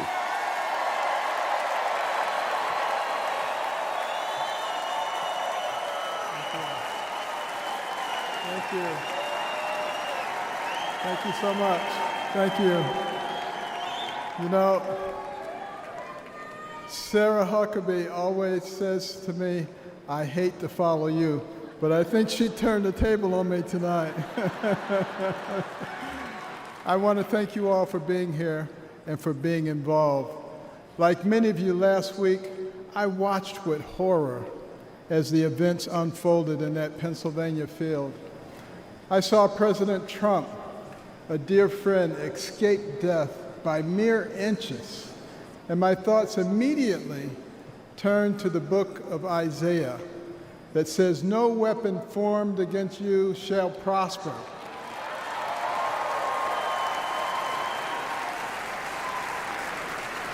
Well, let me tell you the weapons that they used. First, they tried to ruin his reputation, and he's more popular now than ever. And then they tried to bankrupt him, and he's got more money now than he had before. And then they tried to put him in prison, and he's freer and has made other people free with him. And then last weekend they tried to kill him, and there he is over there alive and well.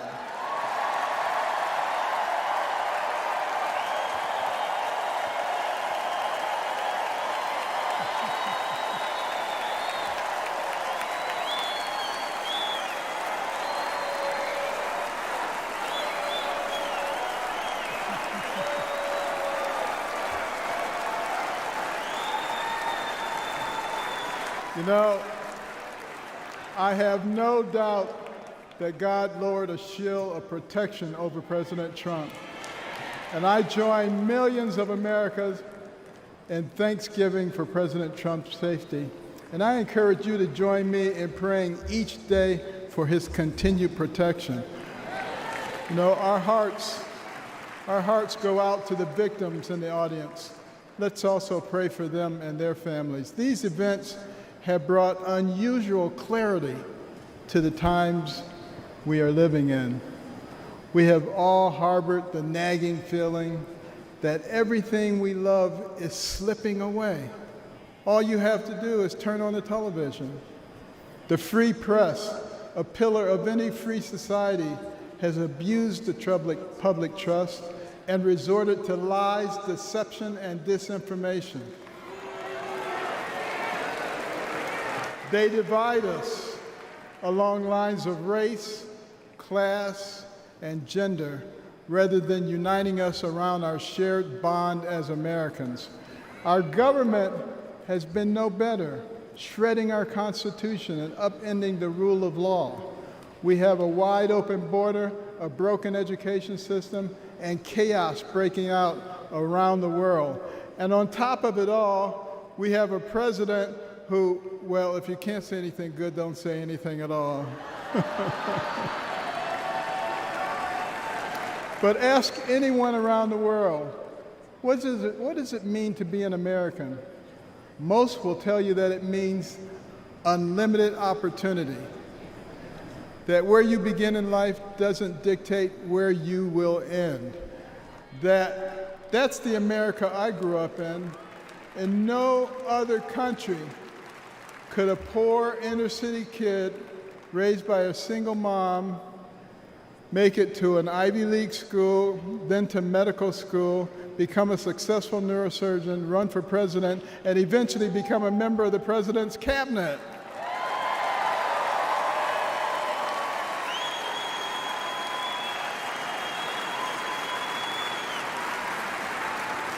You know, and as a member of his cabinet, I had a chance to work closely with him. And I got to tell you, this is a man who is a gift to us as a nation. He is very gifted, he is very smart, he is very compassionate, he cares about people. And I tell you, the first time I met him, it was before either of us got into the political arena. And we were at Mar-a-Lago, and someone came up to him and said, "Mr. Trump, Rod Stewart just walked in." And he said, "I don't care, this is Ben Carson."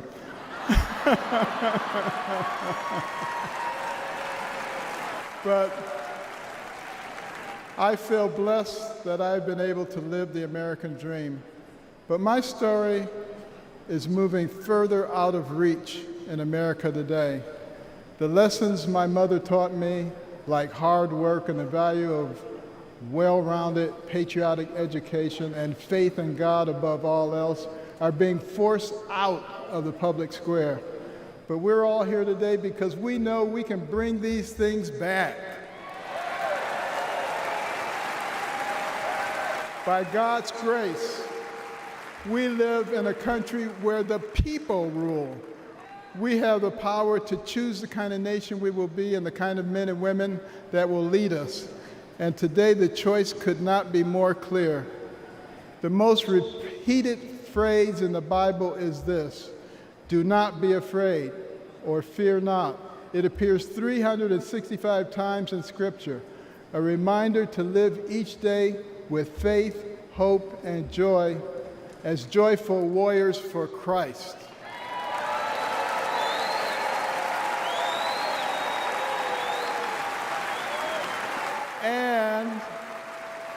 And when God is with us, nobody can stand against us.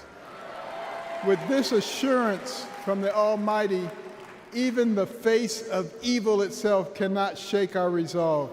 We will keep fighting, we will keep praying, and by the grace of God, we will save our country and re-elect President Trump together with Vice President Vance this November. And I want you to remember this. In 1831, Alexis de Tocqueville came to America to study our nation because the Europeans were fascinated. They wanted to know how could a nation barely 50 years old already compete with them on virtually every level. So he looked at our government and he was duly impressed by our checks and balances and separation of powers. And then he looked at our business environment. He was duly impressed by how we encourage entrepreneurship and innovation. And he looked at our educational system, and he was blown away by the fact that he could find a mountain man in the middle of the woods who could read, who could tell him about the Declaration of Independence. But the thing that impressed him the most was when he went to our churches, and he heard those inspirational sermons from the pulpits that inspired a ragtag bunch of militiamen to defeat the most powerful army in the world and gave the American people a moral base.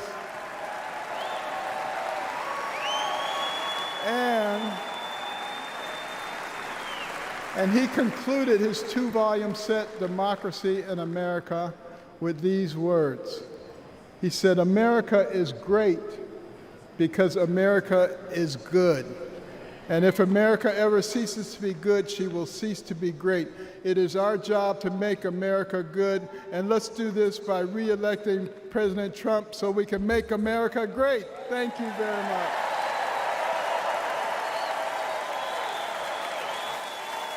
Ladies and gentlemen, please welcome United States Senator of Florida, Marco Rubio.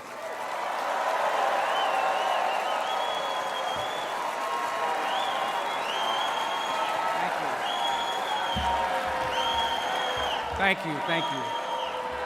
Thank you. Thank you.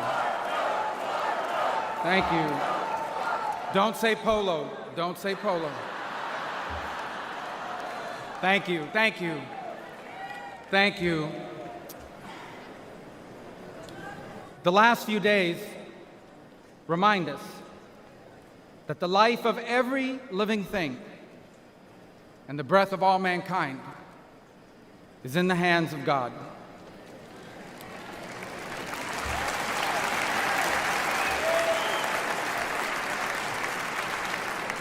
We were brought to the precipice of the abyss, and by the hand of God, reminded of what truly matters in our lives and in our country. This thing we do called politics, it matters. It's not unimportant. But it is our people who must always matter the most in everything we do.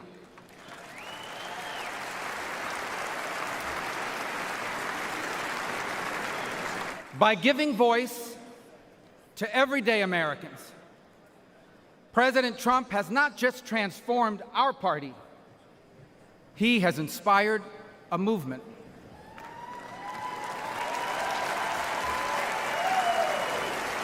A movement of the people who grow our food and drive our trucks, the people who make our cars and build our homes, the people whose taxes fund our government, and whose children fight our wars.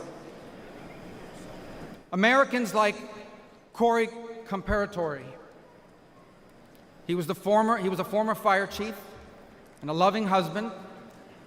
He was described as the best dad a girl could ever ask for. As a man of God who loved Jesus fiercely and looked after members of his church. Corey was one of the millions of everyday Americans who make our country great. He wasn't rich, he wasn't famous, and the only reason why we know his name and story now is because last Saturday, he shielded his wife and daughter from an assassin's bullet and lost his life the way he lived it, a hero.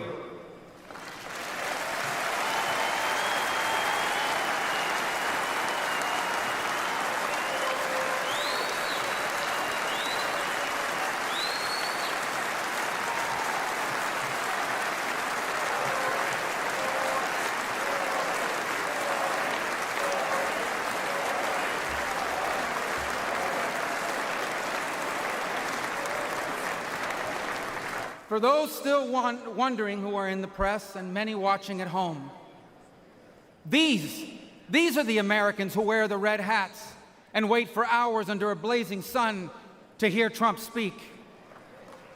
And what they want, what they ask for, it is not hateful or extreme.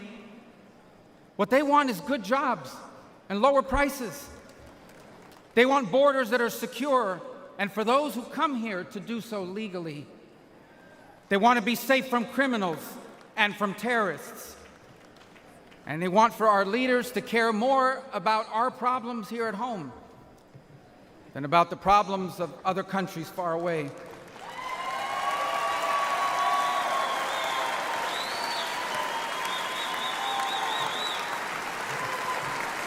There is absolutely nothing dangerous or anything divisive about putting Americans first.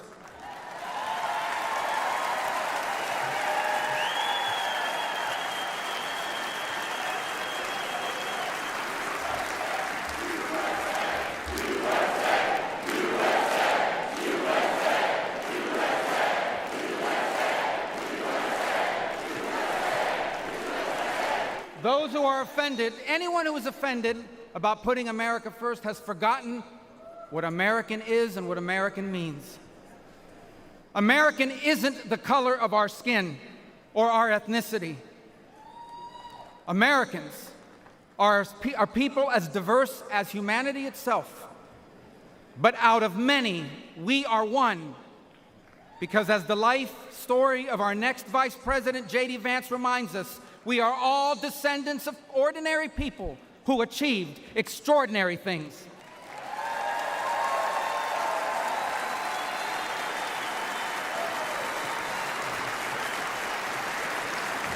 Who do we come from? We come from pioneers who ventured west to chase their dreams, and slaves who overcame bondage to claim their right to the promise of America.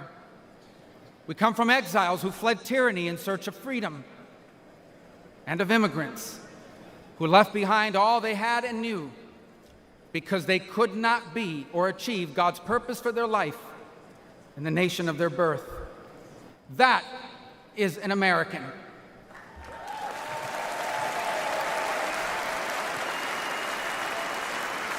And putting Americans first must be what this election is about. When President Trump was in the White House, Americans had more money and lower prices.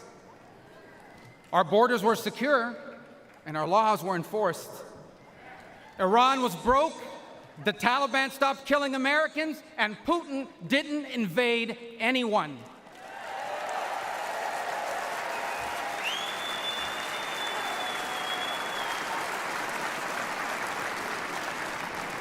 Now, under Biden, high prices devour paychecks. Criminals and drugs are allowed to flood into our country and terrorize our people. And Iran has money to support terrorists. The Taliban humiliated us in Afghanistan, and not one, but two major wars have broken out. My fellow Americans, the only way to make America wealthy and safe and strong again is to make Donald J. Trump our president again.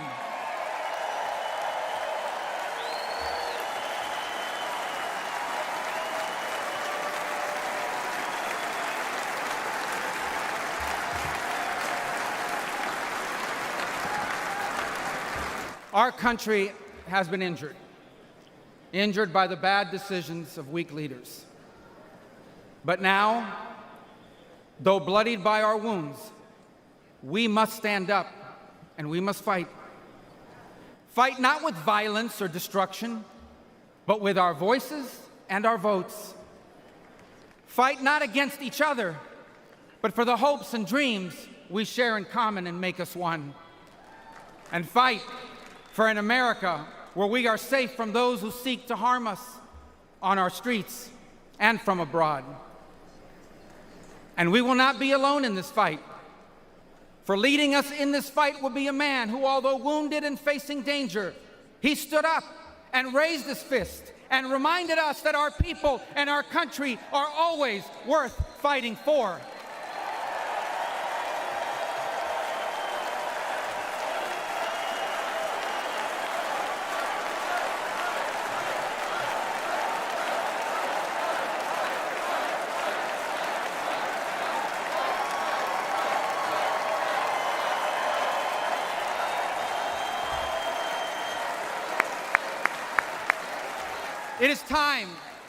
It is time to put our country and our people first again. And if we do, together, we will make our people wealthy again. If we do, together, we will make our country safe again. Together, we will make Donald Trump our president again.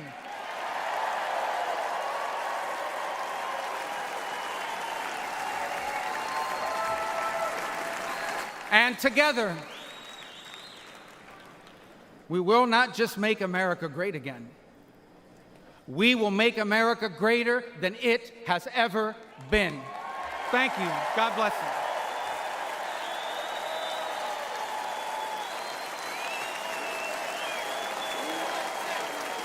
you. Ladies and gentlemen, please welcome Laura Trump.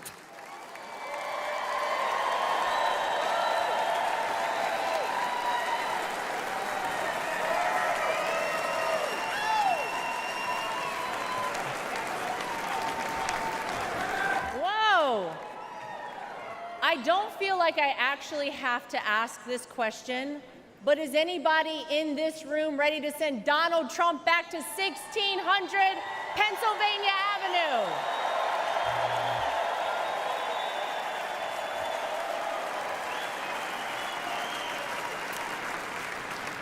Well, it may not be a surprise that I actually had a very different speech that I was prepared to give up here tonight. That all changed at 6:11 on Saturday evening. Nothing prepares you for a moment like that. Our family has faced our fair share of death threats, mysterious powders sent to our homes, tasteless and violent comments directed towards us on social media, but none of that prepares you as a daughter-in-law to watch in real time someone try to kill a person you love. None of that prepares you as a mother to quickly reach for the remote and turn your young children away from the screen so that they're not witness to something that scars the memory of their grandpa for the rest of their lives. The prayers and well wishes we've received over the last 72 hours have been overwhelming, to say the least.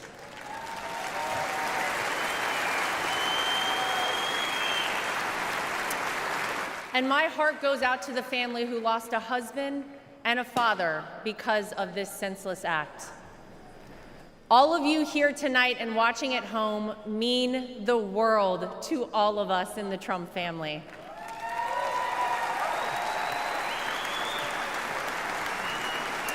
If Donald Trump has shown us anything, it's that when it feels impossible to keep going, those are the times we must keep going.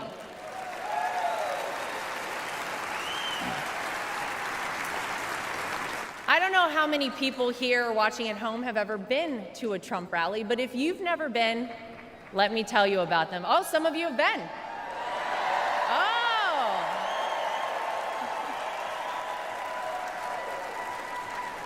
Regardless of how the media have painted these rallies, you would be hard-pressed to find and to join a happier group of people coming together over their love for the greatest country on earth, the United States of America.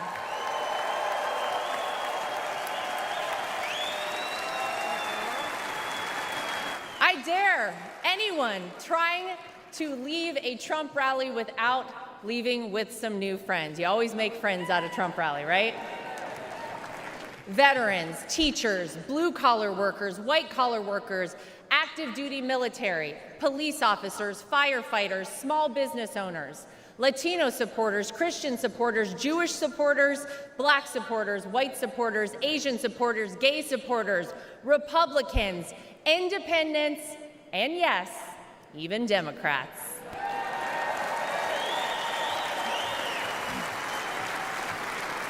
At a Trump rally, you're not viewed as your profession, your religion, or the color of your skin.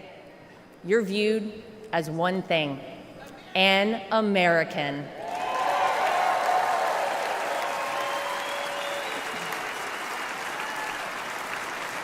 Last Saturday was a jarring reminder that we, as Americans, must always remember: there is more that unites us than divides us.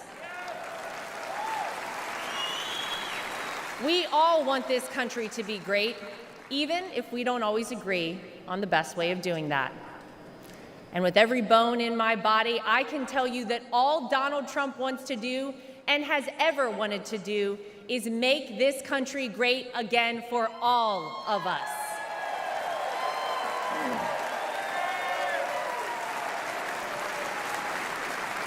Proverbs 28 reads, "The wicked flee, though no one pursues, but the righteous are as bold as a lion." And that truly epitomizes Donald Trump. He is a lion.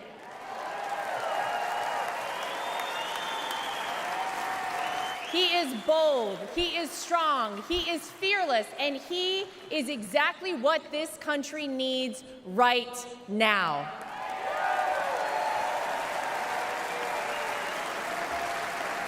Let's not forget what life actually looked like under President Donald Trump. Trade deals across the world that benefited our economy, allied countries paying their fair share, a safe and secure southern border, record low unemployment rates for African Americans, Hispanic Americans, Asian Americans, and women, record investment in historically black colleges and universities, the creation of the United States Space Force, the most comprehensive prison reform in decades. How about the peace agreements in the Middle East that they said would never happen?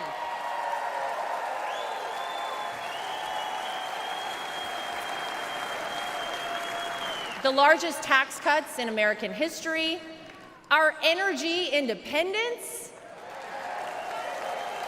massive amounts of red tape cut, and no new wars when Donald J. Trump was president.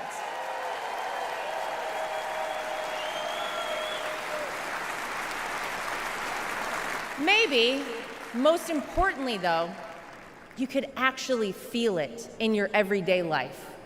Now, you didn't have to love everything that he tweeted, but you cannot deny you were better off when Donald Trump was in office. Americans were finally able to start saving money. Home prices were affordable, and gas hit a low of $1.87 a gallon.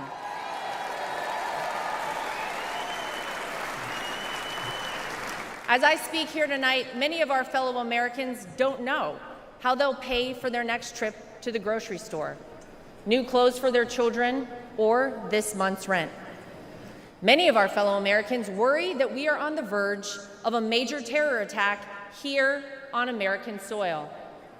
Many of our fellow Americans don't think their own children will be able to establish a better life than they themselves currently have. Many of our fellow Americans are right now sitting and wondering how on earth this country could have moved in the wrong direction and so quickly. The Democrats and the media know that they cannot convince you, the American people, that your life is better off now, because it's not. So what will they do? They'll try to sell you on some outrageous narrative about the terrible things that Donald Trump will do if he becomes president. But you don't have to imagine what it would be like. All you have to do is remember what it was like.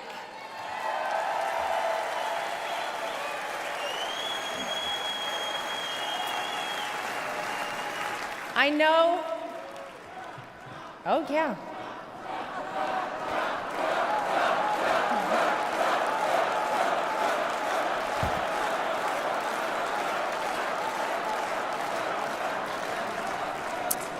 I know what you hear out there about Donald Trump. I know what you read, what the media tells you, and what out-of-touch celebrities on the left say about this man. But when I look at Donald Trump, I see a wonderful father, father-in-law, and of course, grandfather to my 2 young children, Luke and Carolina.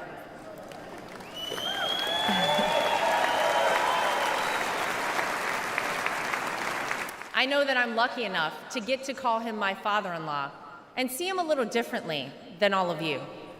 But it's through that lens that I sometimes wish more people could see him. This is a man who has sacrificed for his family and a man who has truly sacrificed for his country.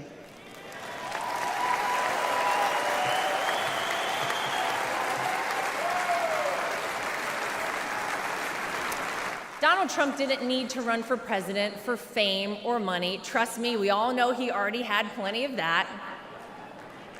I'll tell you why he did it and why he continues on, even in the face of the unthinkable. Because he loves this country.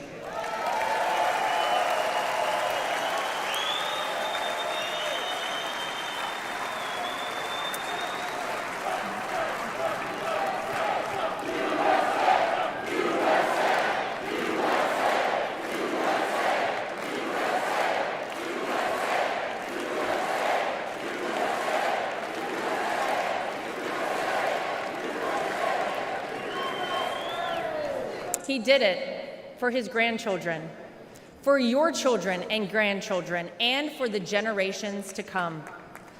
I have seen this man dragged through hell and back, in and out of courtrooms, indictments, impeachments, mugshots, and even an assassination attempt.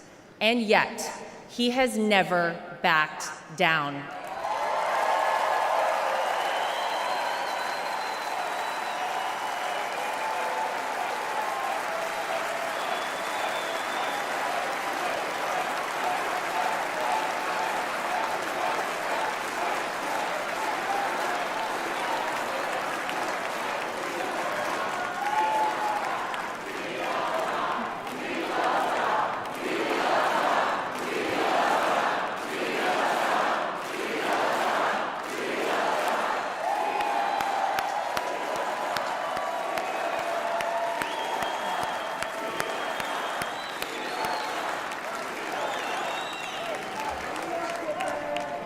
I'll never forget watching my 2 children run up to him with their drawings and hugs for Grandpa, just moments before he took the elevator down in Trump Tower to address the media the day after his wrongful conviction. Despite everything else he had going on, he had no other focus in the entire world, just a man relishing time with his grandchildren. It's a side of Donald Trump that not enough people get to see. Maybe you got to see a side of Donald Trump on Saturday that you were not sure existed until you saw it with your own eyes. Martin Luther King Jr. once famously said, "The ultimate measure of a man is not where he stands in moments of convenience and comfort, but where he stands at times of challenge and controversy."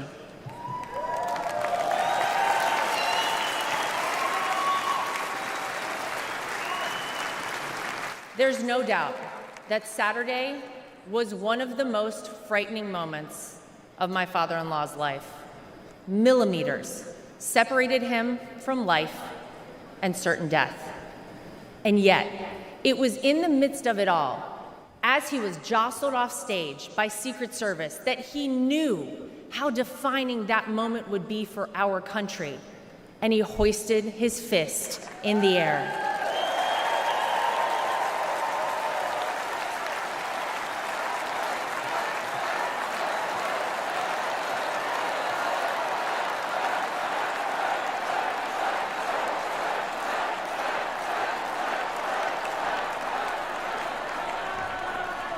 It was not just for the audience at the rally, not just for his supporters tuning in, but for all of America. And as a signal to the world that no matter what, America will always prevail.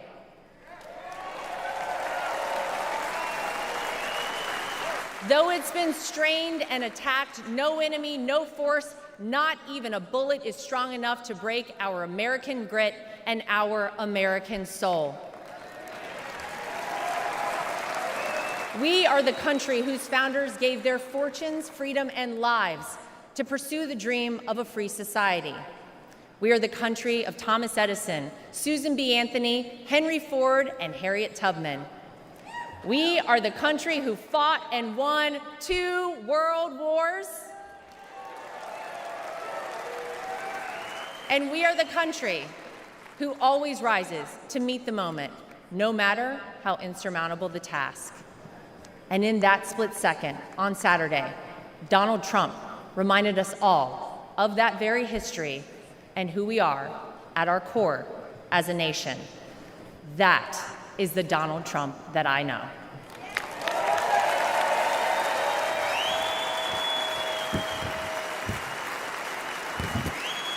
He is an American who conquered the business world, an American who made himself a household name, an American who was beloved by politicians and fellow celebrities for decades until he ran for office with an R next to his name.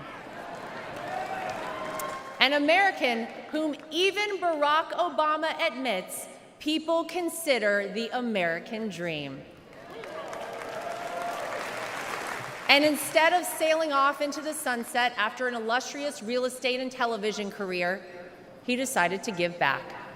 He decided to bring some of the things that had made him so successful in life to all of you in order to improve the lives of all Americans. Black, white, brown, gay, straight, all Americans, because that's the man that Donald Trump is.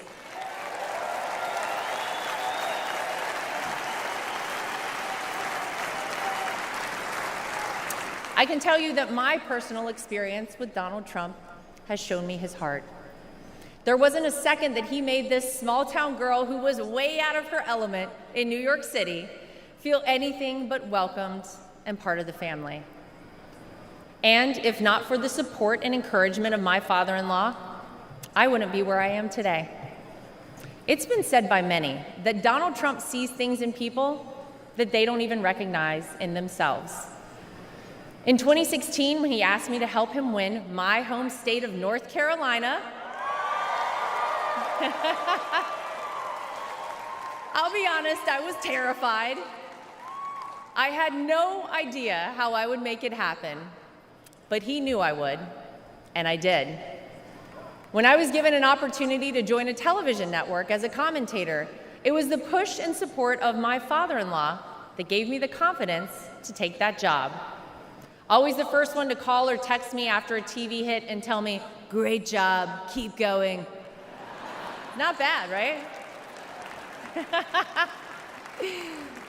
Or even a few months ago, when he called and asked me to be the co-chair of our party.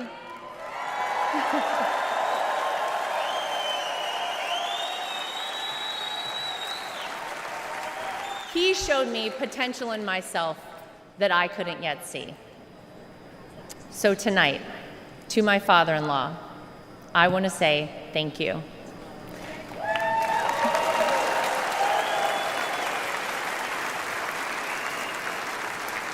Thank you for your resilience. Thank you for continuing on. Thank you for raising wonderful kids. Thank you for being an amazing grandfather. Thank you for never giving up on me. And thank you for never giving up on our country.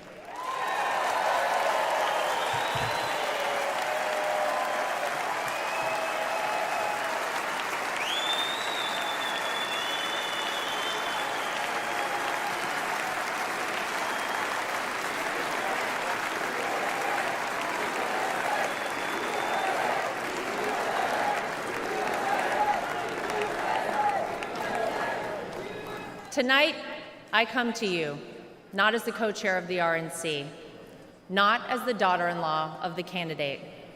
Tonight, I come to you as a mom and as a citizen of this country. For those of you watching who have never voted for Donald Trump, I know what the media and his political opponents have tried to tell you about this man. Believe me, I have seen and heard it all, but I have also seen the truth.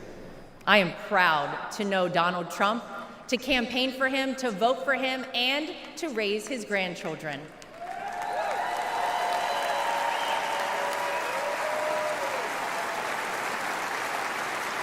He will do what is necessary to protect you, protect your family, and protect this country. Because Donald Trump wants us all to be successful, to be safe, to be happy, to be strong, and to be great again.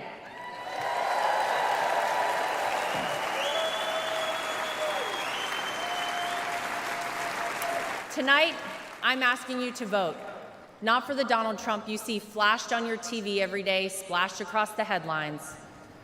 Tonight, I'm asking you to vote for the Donald Trump that Luke and Carolina call Grandpa.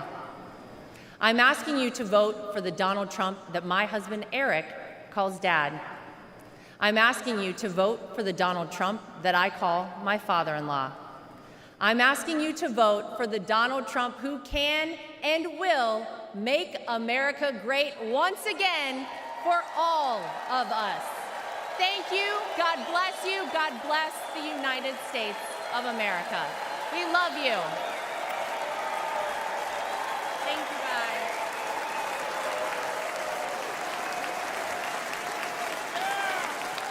Ladies and gentlemen, please welcome back the chairman of the Republican National Committee, Michael Whatley of North Carolina.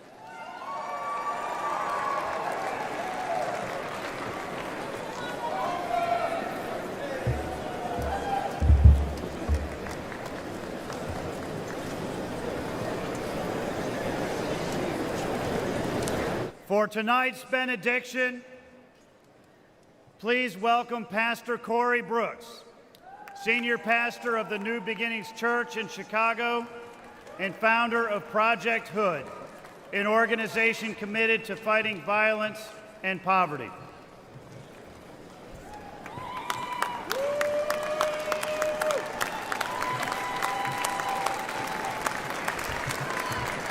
All right. If you wanted to end on a boring note tonight, with no emotion on a benediction or a powerless benediction, then you probably shouldn't have invited a black pastor from the south side of Chicago.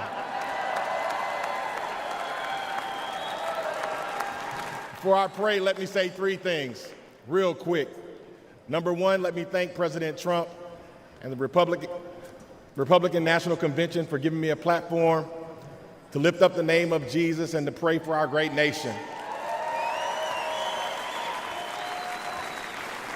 Number two, I'd be remiss if I did not give the great state of Illinois and Chicago and the South Side a shout out. O Block, Opportunity Block. And number three, I want you to make the biggest noise in just a second. I want you to raise your signs, blow your whistles, and give God the loudest shout of praise on the count of three. And somebody may say, why? Because this week we could be having a week of mourning. But because God did not let any of those things be, this is a week of celebration and a week of life, a week of democracy and liberty. So I want to ask you on the count of three to make the loudest noise you can and let the world know that we serve an awesome God. Are you ready? Come on, are you really ready tonight? 1, 2, 3. Yes, yes, yes.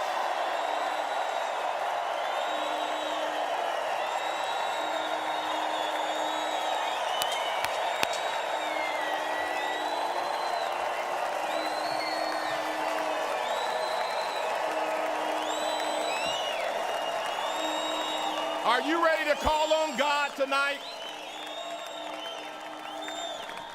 Heavenly Father, we come before you today with grateful hearts as we gather for this Republican National Convention. We thank you for this moment to seek your guidance. As I stand before you, many believe America is in trying, divisive times and has not been her best. We know this to be true. We have not been steady, firm, resolute. Too many of us have forgotten how to be Americans. I see this on the south side of Chicago where I'm from. But I refuse to give up. Why? Because I still see the yearning fire within us to be better Americans. Lord, we ask for your divine presence to bless every heart and mind. Grant us wisdom and courage and discernment as we chart the path of our beloved country.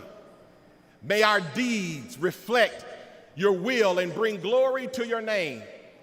We pray for strength to better our individual selves so that we may bless those around us. Let us be reminded that we are one nation under God, indivisible, with liberty and justice for all. Father, we lift up our citizens and leaders to you. Let them be guided by your truth. And may their actions honor the values upon which this great nation was founded. Let us remember the words of Isaiah chapter 40, verse 31. But those who hope in the Lord will renew their strength. They will soar on wings like eagles. They will run and not grow weary. They will walk and not faint. Empower us to rise, persevere, and to pursue excellence. Lord, bless our great nation, from Project Hood on the south side of Chicago to all four corners of the great nation, from the hills of West Virginia and Tennessee to Beverly Hills in California, all the way to the homies in Los Angeles and the homies on the west side of Chicago. May we renew our Americanness and strive to uphold your word. With you, Lord, all things are possible. I said all things are possible. All things are possible. In your mighty and matchless name, Jesus, we pray. Let everybody say amen. God bless you and God bless America.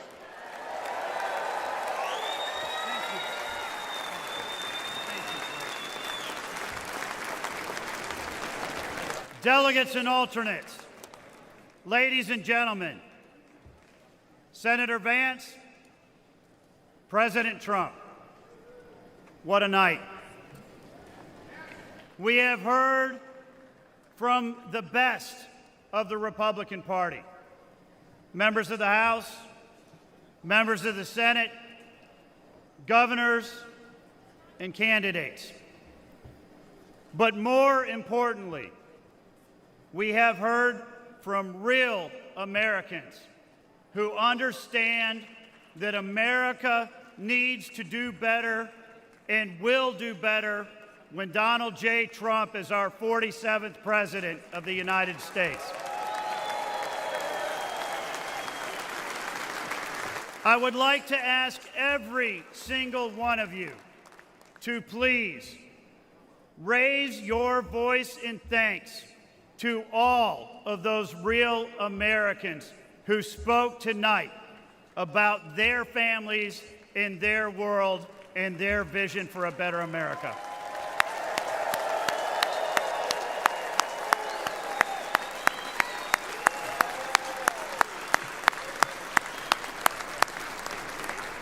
At this time, the chair recognizes the delegate from the state of Indiana for the purpose of offering a motion.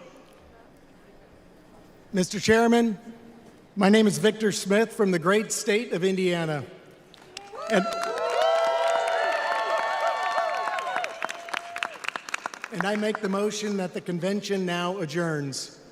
The question now occurs on the motion to adjourn. All those in favor signify by saying aye. Aye. All those opposed signify by saying no. In the opinion of the chair, the ayes have it, and the motion is adopted. Accordingly, this convention stands adjourned until 5:30 p.m. tomorrow.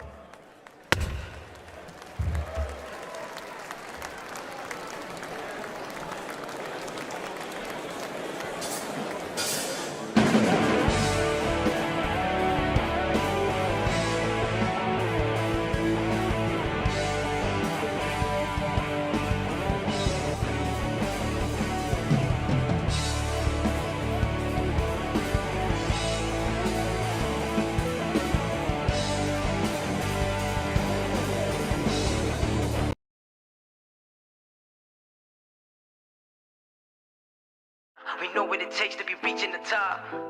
We reaching the top. We reaching the top. We know what it takes to be reaching the top. Lower the lights down. Hand over my crown. Hand over my heart. I do this for my town. I do this for my crowd. So turn me up real loud. My time, my time. None of you people can tell me to stop. Turning the track up. I'm never going back down. Hand over my heart.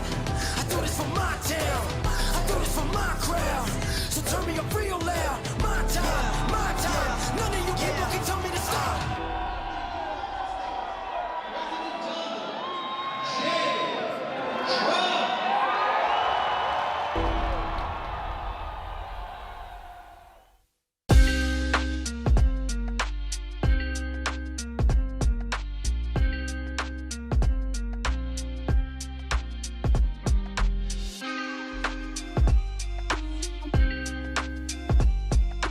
Today I'm joining RNC co-chair Lara Trump to humbly ask if you could chip in $5, $10, or $25.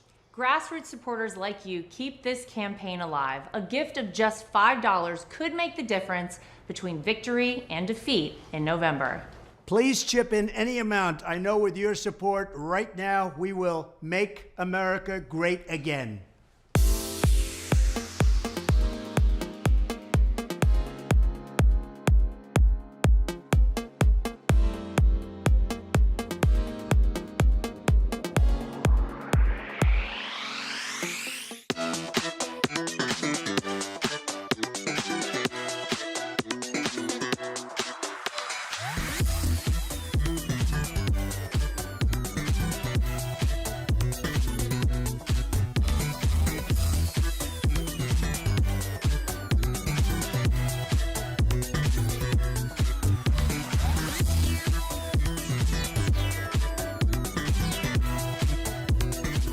From the very first day that we take back the White House from crooked Joe Biden, the worst president in the history of our country, I believe that we're going to have 4 of the greatest years in the history of our country.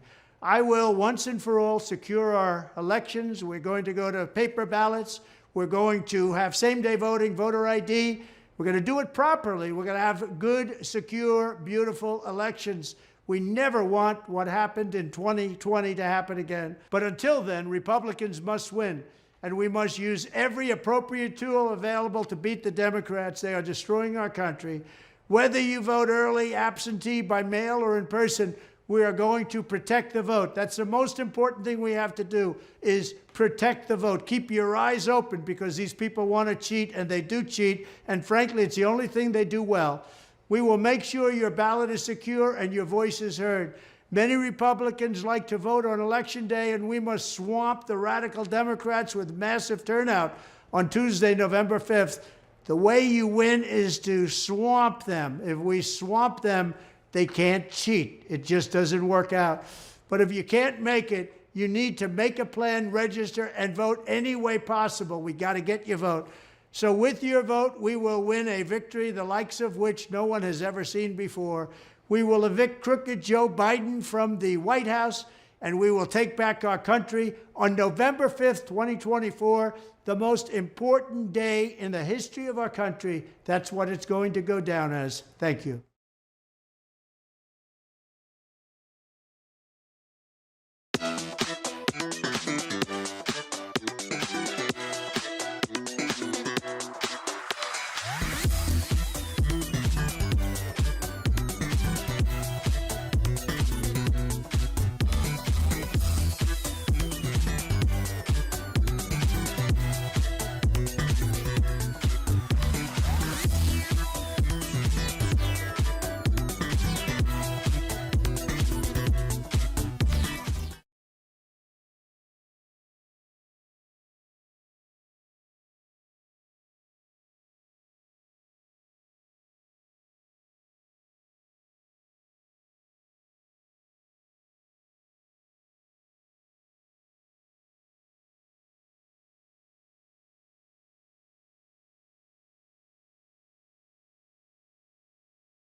Yeah.